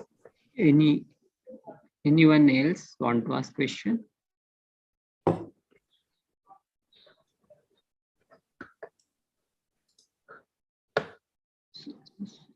I don't see anyone asking question. So Vijay, any idea about this sensing, the kind of devices you are making, qubit and cavity kind of thing, so that can be used for sensing some sensing? Yes, in fact, during my postdoctoral days, we're looking at magnetometry as a application for these ultra low noise amplifiers. But of course, if we are going to use superconducting qubits, all of these applications are going to be at very low temperatures. Yeah, so it's not going to be in the same sense as how a nitrogen vacancy center can be used as sensitive magnetometer. Very practical, yeah. So there are specific domains where these things can be used. There are now people have looked at even in the past of using this for ultra low field MRI, where the signal is actually coupled into a cryogenic system with a squid-based sensors for doing it. And in fact, there was a student during my postdoctoral days who did a PhD on this. That was one of the topics of his PhD. But these ultra low noise superconducting amplifiers are also playing a role in dark matter detection. So building sensors there. So there the cryogenic aspect doesn't matter so much if you can get the sensitivity. So those kind of applications are there, but not as a general purpose sensor in the sense of, but maybe there are applications also in metrology for some very precise. Also them. Yeah. Oh. Anyone else? Okay, let's thank Vijay for a nice talk. Thank you. And conclude the session. Thank you, Vijay. Thanks. Bye, everyone. For chairing the session, and we conclude this session. So next session we will start at 16:40, and it will be chaired by Professor Indranil Chakraborty. Okay, we will see at 16:40. Okay, Guruda. Thank you. See you. Yeah.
Hi, Indranil.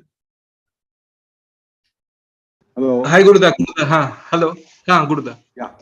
So this is our last session of today, and it will be chaired by Dr. Indranil Chakraborty, and he has already chaired another session.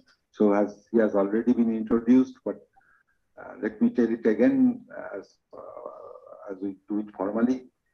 So Indranil has been working in this field for a long time, and he is a well-known scientist in the field of quantum information, and he himself organized so many programs at IIIT Hyderabad. So, okay, over to Indranil.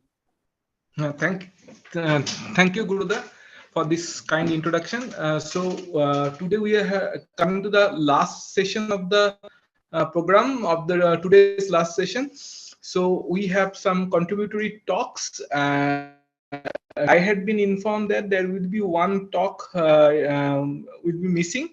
So we will arrange the time accordingly. So for each contributed talk, we have having 17 minutes of time with 3 minutes of question answer sessions. Our first speaker in this context is Dr. Somshankar Bhattacharya. He is from Institute of Quantum Technology, Theory of Quantum Technologies, Institute of Theory of Quantum Technologies from Poland, and he will be speaking about local quantum state marking. I now request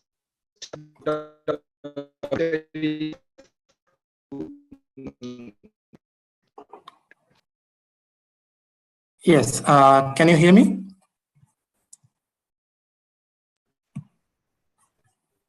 Yes, Tom, we hear you.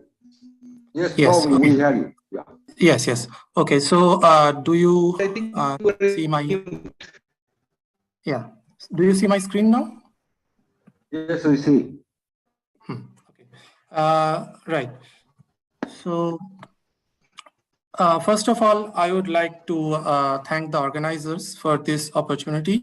And I am Shom. I am a postdoc at ICTQT in University of Gdansk, Poland. And today I'll be talking about local quantum state marking, which is based on a recent work, which you can find on Archive, and which will sometimes maybe in a few days will be appearing in Physical Review A. So this work is done in collaboration with Shamrat, Edwin, Sahil, Ram, Mir, and Manik from IISER Thiruvananthapuram, and Tathagato, Shubhendu, and Shutapa from Indian Statistical Institute, Kolkata, and Tamal from University of Hong Kong. Okay, so the plan of this talk is as following. So I'll be starting from the very well-known paradigm of local quantum state discrimination that has been studied extensively in the last 2 or 3 decades. And then I will propose our new task, which is called local quantum state marking, and which will appear to be very much different from this local quantum state discrimination. And we will also try to see in which ways these are different in the results section, where I will tell you how this LSM and LSD differ from each other. And also I will tell you about a possible generalization of this quantum state marking task. And finally, I will touch upon the entanglement assisted variant of this local quantum state marking, which we call EALSM. And finally, I will conclude by telling you some unanswered questions and also by summarizing the findings of this work. Okay, so now let us quickly move on to this local quantum state discrimination task, which is very much well known, but because of completeness, I am just telling you, just to remind you the setting, that there are 2 parties, Alice and Bob, who are spatially separated. They are given a set of bipartite states, S, which may contain n number of states, and the local dimension of the state could be D, and this set is known to both the parties. Okay, now a state is chosen from this ensemble, and this choice could be totally random, that means uniform, with uniform probability, or maybe with different probabilities, but depending on that, this task differs in performance. So this arbitrary state that is chosen from this set is unknown to Alice and Bob. Okay, so they know the possibilities, but which state has been chosen, they don't know. So they are given this state psi I, and these spatially separated players have to guess which I it is. Okay, so which state from this set it is.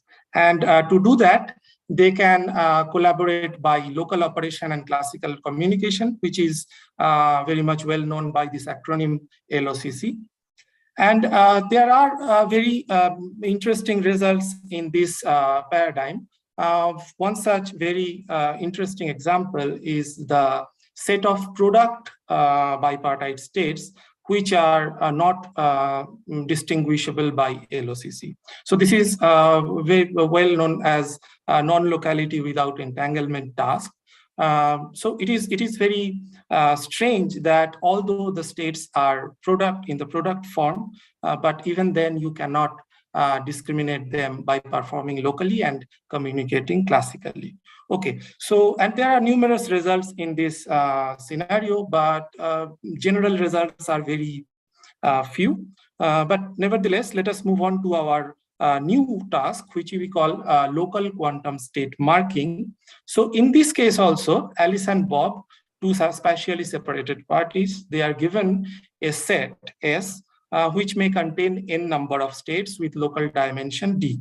And this is known to both the parties.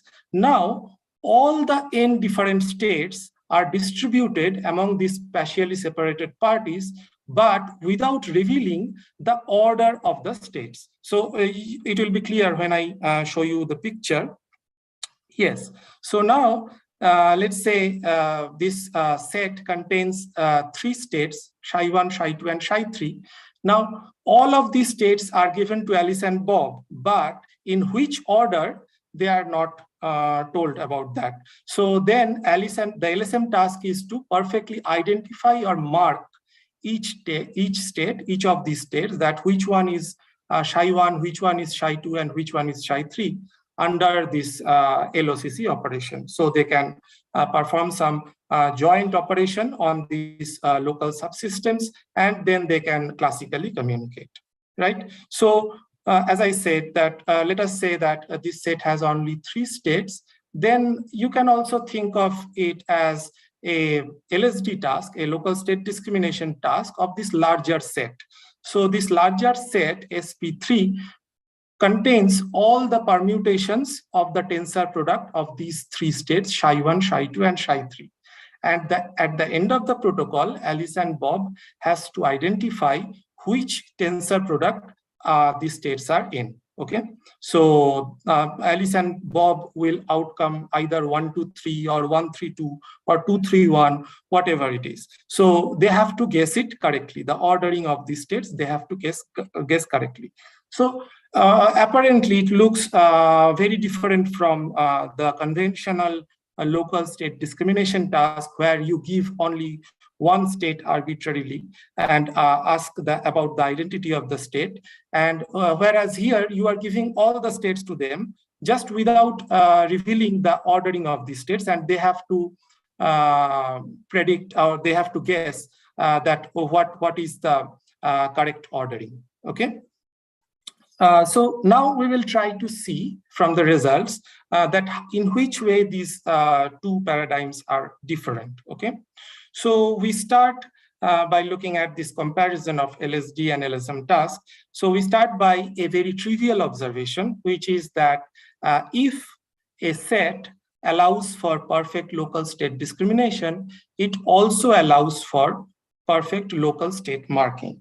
This is easy to see because if given any arbitrary state, if they can perfectly identify the state, given all the states, they can easily independently identify each of the states, and then they can predict, they can guess the correct ordering. Okay, so this is quite easy to see. But what is not easy is the converse problem. That is whether a set of states which allows for perfect local state marking also allows for perfect local state discrimination. So the answer for this that we find is no, it is not the case. Okay, so there exists a set of states for which you can do perfect LSM, that is, you can predict the perfect ordering, but you cannot identify the state given any one of these arbitrary states. Okay, so the example is like this. So this is a set of 4 maximally entangled states with local dimension 4 shared between Alice and Bob, this chi1, chi2, chi3, and chi4. And this A1 and A2 subsystem remains with Alice, and B1 and B2 subsystem is with Bob, right? And this phi plus minus and psi plus minus are the usual maximally entangled state in 2 qubits that are the Bell states, okay? So what do we already know about this set of states is that for this set, local state discrimination is not possible.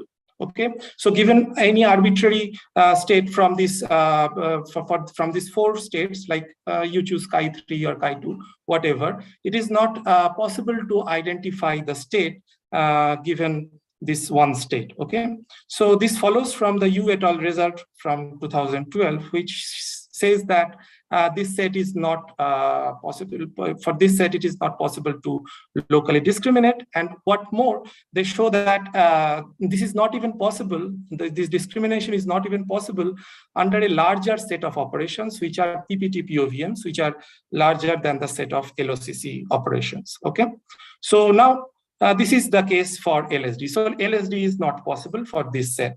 So what we find here is that for this set, perfect LSM is possible. That is, given these 4 states, chi1, chi2, chi3, chi4, but without revealing the order, if you give all of these states to Alice and Bob, they can do some joint operation on their local subsystems and then classically communicate, and then they can perfectly guess the ordering. Okay, so there is this long protocol, but for this presentation, I am not presenting it because it will take time. But it is very simple with some Pauli spin measurements and using the quantum teleportation protocol. Okay, right. So another important point from this protocol is that, from our protocol, is that at the end of the protocol, we are Alice and Bob are left with 3 bits of entanglement. So it is not only perfectly doing the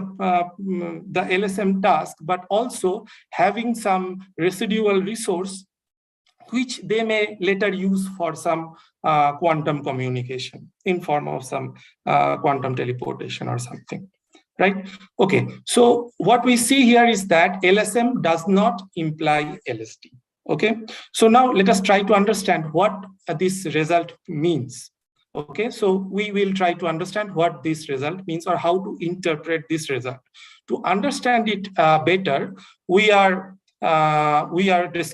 considering a 3-party game, okay, where there is a referee, and this referee shares some quantum channel with both Alice and Bob. Okay, so there is this quantum channel from referee to Alice and Bob, but Alice and Bob are only limited to classical communication. Okay, so Alice and Bob can only do classical communication. So all of them are spatially separated. Okay, and then referee would like to communicate some classical message to Alice and Bob. Okay, right. But the bad news is that referee to do this, referee has an ensemble of n orthogonal bipartite states which are not locally distinguishable. Okay, so this box, by pressing these buttons in this box, it can generate n different orthogonal bipartite states, but they are not locally distinguishable. So by sending them to Alice and Bob, it is not with only one system, each for Alice and Bob, they cannot perfectly distinguish these states. So the classical communication is not possible reliably. Okay, and also one justification for this kind of giving this bad kind of device to referee could be understood as this. So this could enable, if this ensemble contains only maximally entangled states, then it may happen that there are non-communicating eavesdroppers on this channel and this channel. So then they cannot decode this message. Okay, so now the task for referee is to create a new ensemble of states so that Alice and Bob can perfectly discriminate them. Okay, so there are 2 possible ways. The first way is the multi-copy LSD. So which means that the referee will provide Alice and Bob with multiple copies of this unknown state by pressing these buttons 2 times or 3 times. Okay, so this new ensemble also contains n states, and so that they can perform perfect LSD. And let us suppose that k copies are necessary for this perfect LSD, for this arbitrary ensemble. And then it will mean that sorry, it is not Charlie, it is the referee. The referee can communicate overall log n bits of information by sending k physical systems of d dimension. Okay, so on average, a referee can send log n by k bits per physical system. And alternatively, referee can decide to perform this local state marking task, where referee can give all these possible states to Alice and Bob. Okay, so that will mean the state discrimination task for a larger set, which has a size n factorial. So sorry, it should be n factorial only, not log n factorial. Sorry. And then to do that, both Alice and Bob has to be supplied with this n qubits. Okay, and if perfect LSM is possible for this ensemble, then it will mean that the referee can communicate log n factorial bits by sending this n qubits. Okay, so on average, then referee sends log n factorial by n bits per physical system. So these number of average information transfer per physical system. So this gives naively gives a quantifier for how good these protocols are. Okay, so now let us try to compare these numbers for some ensemble. Okay, for some number n. Okay, so what we already know is that all known ensembles are 2 copy perfectly distinguishable. So if you give 2 copies of the states to Alice and Bob in this multi-copy LSD protocol, then they can perfectly discriminate. So this number reduces to log n by 2. And what one finds is that this log n factorial by n, which we obtain the average information transfer in the LSM task, is strictly greater than this log n by 2 for all integer n greater than 2. So if the set is larger than 2 states, then there is always advantage in this LSM task for this the referee can send more classical message in this task. Okay, so this in a way quantitatively tells us how LSM is different from LSD. Okay, so now we have also some different results, that we have also examples that where LSD is not possible and also LSM is not possible. So one such example is the set of 2 qubit Bell states, the 4 Bell states, phi plus, phi minus, chi plus, and chi minus. We already know that local state discrimination of this set is not possible. But what we see here is that LSM of this set will mean that you have to do LSD, the local state discrimination, of 24 pairwise orthogonally maximally entangled state in some local 16-dimensional complex Hilbert space. And this is not possible by this result by Hayashi et al., which says that the number of these orthogonal maximally entangled states has to be less than the local dimension for perfect LSD. So for this set, neither LSD nor LSM is possible. And also we have example that neither LSD is possible and LSM is not possible under one-way LOCC. So this one-way LOCC is only for LSM. So this example is that any 3 Bell states of 2 qubit system is unmarkable under one-way LOCC. This we prove, and we already know that any 3 Bell states are not locally distinguishable. Okay, so now we move on to as I promised you, that there is one can propose a generalization of this LSM task, which we call MLSM. So here also, given this set of bipartite states, psi I running from 1 to n and local dimension d, one can choose out of these n states, m different states, and distribute it among the separated, spatially separated parties without revealing the order of these states. Okay, so now, sorry, this should be MLSM. MLSM task is to perfectly identify or mark each of these states given to these parties. Okay, so for example, if the number of states in this set is 3, then 2 LSM of this, where m is equal to 2, this 2 LSM will mean that LSD of a larger set, this thing, which contains all the tensor product of 2 arbitrary states chosen from this set, psi 1, psi 2, psi 3. Okay, so there are 6 possibilities.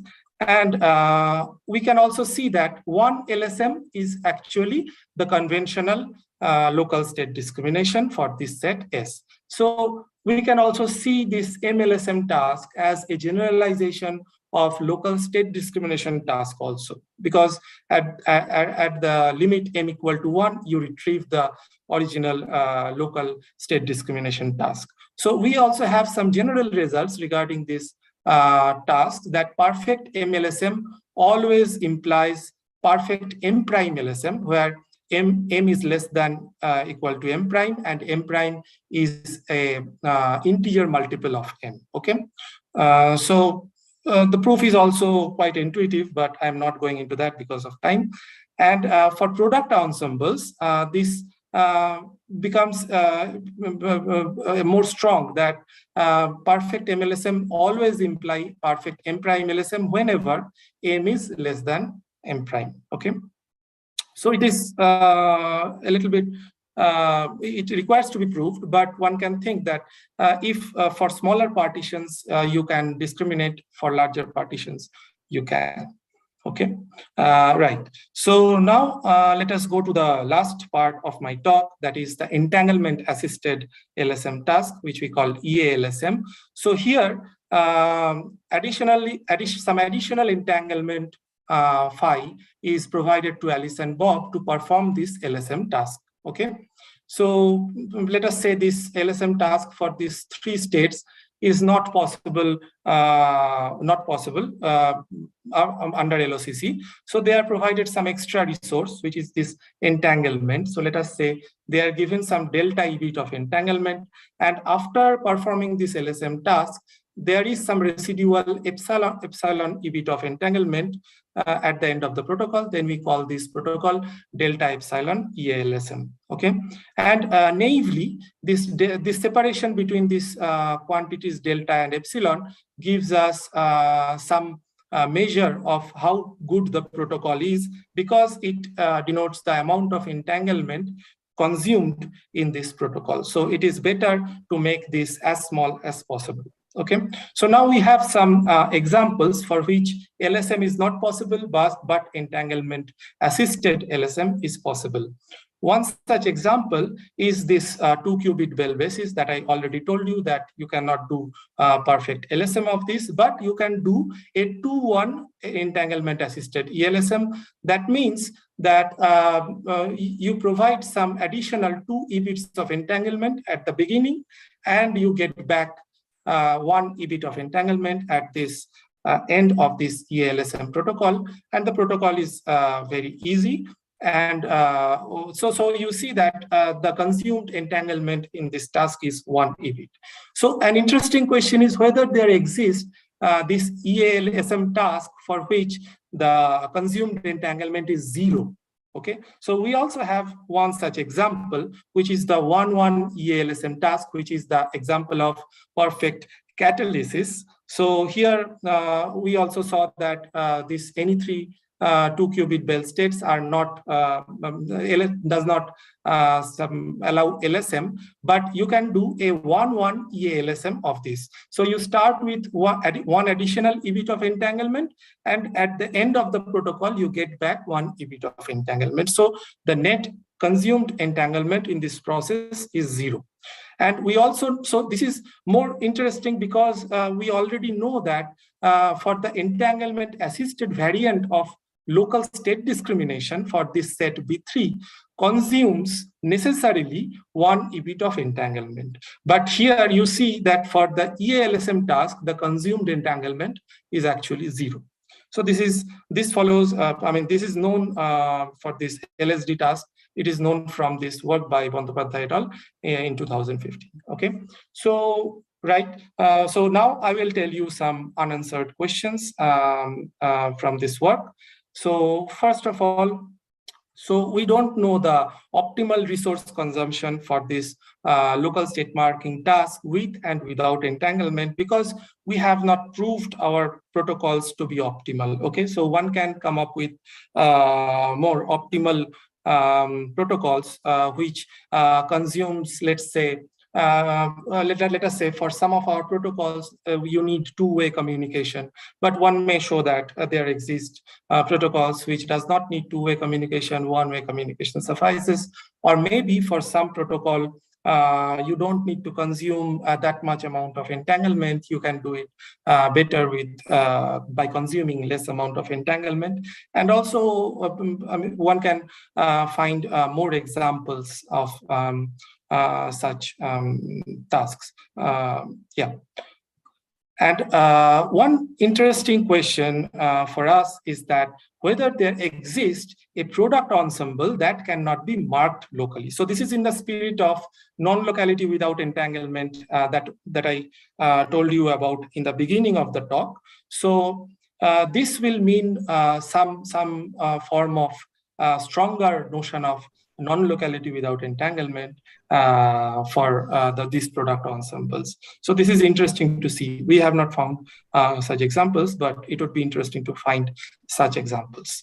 And also whether one can introduce equivalent concepts for the study of generalized probabilistic theories, because in the recent past, I, along with some of the co-authors of this work, we have generalized this concept of non-locality without entanglement in some GPTs. And it would be interesting to see whether one can also generalize this concept of local state marking in the GPT framework. The motivation would be to see that what is the property, which property of the set actually gives rise to this local unmarkability of the set. Okay. And also finally, exploring this LSM for multipartite systems would be, on one hand, it would be tough, it would be more complex, but it would be more interesting because, as you know, for even for LSD tasks, you have some interesting result when you consider multipartite systems. Okay, so it would be interesting to explore this LSM for multipartite system. Right. So to summarize, we have proposed this variant of quantum state discrimination task, which we call local state marking. We have shown that it is inequivalent in this way that local state discrimination implies local markability, but the converse does not hold true. And we have also shown that this has implication, this converse does not hold true. This has implication in some information theoretic task. And we have found sets of orthogonal states which are neither distinguishable nor markable, okay, under LOCC. And we have also generalized this task for which we call MLSM, and we have proved some general results about this MLSM. And finally, I have told you about this entanglement assisted variant of LSM, and we have shown you some example of catalysis in this scenario. Okay, so that's all for today. Thank you. Hope I have not exceeded the time. Thank you.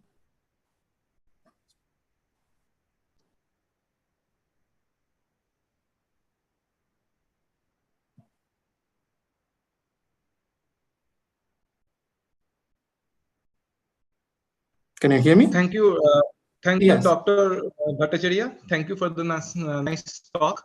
If there is a question, short of time, if there is a question, quick question. Otherwise, we will move on to the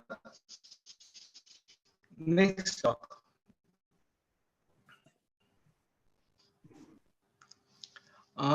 if there is no questions, let us once again thank Dr. Bhattacharya for this wonderful talk. Thank you, Dr. Bhattacharya.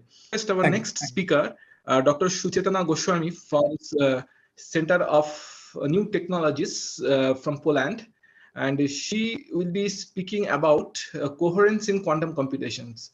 Without further delay, I request Dr. Goswami to take over the talk.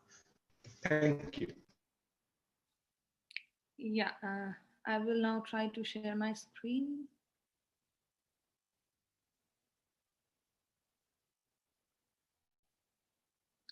Is it visible?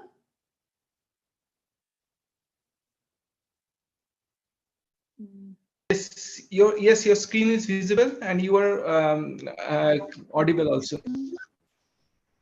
Okay, maybe I'll try to make it full screen now.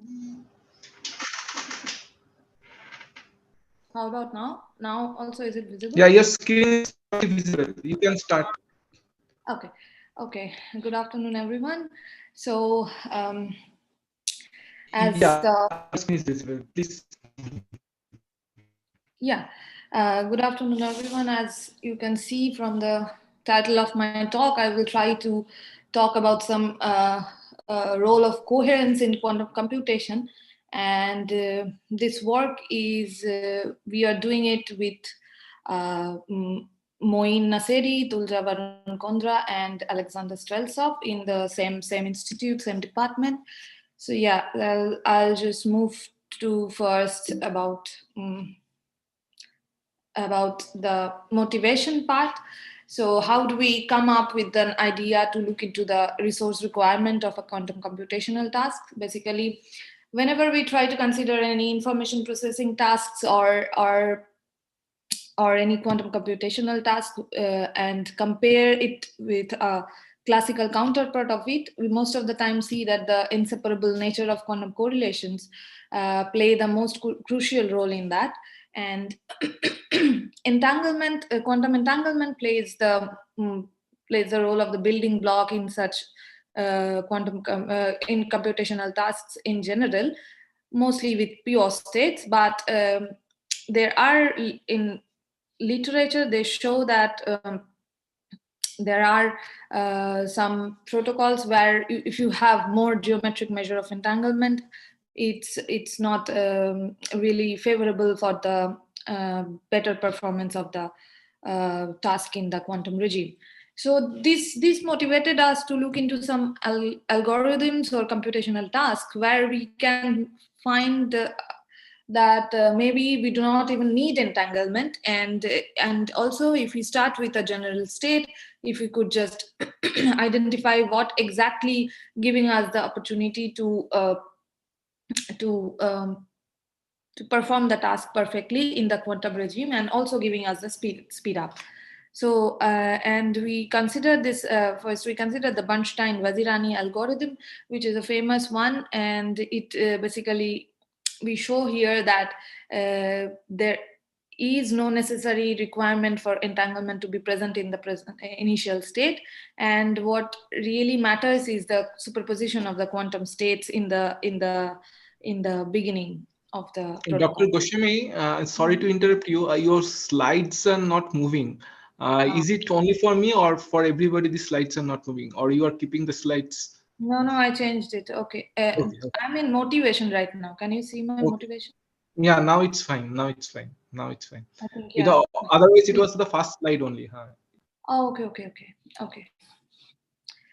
And okay, now I will maybe give you the brief, like how I'm going to proceed with the talk. First, I will talk about the quantum coherence, and then I'll introduce you to the Bernstein-Vazirani algorithm that we will be interested in this task. And then we define the performance of this particular algorithm in such a way that really tells us about the performance that it does. And then we will try to find the necessary and sufficient condition for the perfect performance. Then we will come to the part where we see if there is some presence of multipartite entanglement in the system, then what happens. And finally, we will consider the generalization of this particular algorithm.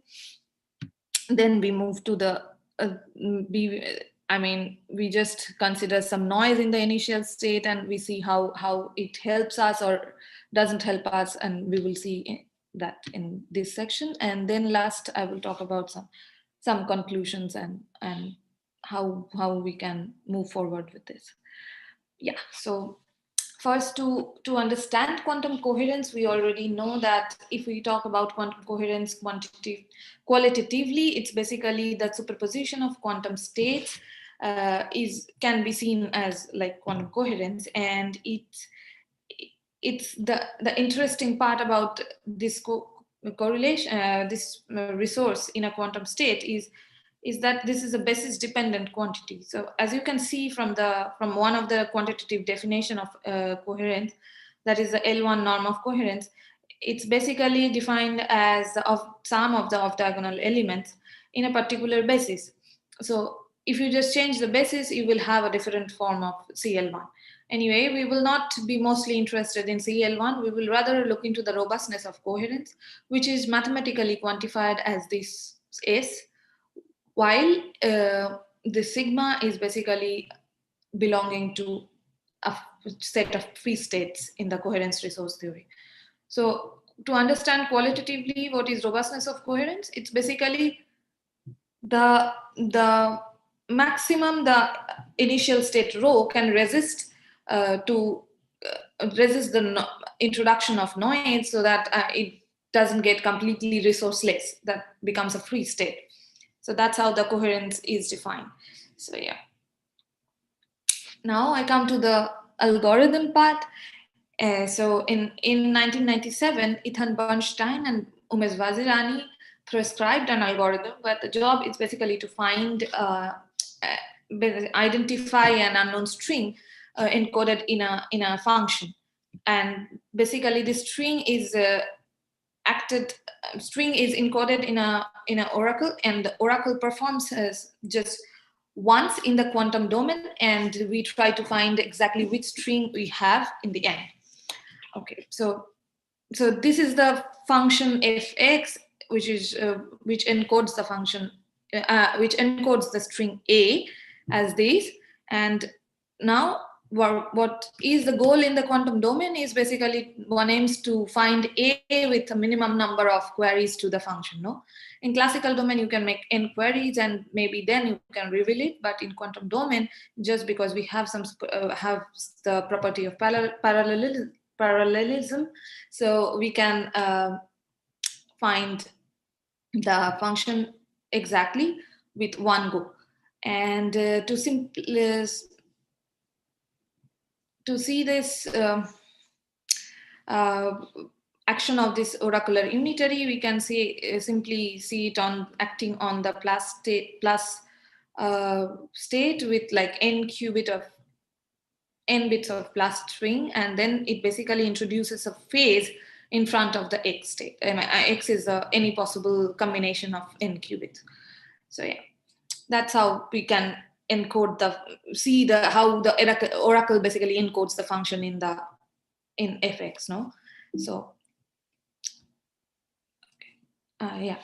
So now to understand the resource requirement, okay, already from the previous equation, it is clear that if you have a maximally coherent state of n qubits, then you can always perform the algorithm perfectly.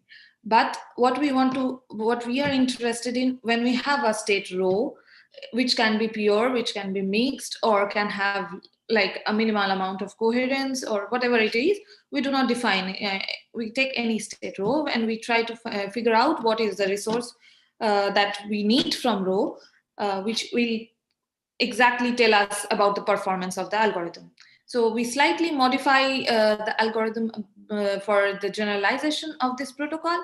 So we basically allow the algorithm to operate on an n qubit input state, as I told, and we just don't consider the Hadamard gates because we perform the measurements in the corresponding suitably chosen basis, and then we have some MF, the POVMs that are basically acting to identify the final UF in the end.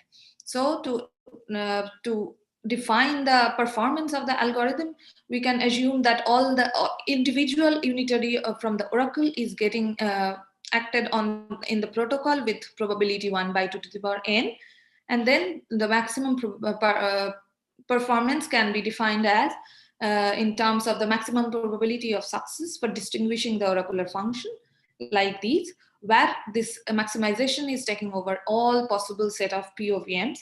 And this is basically the initial state rho, and it acts and it goes through the oracular transformation like UF, rho, UF dagger, and then we get the performance like this.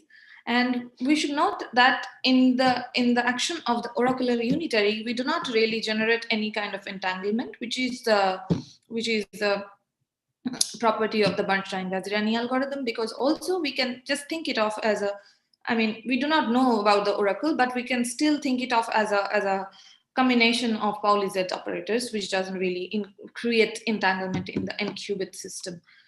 Okay, so now to understand the necessary and sufficient condition of the quantum resources, we basically try to calculate this P rho that we introduced here in this slide, and we see that this is exactly related to the robustness of the coherence rho like these. So this we give as a theorem which says that the performance of Bernstein-Vaziriani algorithm is related to the robustness of coherence of the initial state as these. And from this paper by Napoli et al., we know that this robustness of coherence is propounded by CL1 of rho. And this quantity becomes equal when we have pure states, also for real states too, which we have shown. And but yeah, otherwise it's basically from related to the robustness of coherence.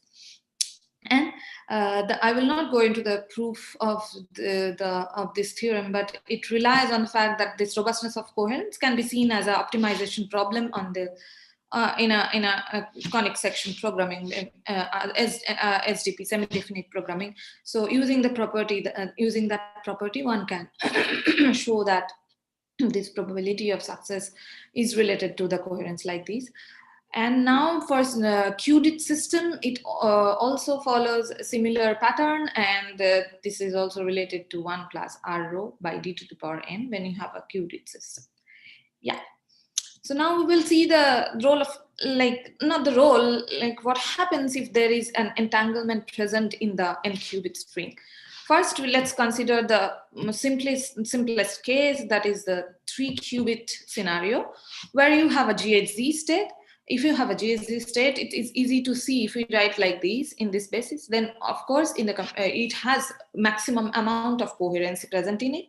So we can see that GHZ state, which is a 3-qubit entangled state, can always be written as a maximally coherent state. So it would be useful for the algorithm in the best possible way.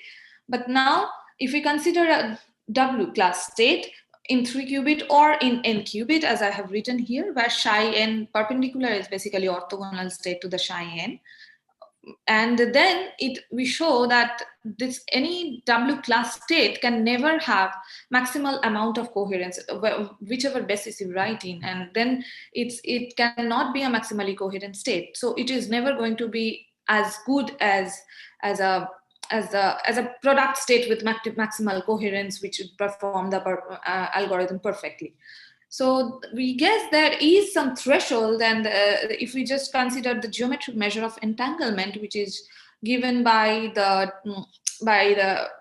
from this formula, the 1 minus maximum of this quantity, which is basically the superposition, is overlap between all possible separable state, and we maximize over the separable states, and we check the geometric measure. And from this paper, we already know that the geometric measure of GHZ state in 3-qubit is half, and same for the W is 5/9. And it's clear that there is a gap between the maximally coherent state and maximally entangled state in 3-qubit, if we just consider geometric measure of entanglement.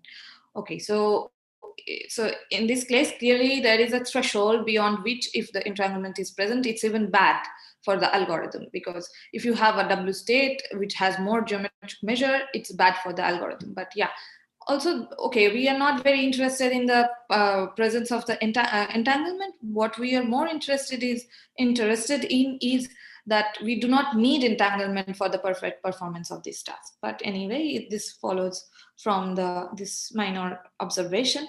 Now, if we try to generalize this protocol for n-qubit entangled state, we couldn't do it by hand, and we tried numerics, and we see that, I mean, there is still a little, I mean, the gap really, it doesn't go to the, if you consider a maximally coherent state, you expect that the geometric measure, how far the geometric measure of entanglement can go. And numerically, we see as you increase the number of qubits, the gap really decreases, but it doesn't really reach 1 completely. So we are still looking into it if there is an exact gap or not. But this all things are based on taking the geometric measure of entanglement. In multipartite system, you can consider different sets of entangled states, so this might vary as well.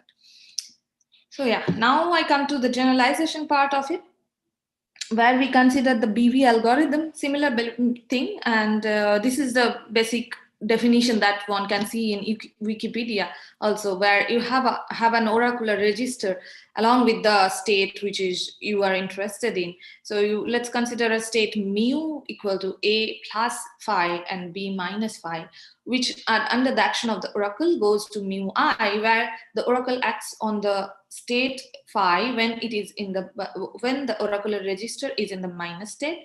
And we can just consider phi to be a superposition of any x state, all possible combination of n qubit qubit states here. And then we can see that psi I is nothing but the state with an introduction of a phase -1 to the power a dot x, which basically encodes the bit string a. Yeah, so now if we define the performance in this case, we have the similar definition, of course, with a different set of POVMs, choice of POVM. And then in this case, we can have the theorem defined as the performance of the oracle register included BV algorithm is related again to the robustness of coherence of the whole initial state that is mu. And it can explicitly be written as this quantity, which I'm not going to read out loud, but yeah, I mean, you can see that there are some B and CX and C0 bar. I will just tell you what they are. C0 bar is basically the coefficient of the state 0, like n-1 times 0, no? And it's the coefficient corresponding to that in phi is C0 bar, and CX are the other coefficients of phi. And now this quantity can also be seen as 1 plus robustness of mu in another basis which we define. I'm not going into the details. So it is also again related to the robustness of the initial state mu. And interestingly, this mu is basically at pure state. So this would also be equal to the 1 plus CL1. That's why this quantity was so easily calculable. And from here, one can see if we want to generate, avoid the generation of entanglement throughout the process, which we are mostly interested in, then between the oracle and the whole system, then we must have B is equal to 0 or B is equal to 1.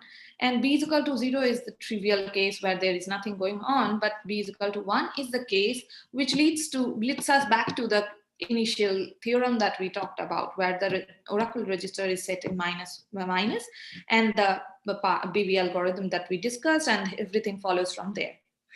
So again, for most efficient entanglements, less algorithm, to avoid entanglement in the whole process of the algorithm, we must choose B is equal to 1 for the optimization. Yeah. So now if we have some noise in the initial state, then like this, what do I mean by that? We bound the purity of the initial state rho by some quantity gamma, that is stress rho square is upper bounded by gamma. Then the optimal initial state rho that maximizes the performance of this algorithm in Q dits is given by this state. And you can see that this chi max is basically the maximally coherent state, and this rho max is in a particular form, which is basically a pseudo pure state, which are very useful for quantum NMR quantum computing. So it's with if someone wants to really perform the NMR quantum computing, perform the V algorithm in practical domain, then this would be the optimal state to start with. So yeah, to conclude, I would just like to mention that what we have discussed earlier, that quantum coherence basically plays the necessary and sufficient resource requirement for the oracle-based this kind of search algorithms, where we search for the n-bit string, unknown string, and then if we have a maximally coherent state, we get the best performance in this algorithm. And absence of entanglement does not really matter, or doesn't even decrease the performance of the same. And sometimes when in tricky bit, maybe when you go beyond a certain amount of entanglement, it might cause some harm to the performance as well. Like it would not be as good as before. And with pseudo pure states, it is possible to practically implement this algorithm in NMR quantum computing. Yeah, and finally, thank you. And yeah, thank you for the opportunity to let me talk here. Thank you, Dr. Goswami, for such a wonderful talk on quantum coherence in quantum computation. Now the floor is open for questions. If someone has question, please raise your hand, or you can directly take on the mic and ask the speaker.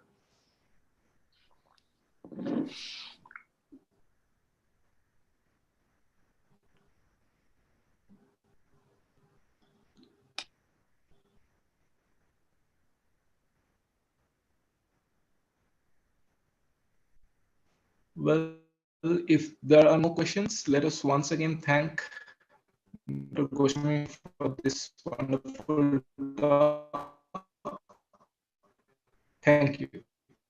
Thank you. Our next speaker is Mr. Tanmay Biswas. He is from International Center for Poland, and he will be talking about fluctuation dissipation relations for the thermodynamic distillation process. I request Mr. Biswas to start his presentation. Thank you. So now I am sharing the slide. So let me share my screen and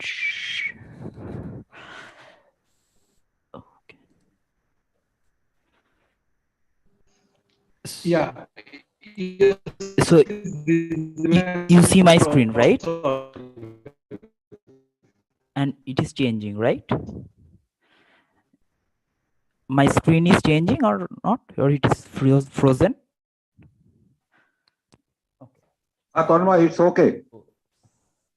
Okay. It's changing. Thank you. Yeah. So, yeah, I yes, would like to thank the organizer for giving me this opportunity to talk about my work. Tanmay, we can't. Can you be a little louder? Okay. So I am from University of Dansk, and I am a PhD student in the quantum resource and thermodynamic group. Yes. So am I audible or not? Yes. This is the thing. Yeah, now it's fine. Okay, that's fine. Okay. So this is the work which I have done with my co-supervisor Kamil and my supervisor Michał Hordeski from University of Dansk and my friend and collaborator Alex Olivier. So this is the brief outline of my talk, and I will first give you the brief introduction about the fluctuation dissipation relation and thermodynamics in quantum regime. Then I will describe about resource theory of thermodynamics, and then I will describe my results and some application of my result, and then I will conclude with some open problem. So I will proceed with the introduction now. So now so thermodynamics in general is the theory of state transition. So, or fundamentally it is a state transition. So it is about state transition. So we generally ask if a given state specified by something, some variables, let's say x, and whether we can go from it to y. Okay, and these, and whether it can be transformed to y or not, it is constrained by the laws of thermodynamics. So in in the equilibrium thermodynamics, the x is specified by the three variables: pressure, volume, and temperatures, and y also. So any equilibrium system is specified by these three things. And and when in the thermodynamic limit, or when we talk about the equilibrium thermodynamics, we generally took in the size of the system is very large, it is in the asymptotic size, and the time scale is very slow. At each instant of time it is in equilibrium. So this is the standard thermodynamics picture. But when we generally, or what if we go beyond the thermodynamic limit? So what is meant by that? This is meaning of this, that when the size of the system is small, or it is not infinite but finitely large, and the time scale is also not be small, then these variables, this pressure, volume, temperature, it is of statistical nature, and it may or specified by some well-defined or not so well-defined probability distribution. Then we have to need to take some assumption like that we have done in statistical mechanics, like canonical ensemble or grand canonical ensemble, all those stuff. But it is, and when we generally talk about non-equilibrium thermodynamics, or when we go beyond equilibrium, then some features like fluctuations of these variables, like higher order moments of these variables, are playing into role. So average will not specify only the whole picture, but there will be variance and skewness and other higher moments. So for example, this assume the work is a stochastic variables. So, and then the standard deviation of work, or and this ratio is basically scales with 1 over square root of n. And now when n goes to infinity, this will be peaked around the average.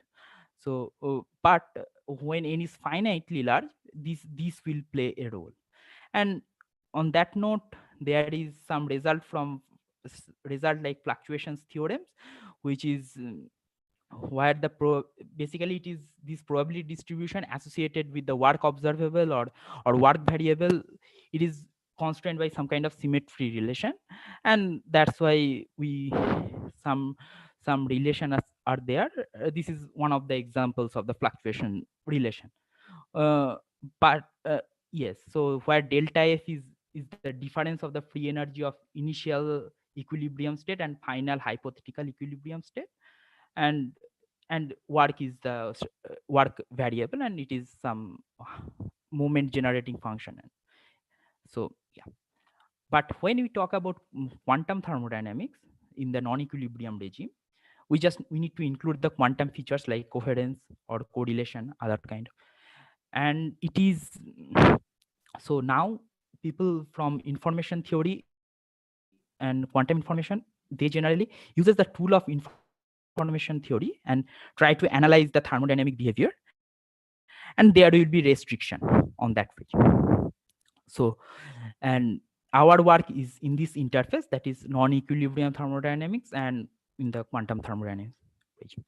So, but what is fluctuation dissipation relation, or FDR?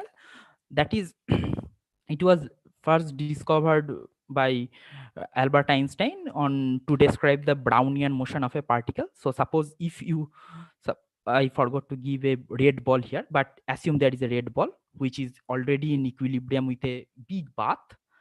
And now if you want to drag that system out of equilibrium, then you have to give some work to dragging out of equilibrium. And this work will be dissipated in some form. Most generally, it is dissipated as heat.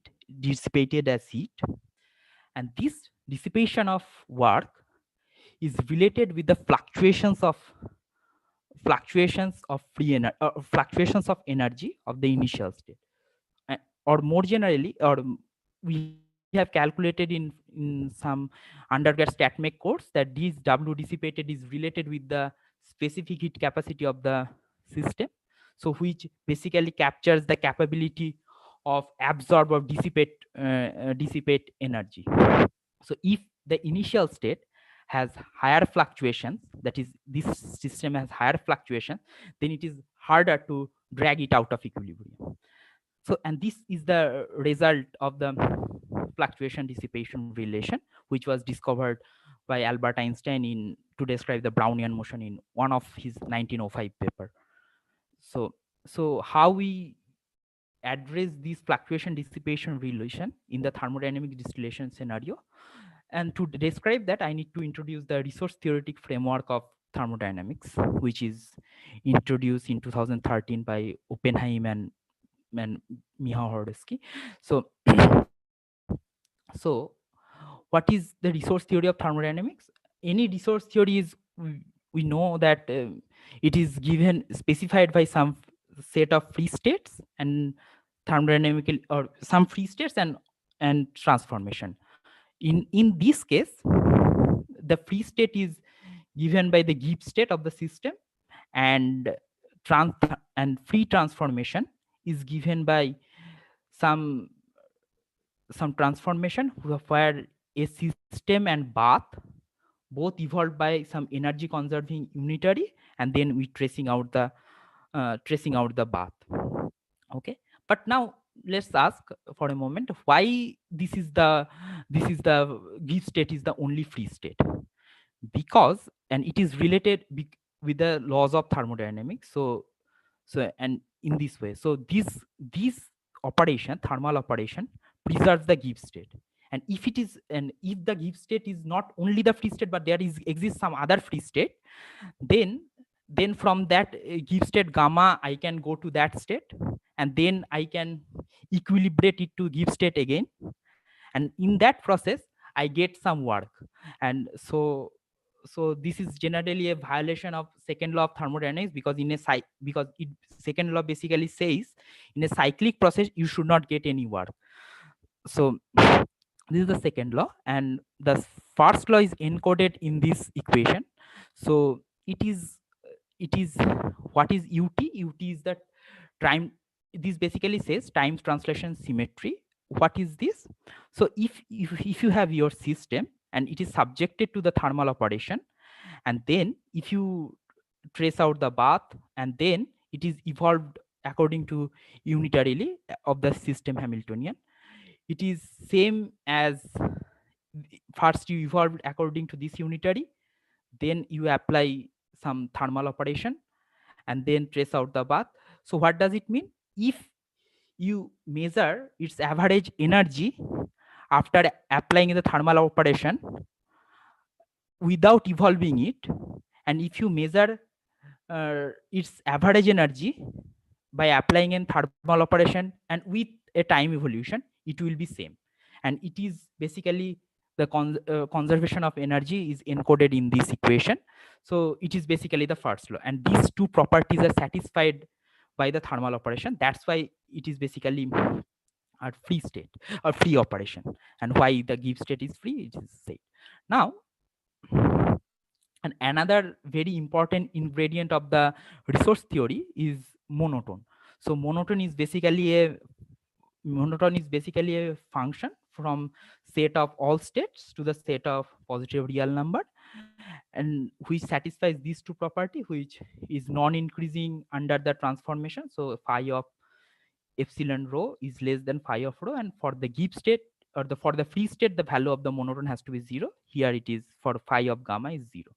And one of the important monotone for the resource theory of thermodynamics is the free energy, or relative entropy, or Kullback-Leibler divergence or something. Yes, so it is defined, it is very familiar quantity in quantum information and thermodynamics. So this is defined as trace of rho log rho and minus log gamma, where gamma is the Gibbs state of the system with the temperature of the bath is with temperature of the bath. Okay, so but so this is a quantity information theory, and it has interpretation also in thermodynamic regime, in this sense that it is basically the difference of free energy of the initial state rho with the Gibbs state. Okay, So it is, if you expand this by putting the gamma explicit form of gamma, it will be of this form. So it is basically the difference of free energy from the Gibbs state. So it is related with, so this quantity is related with the free energy. Now we define another, or we introduce, or it was introduced another quantity to describe the fluctuation of free energy, because this quantity is the free energy. And if we assume that, or if you see log rho minus log gamma is an observable or operator, then it is basically capturing the variance of that operator, or variance of that operator. So so that's why if this is the free energy, or expectation of this operator, that is log rho minus log gamma is free energy, its standard deviation is the fluctuation of free energy. And it is, and if you take the psi is a some pure state, then it is basically is the energy, or it is naturally converges to, or gives the energy fluctuation. Okay, because the entropy of the pure state is 0, and yeah, it can be easily derived from this. And also it has some interpretation in terms of specific heat capacity. If you take some Gibbs state at some other temperature, it is this quantity leads you to the specific heat capacity times the Carnot factor. So it is related with that specific heat capacity. And we can also define the more higher order movement, but it is called skewness, and it is its thermodynamic interpretation is not very clear. But if you calculate this quantity with respect to the another temperature Gibbs state, it will give you this kind of form, which is related with the specific heat capacity, but we don't know what it exactly means. But yeah, so in resource theory, or in, we generally ask this question: given a state rho and the target state sigma and presence of a bath at temperature beta, whether rho can be transformed to sigma via thermal operation. This is a fundamental question of resource theory, or any resource theory. In this case we are talking about thermodynamics, or resource theory of thermodynamics. So this fundamental question, whether this state can be go to rho to sigma via any free transformation, has been asked previously in the scenario of entanglement, coherence, asymmetry, or any resource theory you can imagine. It is one of the fundamental question of that. So and the answer in the thermodynamic context is not known beyond diagonal state, and full known on the qubit state. So if the state rho, and so in these two papers they have characterized the condition for the qubit, and it is not known beyond that. But for the diagonal state, that is which is diagonal in the energy basis, it is known completely, and it is given by some condition called thermomeasurization, which I will not describe in this talk, but it is a kind of extension, or extension of the measurization. If you, in fact, if you take beta is equals to infinite, that is the beta is equals to 0, that is the temperature of the bath is infinite, then this is exactly give you the measurization picture that is we know from the entanglement theory. Now the thing is, suppose rho cannot be exactly transformed to that state sigma, then we transform or manipulate the problem a bit by introducing some error. So we take an ball of radius, some radius, and we try to go to that state, and we generally try to minimize this error, or the radius of this ball, such that rho can be transformed to sigma tilde, when rho cannot be exactly transformed to sigma. And these distance, or this error can be quantified by many quantities like trace distance, or any distance norm. But here in this work we take the infidelity distance, which is defined by 1 minus fidelity of this sigma and sigma tilde. And we put this notation that epsilon here to say that there exists epsilon amount of error to go from rho to p to q. So and this problem has been addressed previously for IID scenario. That is, in this paper, people have asked whether rho tensor n, where IID scenario can be transformed to sigma tilde m, where n is, and they have addressed this question where the second order rate can be found, like when n is finite, then what is the correction in the rate, and they have rigorously characterized thermodynamic irreversibility and all those stuff, and they have calculated what is the work cost for this kind of transformation. But it is not known beyond, it was not known beyond in a diagonal state and IID diagonal states, like in identically and information independently distributed. So in this work, we have addressed two things, like energy incoherent states, not only energy incoherent, but pure states as well. And the second thing is when the state is not IID, but independently distributed, not identically. And then we generally go to the second order beyond the asymptotic regime. We address this question in when n is finite. And we have also addressed, since they have addressed it in IID regime, they have attached a bar with each of the.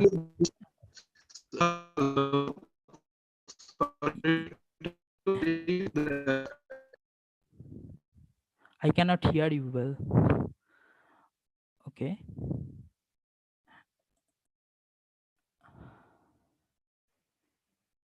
So, oh, okay. So here is the, so I describe the now result. So we address this problem in this scenario when initial state and we transform it to some state rho tilde. Rho tilde is the eigenstate of any Hamiltonian or any target Hamiltonian, and then it is quantified by this distance. Okay. Then we calculate this delta Fn is the free energy difference between the initial state and the target state, and this sigma square is basically is the fluctuations in the free energy, and the dissipated free energy was like it is not the difference between the initial and final, but initial and exactly achievable state. So maybe you can think from this picture, so delta Fn is one difference between rho and sigma, and another difference is rho and the exactly achievable state sigma tilde. Hello, Tanmay. Yes. Your time is over, so we'll try to finish it within 2 minutes. Okay. Sorry. Yes, sorry. your time got over. Yeah. Okay. So I'll try to go quickly finish now. Okay. So first we characterize what is the optimal amount of error for such a transformation. So, or what is the minimal amount of error for this kind of transformation. So we characterize by this formula, which is basically says this, where delta Fn is the difference of the free energy and sigma Fn is basically the fluctuation of the initial state. Yes, and if the delta Fn, or if the initial state has higher free energy, then this formula gives you that the state is not achievable at all, and if this state delta Fn or target state has very low free energy, then it is easily achievable. But when this ratio is constant, then in this formula we can get the optimal amount of error when this delta Fn is scales with square root of n. And yes, and this is the dissipated, this is the basically the fluctuation dissipation relation, which basically calculate the dissipated free energy, or the exact difference of the free energy from the initial and the target, or not target, that exactly achievable state and the initial free energy, initial fluctuations. So this is the result, main result, basically, where we have characterized and we have also give this result for the pure state, And now I just want to finish with this slide, maybe because we address that, or we said that this is the fluctuation dissipation relation. And now we have the similar result, which basically similar to this, where initial state fluctuation is related with the dissipation of free energy. Like here, it was like dissipation of energy, because now it is not a mechanical system. That's why it is the relation of the free energy. And we have some application in work extraction, but with due to this time constraint, I will not go into this, but I will go please see this paper.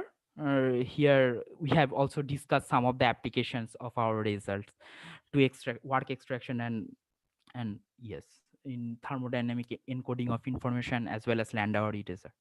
So yes, so with this I want to conclude. Thank you. Yes.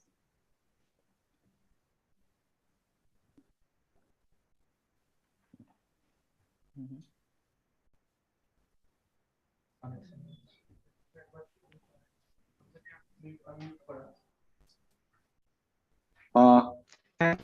Thank you Anil, for a nice talk.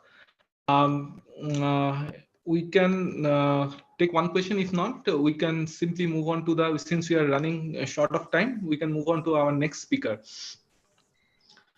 Inananda, Shivashilda want to ask a question, I think. Let me see in the chat box if there is a question.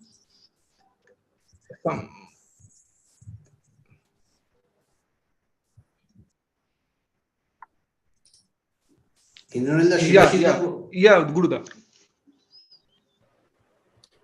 Can I ask a question? Yes, Manik. yes, sure. Hi.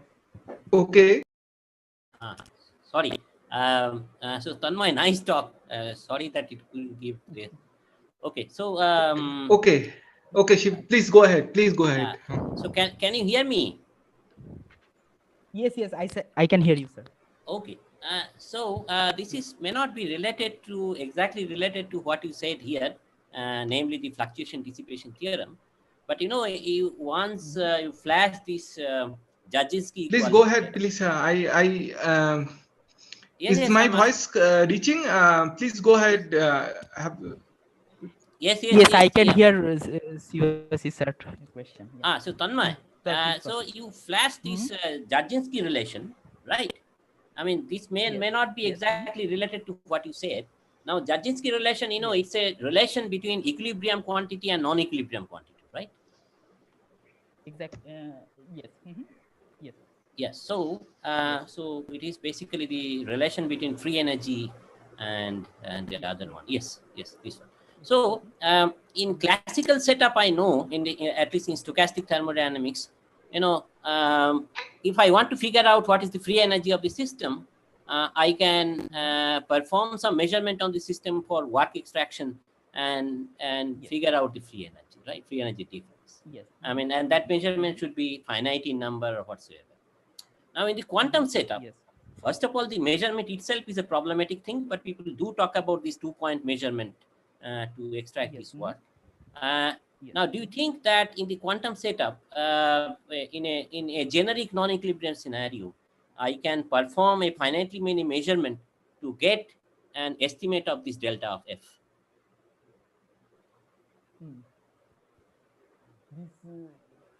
This I don't know exactly whether it can be done, but in our work, because these two notion of work in this, what Jaginski told, like difference of 2-point measurement, as you mentioned, like measurement in initial, then it is evolving according to unitarily, and then you do a final measurement.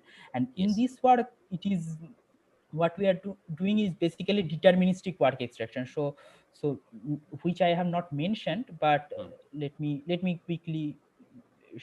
So I assume that there exists some system and a battery in the ground state, and from this I want to deterministically I want to charge this battery. So I want to go to this this excited state, and in that case we can, this is the exact amount of work what you can extract. Or in this setting, like if, and this work is basically saying that if the initial state has higher amount of fluctuation, then the amount of extractable work will be less, and Exactly. and vice versa. But I don't know how it is, because it is, you see, this is about deterministic work, and Jarzinski about some probabilistic work, like about dependence. So I am not sure whether they are linked, but it will be good to find if there is some link or something like that. But immediately I don't see. Thank you. Thank you.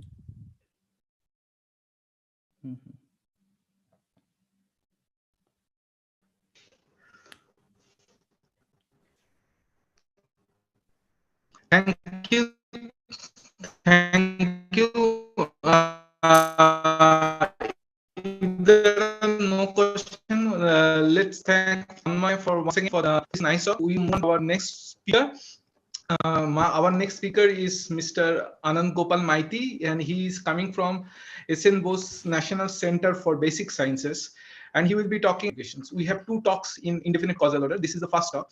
So I now request Mr. Anand Gopal Maiti to present his talk. So, am I audible? Hello? Am I audible? Yeah, yes, we can hear Anand, you. are, yes. Okay, let me share the screen first. You are audible. Okay, okay. So, is my screen visible? But it's coming. My screen is visible, right? Okay, thanks. So, yes. Thanks the organizer for giving me the opportunity to present our recent work on supremacy of indefinite causal order in quantum communication. This work has been recently published in PRS Quantum and has been done jointly with Dr. Somsankar Bhattacharya from ICT Dansk and Mr. Tomal Guo, who is now at University of Hong Kong, and Professor Guilio Chirivella at University of Hong Kong, and Dr. Maniboni, Assistant Professor of ISA Thiruvananthapuram. So the plan of my talk is like that. First, I would like to introduce about the Shannon theory of communication, and then I will introduce that superposition is not only possible in space, rather in order is also possible. That is, the order of events can also be made indefinite. So, which is better known as indefinite causal order. And then I will show some debate about the supremacy of indefinite causal order in quantum communication. And then I will present our recent result using superposition of causal order as a resource, and then finally I will conclude.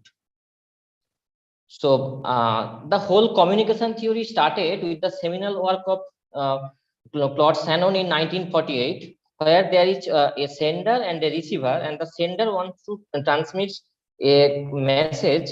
For this, he has to encode the message, and then the encoded cipher text has to be sent to some channel, and at the decoder ends, the message is received and decoded, and then the Bob received the message. So you can think of a classical phone call where a optical fiber is the channel, and actually the noise may appear inside the channel. So so everything was okay with classical things, but why we need quantum? So actually Shannon's models, the device used to store and transfer information as a classical system. That is, state can in principle be determined without errors, and arrangement in space and times are well defined.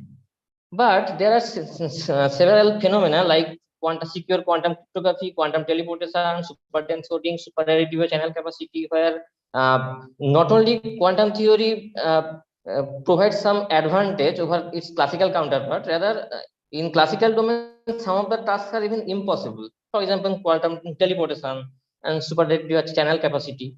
So here we ask, can it help to increase channel capacity in some different ways? So, as you all know, that a quantum channel can be represented as a completely positive and trace preserving map, which takes the input state rho and gives some output state E rho, which is also a density matrix, and it has some particular properties like it preserves hermiticity, trace of the operator, positivity, and so on. And it can be represented in this Krauss representation, that is sum over I, EI rho, EI dagger, where EIs are the Crouch operator. And the quantum capacity is determines how well the capacity of a channel to how well a channel can transmit information reliably from the input end to the output end. So in general, it is quantified by this coherent information, which is the difference between the von Neumann entropy of the channel and its complementary channel. And one have the independence to maximize over all possible encoding scheme. That is the maximize. One can maximize over all possible input state, and in the regularized for condition, you will have some quantum capacity. So in physically, you can think of how well one can send some quantum message to the receiver through the channel. Okay, so after this, the concept of indefinite quadrilateral was first proposed by Chirivella, D'Ariano, Perinati, and Valiron, and this has already been introduced by Guilio a few days ago. But for the sake of completeness, let me just state about this result. So, and after that, horoscope, Costa, and Bruckner. The thing is that in general, a message can be first go through E and then through F. And in another configuration, it may happen then the message is first go through some region F and then through E. But in general, you can control this order of the channel, order of the action of the channels. For example, when you assign 00 bit, when the message is first going through E and then through F, and you assign 11 bit when the message is first going through F and then through E. Now you can create this control bit in some superposition basis. That is, now when the control bit is prepared in plus minus basis, you do not know whether this is first go through E and then through F, or it is first go through F and then through E to the receiver. And this can be represented by the Crouch Kij, that is when 00 is clicked, first the EI action of channel action EI is represented, and then FJ, and when 11 is clicked, first FJ and then EI has been applied. So the switching action of the channel can be represented as this sum over Ij, Kij, or tensor omega Kij. So let me give you some flavor of the indefinite quadrilateral by showing some simplest example. So for example, you are given two operators, U1 and U2, and now you have to decide whether they commute or anti-commute. But the constraint is that you can use each unitary only once. So with definite quadrilateral, you have to evaluate U1, U2 and U2, U1. So you are using twice. Now with indefinite quadrilateral, you just assign a 00 bit with U1, U2, and you assign 11 bit with U2N. And if you give some simple calculation, and if you measure this control bit in plus minus basis, if plus outcome is obtained, you are sure that this is the unitaries are actually commutating, and if this is minus outcome is obtained, the unitaries are anti-commutating. So there are several applications of indefinite quadrilateral, but I am not going to the details. I am just interested in the enhancing the capacity of quantum channel. For this, let me introduce some debate in this region. So in this direction, the enhancing the classical capacity of a quantum channel was first proposed by this Ebler et al., where they considered two completely depolarizing channel. And if they use this completely depolarizing channel by some quantum switch, then they showed that you can have some finite amount of classical capacity at the end. You know that completely depolarizing channel has zero classical capacity because it is a pin map. But if you do some switching action, you have some non-zero classical capacity.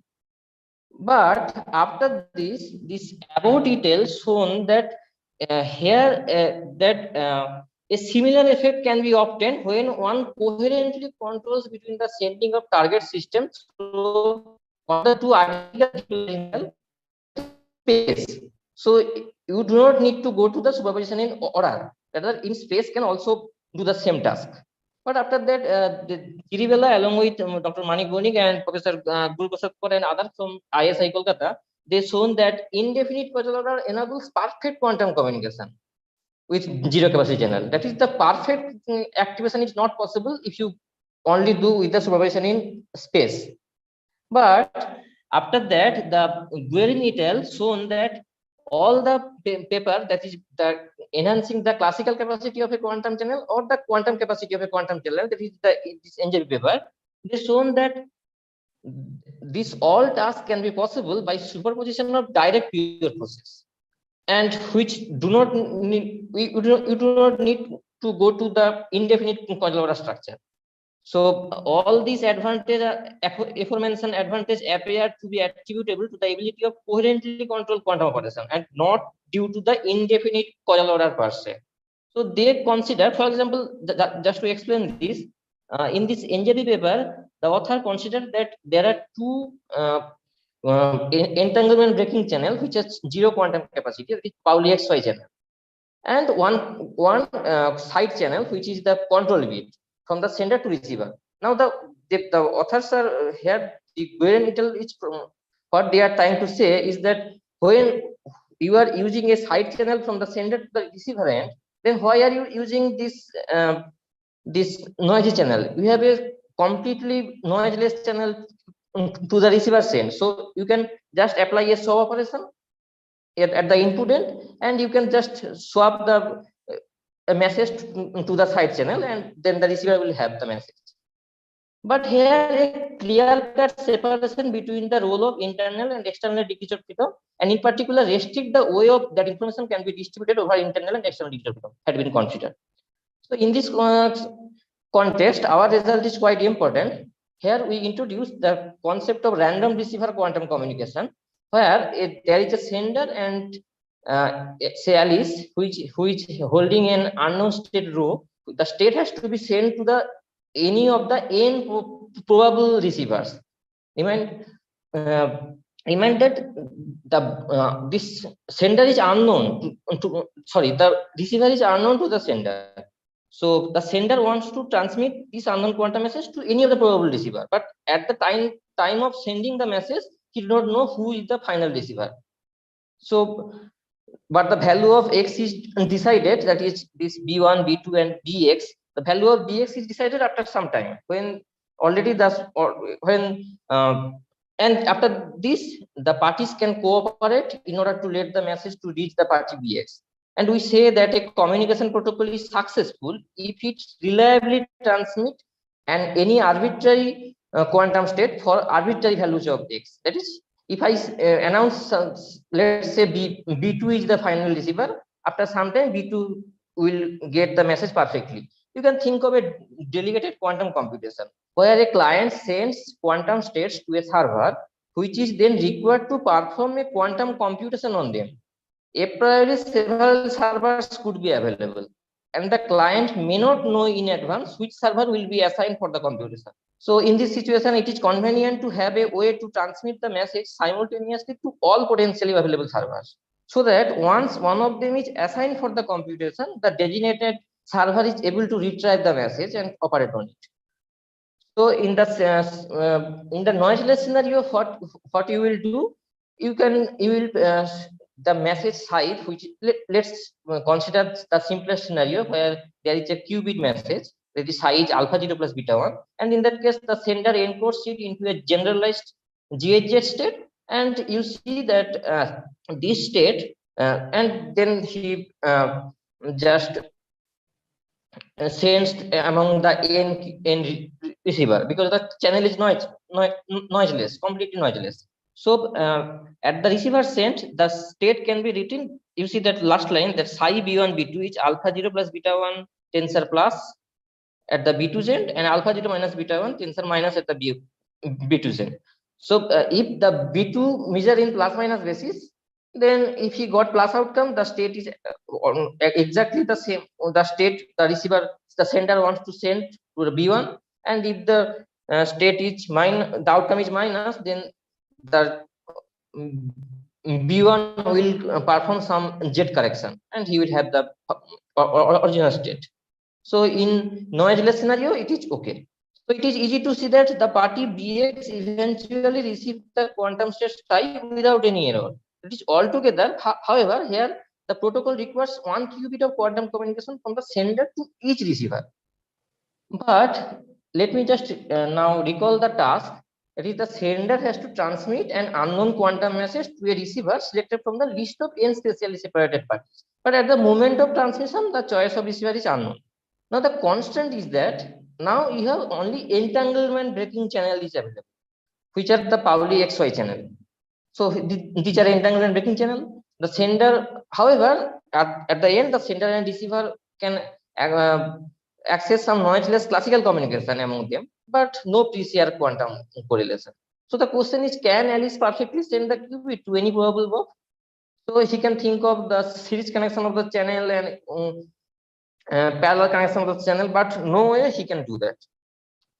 Here we show that every one-way protocol, one-way quantum random receiver quantum communication of a d-dimensional quantum message requires each of the channels, that is this channel from C1 to Cn. You see that from Alice to each bob, each of the channel, in order to send the d-dimensional quantum message, each of the channel have to have some quantum capacity of at least log d qubits. So we have to prove this theorem.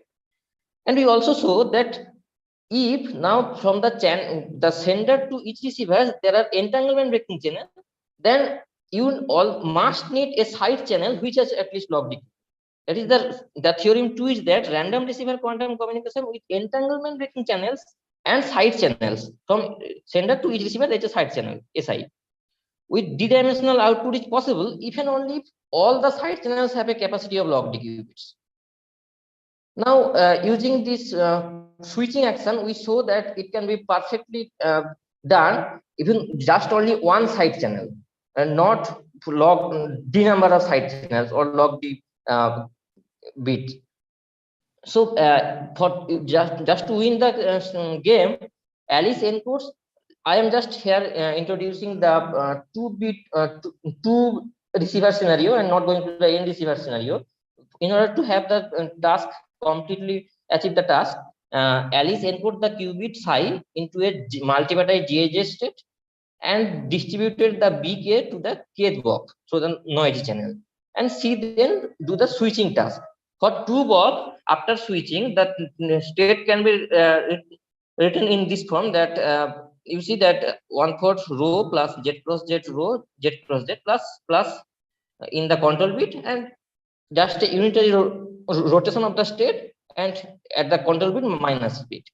So if now the control bit is measured at plus minus basis, if plus outcome is obtained, the state is this one, that half rho plus z cross z rho. Hello.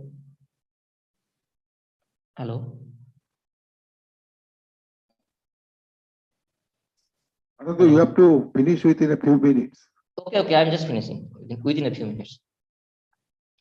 So and since the state is a z cross z unitary, Alice achieved the goal perfectly. Now you see that the state between B1 and B2 become this psi B1 B2. This is alpha 0 0 plus beta 1 1. And now let's say that the final receiver is Bob 1. Then Bob 2 will then perform this local Pauli measurement and announce the result. That is, he will measure in plus minus basis, and if plus outcome is obtained, then the state will be alpha 0 plus beta 1. If minus outcome is obtained, then he will say that I have got minus outcome, and then Bob 1 will just perform a local unitary correction, that is the Pauli correction, and in this way he can achieve the goal perfectly.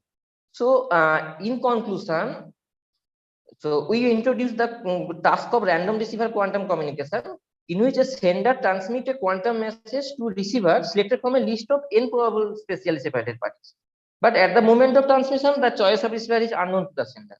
So in normal condition, random receiver quantum communication requires noiseless quantum communication channel between the sender and each of the n receivers. But we have shown that it can also be possible with entanglement breaking channel between the sender and each receiver, provided that the order of the such channel is coherently controlled by some quantum bits by quantum switch experiment.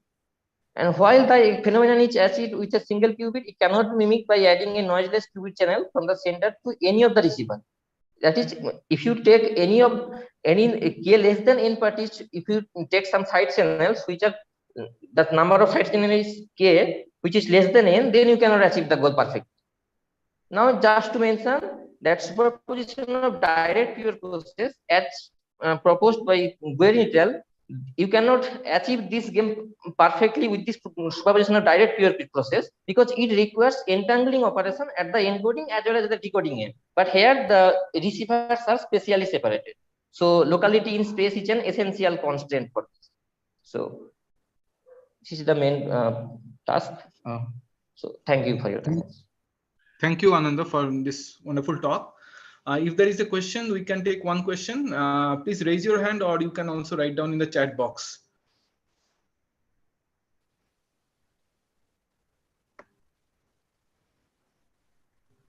If there are no questions, let us once again thank Anand Maiti for this talk.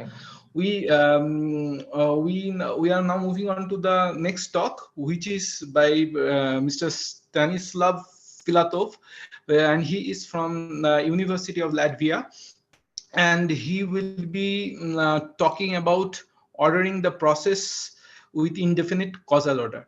I now request him to have his presentation. Thank you. Hello, thank you very much. I will switch on my presentation. My video will disappear because I'm on iPad.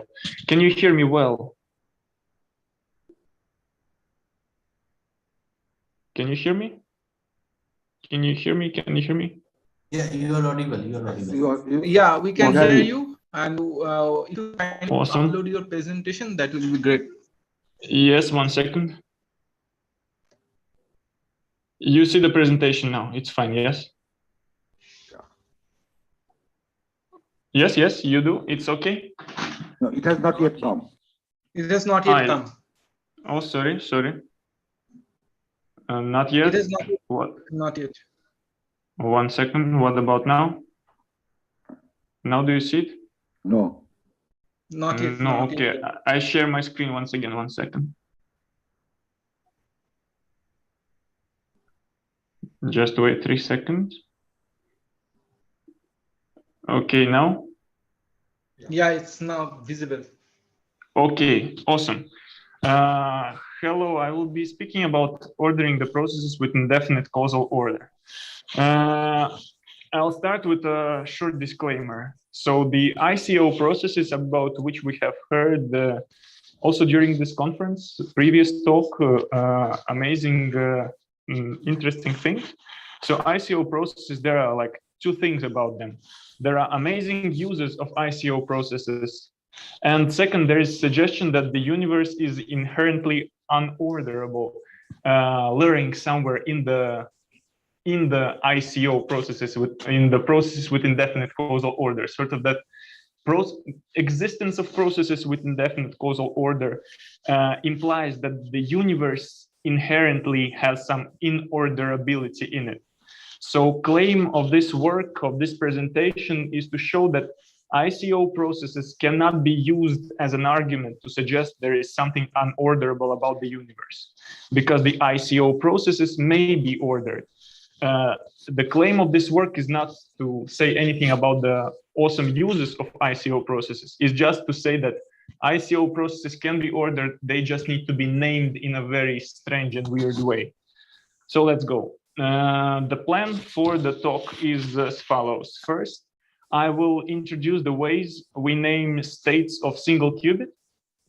Then second, I will reduce the problem of ordering the ICO process to the problem of naming a single qubit states. Yes, so the main thing is that we try to show that ordering the ICO process is actually the problem of ordering the ICO process lays in naming the processes that happens there. If we are able to relabel in some interesting way the processes, we will be able to order them. And then ordering the ICO processes. Let's start with a single logical qubit. We have a spin 1/2 system, and we have states. Like everyone can imagine the block sphere. State up, we describe it as system is in the state up. I use quote unquote in order to denote the name of the system. State down, we say system is in the state down, quote unquote.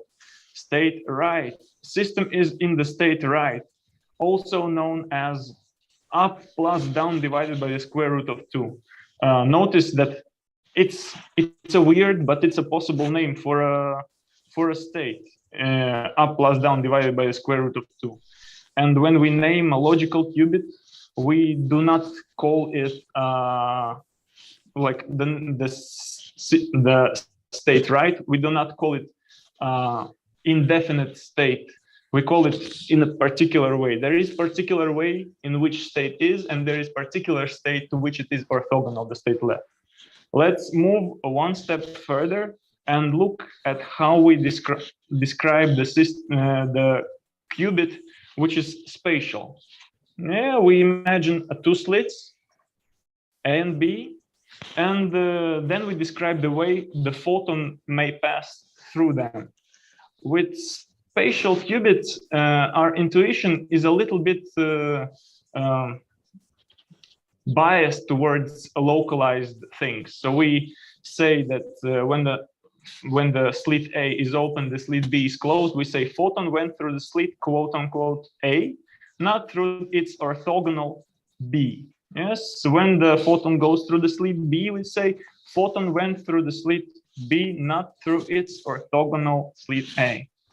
When the photon is in a superposition of the slits, like A plus B divided by the square root of 2, we may say photon went through the slit, now quote opens, A plus B divided by square root of 2, not through its orthogonal A minus B divided by the square root of 2. Yes, we are tempted to say that photon went through both slits simultaneously, through both slits A and B simultaneously, but it would be imprecise description. Precise description would be photon went through a slit named A plus B divided by the square root of 2, because there is a particular slit through which photon did not go, and that's A minus B divided by the square root of 2. Here I make a pause because it is a little bit unconventional way of naming things, but it is absolutely consistent with quantum mechanical description of the processes that happen with the photon, the interference and everything. It is a slit which is delocalized. It's strangely defined, but it's consistent with quantum mechanical definition of a slit and the name of a slit. So I'm not creating any new quantum mechanics. I'm just using language in another way to describe slits. After this, now let's go to reducing the ordering of indefinite causal order processes to naming just qubit states. We have, and previous speaker, Ananda, thank you. He described the processes of indefinite causal order in a very concise and nice manner. I will not repeat him. But the main idea, there are two processes, A and B, which may be put in two different orders or superposition of those orders. A, then B, or B, then A. Now, let us describe the two possibilities. A, then B. Process A happens first, not its orthogonal process B, then B happens. If B happens, then A happens. If description is as follows. Process B happens first, not its orthogonal A, then A happens.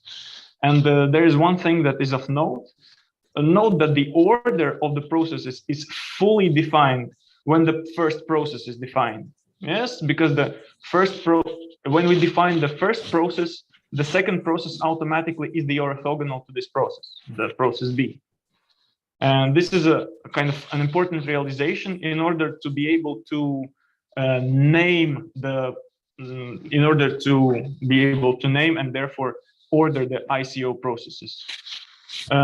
We can now reduce the problem of ordering the processes to the problem of naming the process that happens first. Yes, this is an important point. Instead of like ordering the processes means and implies essentially naming the process that happens first. As there are just two states, A and B, there are two processes, two orthogonal things that may happen in this large circuit first.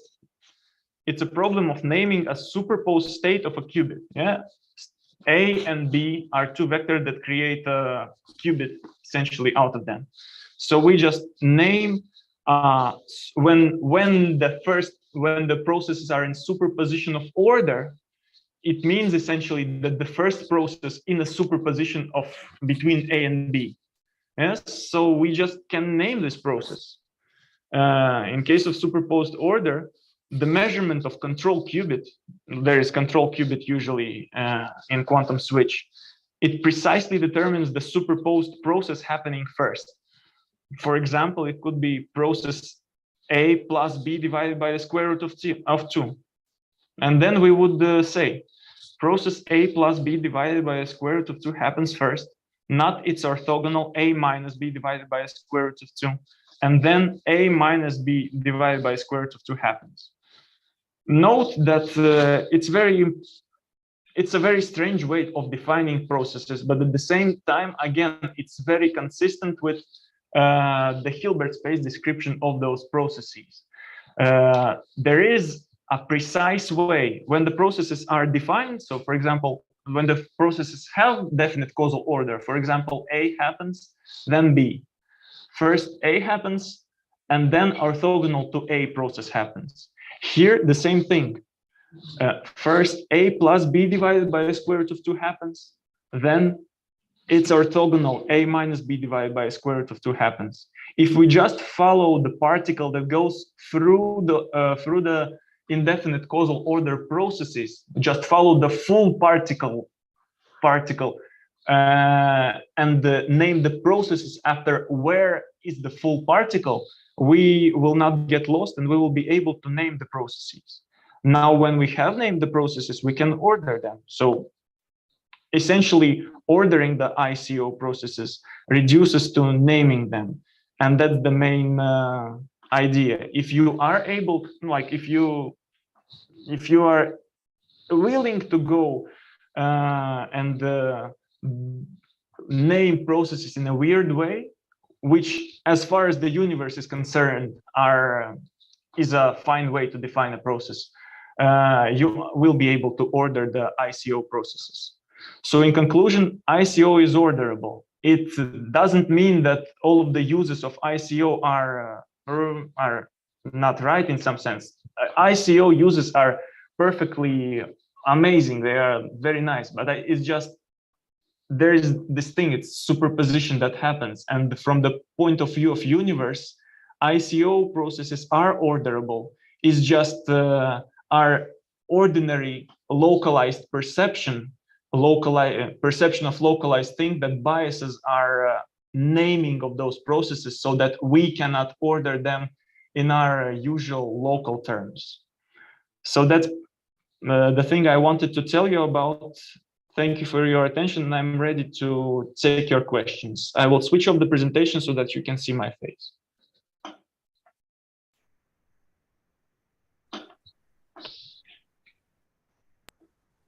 Can I ask a question? Thank you, yes, Mr. Yes. Stanislav Filatov, for your nice presentation. There is a Yes. please go ahead with the. Yes. Thank you, Stanislav, for such a nice and precise presentation. Okay, so my question is that in your first example, where with two slates, you write that you can also equivalently name it like some A plus B by square root of 2 slit. So is it that do you physically interpret it like that the photon sees only one slit that is described as A plus B by square root of 2? So is it like the changing of reference frames? Yes, pretty much yes. It's looking as a photon is looking at it. And the same thing with the processes. Looking at the processes as the photon sort of sees it, or the particle that goes through them sees it. Okay. Yes. And then the main thing is just, that's the first thing. And second thing is understanding that in the processes with indefinite causal order, the process that happens first, if it's defined, then automatically the process that happens second also is defined. And then if you are able to understand what process is seen by the particle first, and it's like some weird superposition of the process A plus B divided by the square root of 2 process. Yes, yes, yes. Then So my confusion is like, you see, this channels or whatever you may call it, this process. So this is like something that you can also define different uses of these channels, right? Like you use it 1 times, 2 times, 3 times, and so on.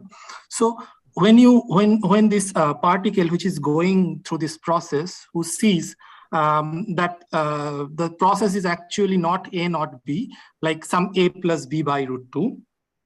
So how do you define the use of that process? Like, is there any way to see that this process A has been used once, or this process B has been used once, or something like that?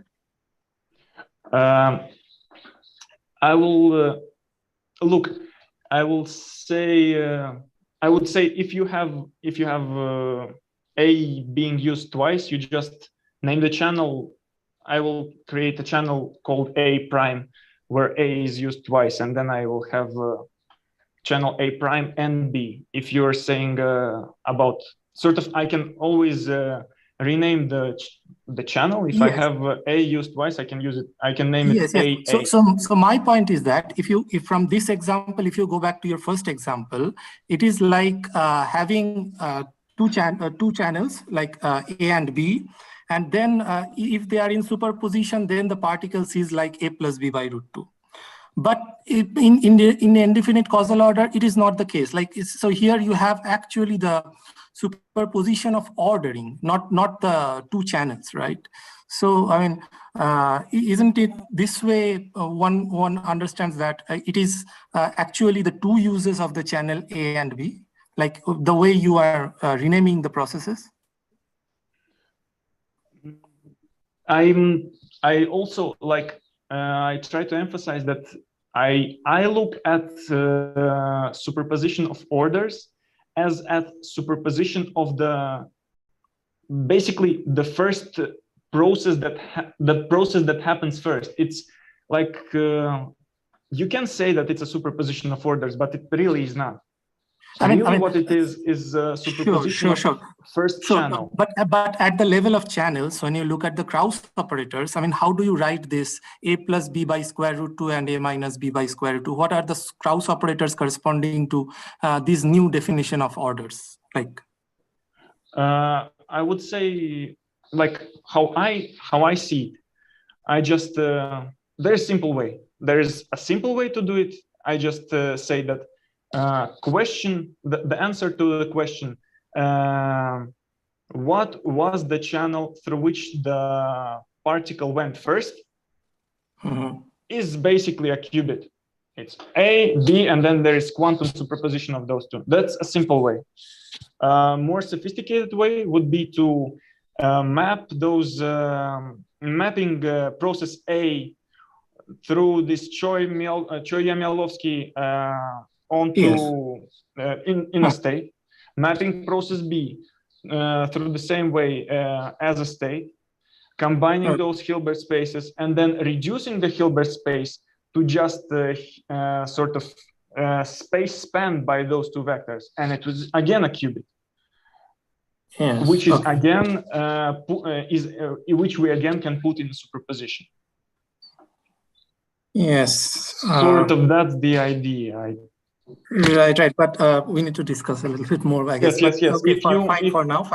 I will. I'm willing very much to discuss in the chat. I write you my email if you want. We can discuss. Thank you. Thank you very much. Thank you very much.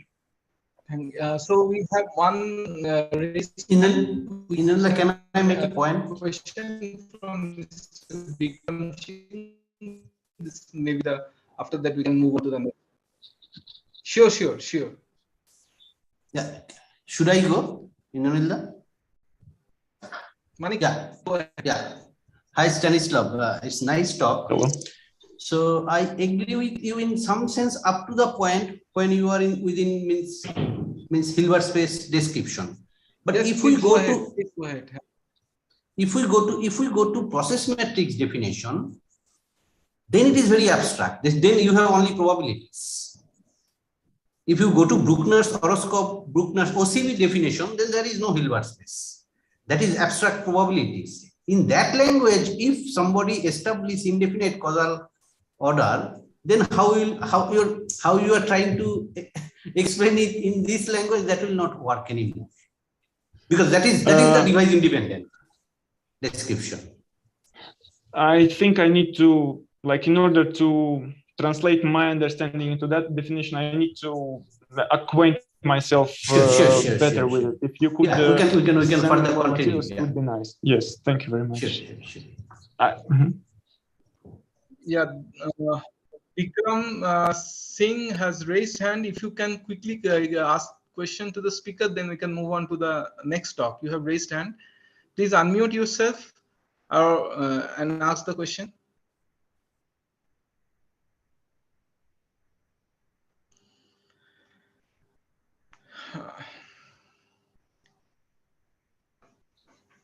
So Vikram, I will leave my email in the chat, and if you have questions, please write to me. I will be very grateful if you have questions or comments or interesting literature that I should read more about.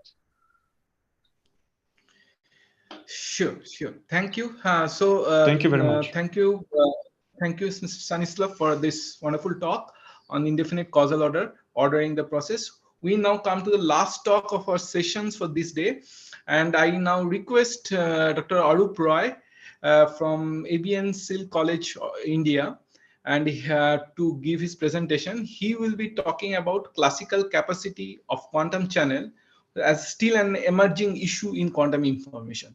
I now request Mr. Arup Roy to take the dais. Am I audible, Indranilda? It's very much. You are audible very much. Your screen is visible, and you probably you need to make it full screen. Okay, sure. Okay. Yes, I think it's okay. Good evening, everyone. I am Arup Roy, belong to the Department of Physics, ABN SIL College, Kuch Bihar. I will discuss. I am very grateful to the organizers for giving me a chance to discuss our recently evolved research, that is classical capacity of quantum channel, regarding the classical capacity of the quantum channels. But I have written the title of my talk as classical capacity of quantum channel, still an emerging issue in quantum information. Why? It will be clear in a while. Before going into detail, I will quickly go through the plan of my talk, which follows like, first, I will briefly discuss what does actually mean by information sending, classical versus quantum beat. Then I will quickly go through the concept of classical information theory, followed by the concept of quantum information theory. As we are dealing with the noisy channel in most of the cases, so I will focus on the special focus will be on quantum channel, specifically how good they are to transmit information. So a quantifier related with the capacity concept. To explain our results, we need some requisite quantum channels, mainly in the qubit scenario. So I will go to it too. And then the central part of my talk will be the dollar game, which will be useful for demonstrating our results. Then I will go to our findings. Finally, I conclude. Now, information sending means that it is started from by handwritten letter, and when it emerged with the technology, it will come to dial phone. To nowadays it is smartphone. But for the modern case, for the few days, for the recent times, it will actually changed. It will change by this way, that is which is called healthy information sending. Please wear masks whenever you outside at the home. Okay. So now coming back to classical information theory. So what does actually mean by telling that I have to send the information? So for to do so, you have some, for information means you have some random variable x, which have some prior probability px.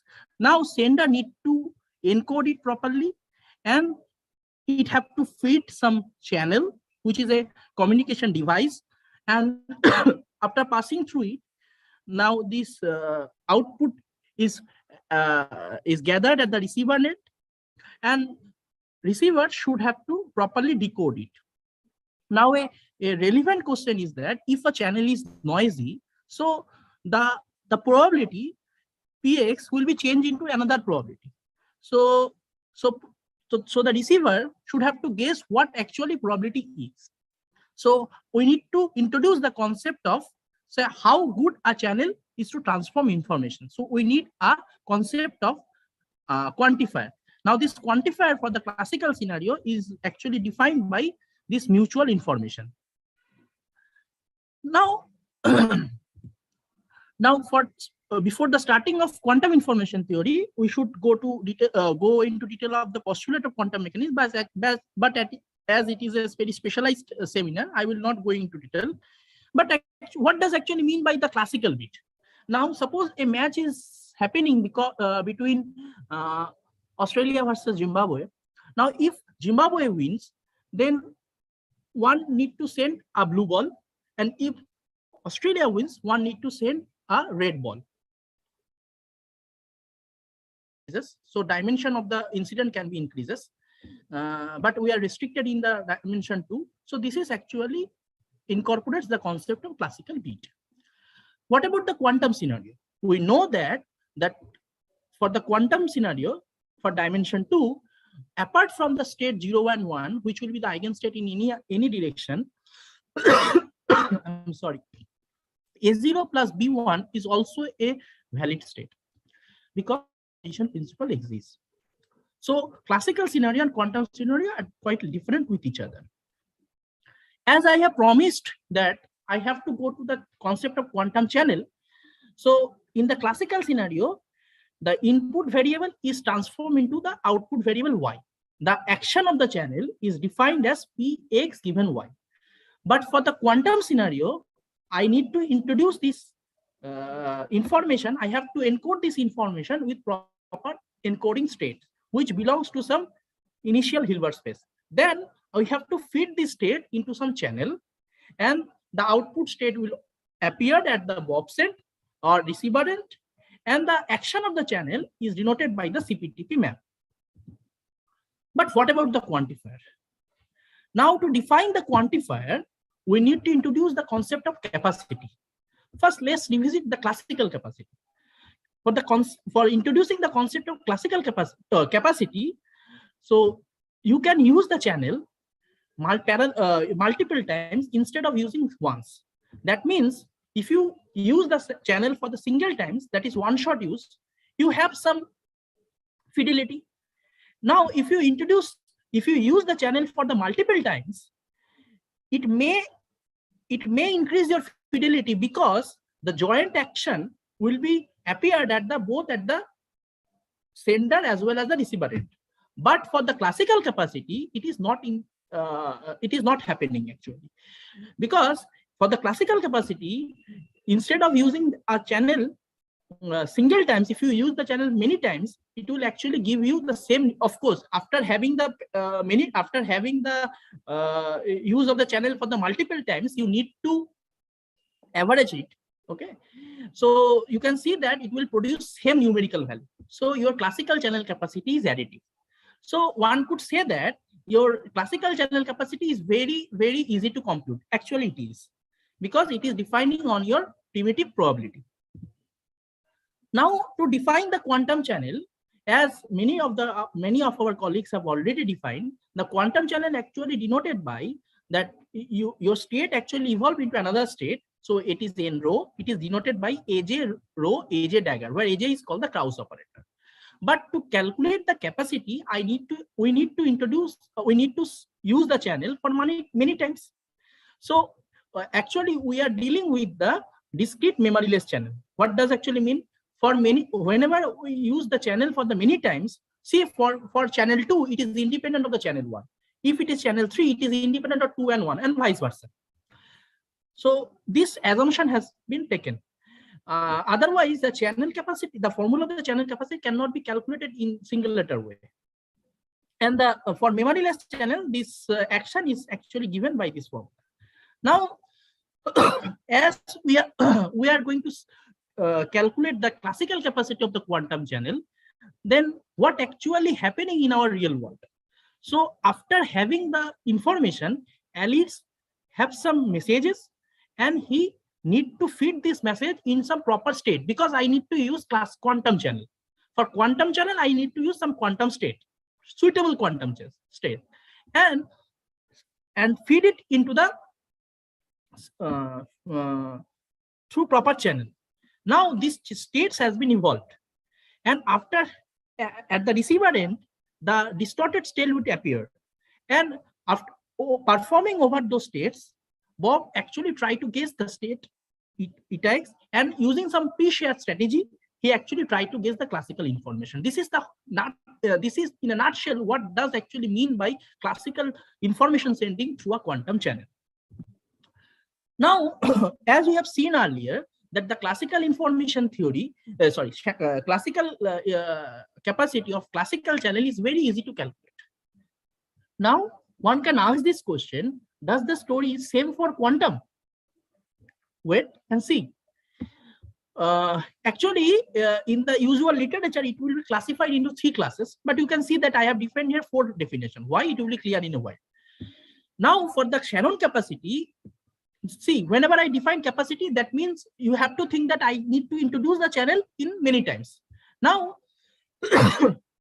whenever I use the channel for the many times, the input state may be entangled, may not be entangled, and the output states may be, and over the output states, Bob can perform product measurements or entangled measurements. If the product encoding and product decoding occur at the sender end and the receiver as well as the receiver end, then it is then the capacity coming from this scenario will be denoted as Shannon capacity. Now, for the extended Shannon capacity, the entangled encoding will appear, but product decoding. So it is called extended Shannon capacity. It is called CEP. The first one is called CPP, product input, product encoding, product decoding. And for here, for it is entangling encoding and product decoding. Now, for the Holloway capacity, it is product encoding and entangling decoding. This is the famous Holloway-Westmoreland theorem. That is called the capacity appear from here. It is called the Holloway capacity. Now, the ultimate capacity is if entanglement is present at both the ends. So this is the famous result by Hastings, which actually showed that the super additive phenomena will exist in this type of so there exists some channel where super additivity can be demonstrated if you use entanglement decoding, encoding and decoding at both the ends. So it is denoted as CEE. So this is the basic primitive definitions. I will not go to. Before providing the motivation of our work, why classical capacity of quantum channel is important? Because it already generates some non-triviality at the literature. How? Starting with the Holloway-Westmoreland theorem, where they shows that your CPE, that means Holloway capacity, is greater than your Shannon capacity. That means your entangled measurements may be powerful for some channel than product measurements. Considering your for both the cases, you are considering the product inputs. Now for and CPP equal to CEP. See, that means there exists no channel where you can have your entanglement at the input level will overpower the entanglement will overpower the product existence of product states. That means CPP equal to CEP. That means the Shannon capacity is equal to extended Shannon capacity. That is why I have written down the 4th definition, but I have classified into 3 classes. The one is Shannon, another is the Holloway, and another third one is the ultimate. Now The third one is the suppose I need to send the classical information, right?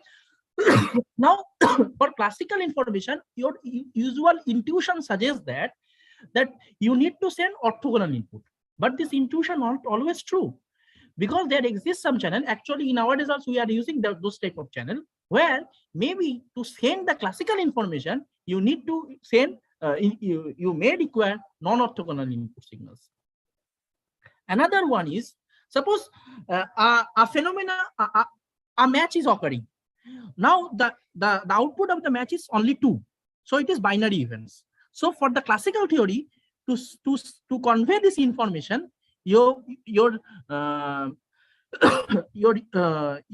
bit should be either 0 or 1. So it is always, your input could be only 2.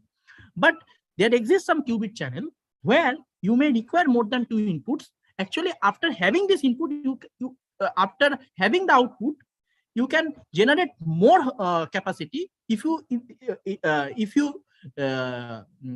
use more than 2 input there. Now, I have already said that superadditivity exists in terms of the classical capacity of quantum channel. Now, our prime question is that, does the story end here or any other peculiarity exists? To demonstrate these results, I need to quickly go through the very well-known channels. First one is the depolarizing channel, where this channel actually shrinks to a small, this block sphere actually shrinks to another block sphere. And one can see by, so this action looks like rho transferred to p times I by 2 and 1 minus p times rho. And the Shannon capacity is given by this formula. Now, this channel actually unital channel, because you can see that is I by 2 is mapped to I by 2. But the important point is that the Shannon of the depolarizing channel is equal to the Holevo of the depolarizing channel and equal to the ultimate. So if you calculate one of them, then you are in a good situation because rest are equal. Now for the spline channel, one could see that the action of the spline channel rho alpha beta equal to 1 by 2 identity r dot sigma, where r is nothing but the block vector. And after having the spline channel action, the block vector getting transferred to this type of state, where you can see the Z component have vanished. So it is no longer unital, it will be a non-unital channel. Now one could see that for this spline channel, actually this is a measurement and prepared type of channel. Now, now one could see that after having the Shannon capacity for this spline channel actually give me 0.255992, which is achieved by orthogonal input channels. But if you use the non-orthogonal input instead of using the orthogonal input, you can have more value. Okay. The third one is the King-Nathanson-Ruskay channel. It is one type of amplitude damping channel. You can see that. Now for our work, we are choosing 0.5 and 0.6, this parameter mu and s, and you could see that his Holevo information is greater than the Shannon information if it is achieved by 3 non-orthogonal input signals. Now in very recent times, the novelty of this quantifier, that means the Holevo or the ultimate, getting face questions due to this work by Frenkel and Wenger. They have actually shown that if referee put dollar in any one of the 3 boxes and announced it, okay, in one of your boxes you have a dollar, you can, the right hand guy can take it. But he did not disclose in which of the boxes he actually put that dollar. Now the left hand guy can see that. But the referee have instructed him to send either 1 cbit or 1 qubit. Am I audible, na? Hello? Am I audible? Yes, yes, we can hear. Yes, you're audible. Yes. Yes, Now, you are audible. Yes. Now, if no information sending will happen, then the probability of getting this dollar is 1/3. Now, if you send it 1 cbit, then it will go up to 2/3. One can check easily. The strategy will be very easy. Now the question is whether the 1 qubit information will increase the fidelity or not. This is the prime question. But you can tell me that no, this is not no longer a very interesting question, because Holloway theorem already said that in any information processing task, qubit is no longer overpower the CBit. But they have constructed a mathematical quantity. For short of times, I will not go into detail. For they have constructed a mathematical quantity which is known as the channel matrix. Now, this Frenkel phenomena shows that these. Although I think you have 1 minute time, huh? Or just Okay. to remind you. Okay, I will use 5 minutes. Now, Frenkel phenomena shows that the qubit realization of the channel matrix has a power to give the fidelity of this game up to 3/4, which is strictly greater than 2/3. So Holloway theorem should say that this channel matrix, the qubit realization of the channel matrix not happening, should not be occurred. It should be ruled out. But they shown that this Frenkel phenomena showed that the qubit realization of the channel matrix, that channel matrix which is actually giving the fidelity up to 3/4, which is greater than 2/3, cannot be ruled out. Cannot be ruled out by using Holloway theorem solely. Using Holloway theorem, but using supply demand theorem, they have actually proved that this channel matrix cannot be realized by a qubit. That means there exists no measurement such that you can realize the split. But that's a different issue. That's a different issue. The central point is that the realization, the qubit realization of the channel matrix cannot be ruled out. So the novelty of the Holloway theorem getting face questions. Actually, this motivates our work. For our case, instead of using this channel, this communication channel noiseless, we are making this communication channel become noisy. And what could be the possible fidelity is very easy. Where for box 1, your encoding state will be row 1, box 2 encoding state will be row 2, and box 0 encoding state will be row 3. And Bob will perform some suitable measurements, and this will be the possible dollar capacity. I need to maximize it. Now, in our paper, we have calculated for depolarizing channel, if the communication channel is depolarized, if it is flying, if it is King-Natanz-Side channel, then what could be the possible encoding, decoding, as well as we could see that what could be the possible the dollar capacity. Finally, before discussing our results, first I will motivate other question. Suppose you need a channel for information sending. Now, you have go to a shop. Now the vendor trying to convince you that your N1 channel is better than N2 because the Holloway or the ultimate capacity of the channel 1 is greater than the Holloway or ultimate capacity of the channel 2. My question is that, are you convinced with this justification? Actually, we address this question. We have seen that for specific depolarizing range, for specific range of depolarizing channel, maybe your Holloway capacity of the splying channel is greater than the Holloway capacity of the depolarizing channel, but your dollar capacity of depolarizing channel greater than splying channel. Then one could say that no, I have to play the dollar capacity game. Then why should I take the splying channel? I should take the depolarizing channel. Okay. But this is our partial results, because here, if you consider the Shannon capacity of the depolarizing channel, it is greater than the Holloway, the Shannon capacity of the splying channel. So one could say that no, I will not use this channel for any information sending. I will only focus on the classical capacity. Then then there is no question of Holloway or ultimate. Okay, fine. You could. This is your justified answer. Okay, fine. This is our results too, where one could see that for specific range of depolarizing channel, your depolarizing, as you all know that if you are depolarizing, if you calculate the Shannon capacity of the depolarizing channel, it is actually equal to your ultimate Holloway, and as well as it is equal to his ultimate. See, it is less than C Shannon. So if it is less than C Shannon, that means it is less than equal to C Holloway, less than C Holloway, and less than equal to C ultimate. But for that region, your dollar capacity is greater than your King-Nathan-Side the dollar capacity achieved by King-Nathan-Side catcher, then what will be your conclusion? Which channel is better? For dollar game, for dollar game and for this region, the dollar depolarizing channel is better. So in a nutshell, so one more interesting question: is this thing solely happened in the quantum scenario? We have answered this question, yes. How? So using a rate distortion theory based upon some probability level, we can see that if the mutual information of some channel is greater than the mutual information other, then there is this no game where is fidelity, where the channel 2 is overpower the channel 1. So one could ask a question, relevant question, why this is happening in the quantum scenario? Honestly, we don't know the reason behind the peculiarity, but it is happening.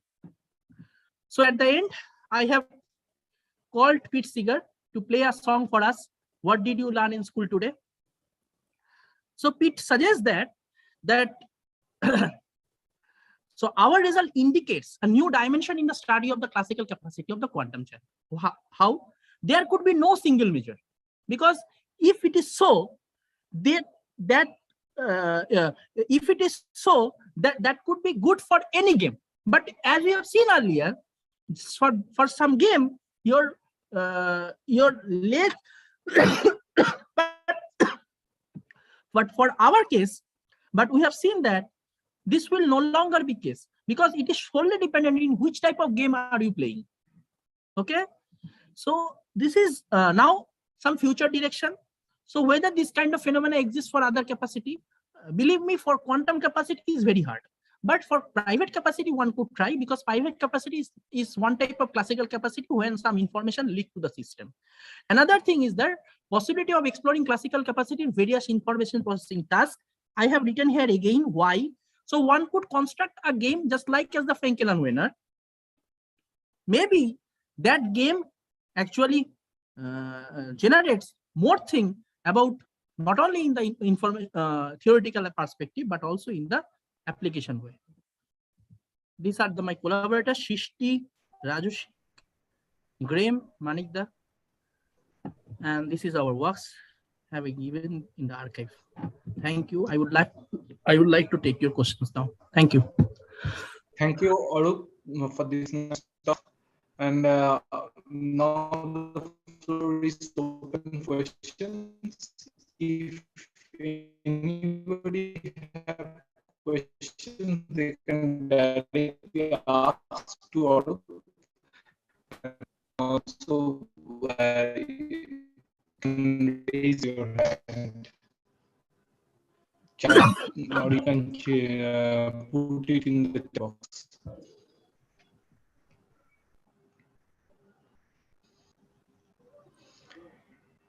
If not, then let us thank Arup for this nice talk.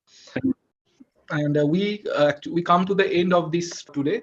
So tomorrow we are going to again, not tomorrow, tomorrow is a holiday. So day after tomorrow on Monday, we are again going to start the session at 11. And now I thank all of you for joining the session and having this session discussions. Thank you. I think Gurda has time to say something. Sir, please. Sir, please. Hello. Yes, sir. Yes, sir. I can hear you. So our last session mostly yes, Guruda, please tell. Yeah, contributed talks. Do you hear me? Yes, sir. Yes, sir. I can hear you. Arup here. Yes, yes. So we conclude this session by thanking all the speakers as well as the chairman, Dr. Indranit Chakraborty. So next we are going to meet on 21st. No, I am correct. Yes. 21st Monday at 11 a.m. Okay, thank you all. Guruda. Hello, Shivashish.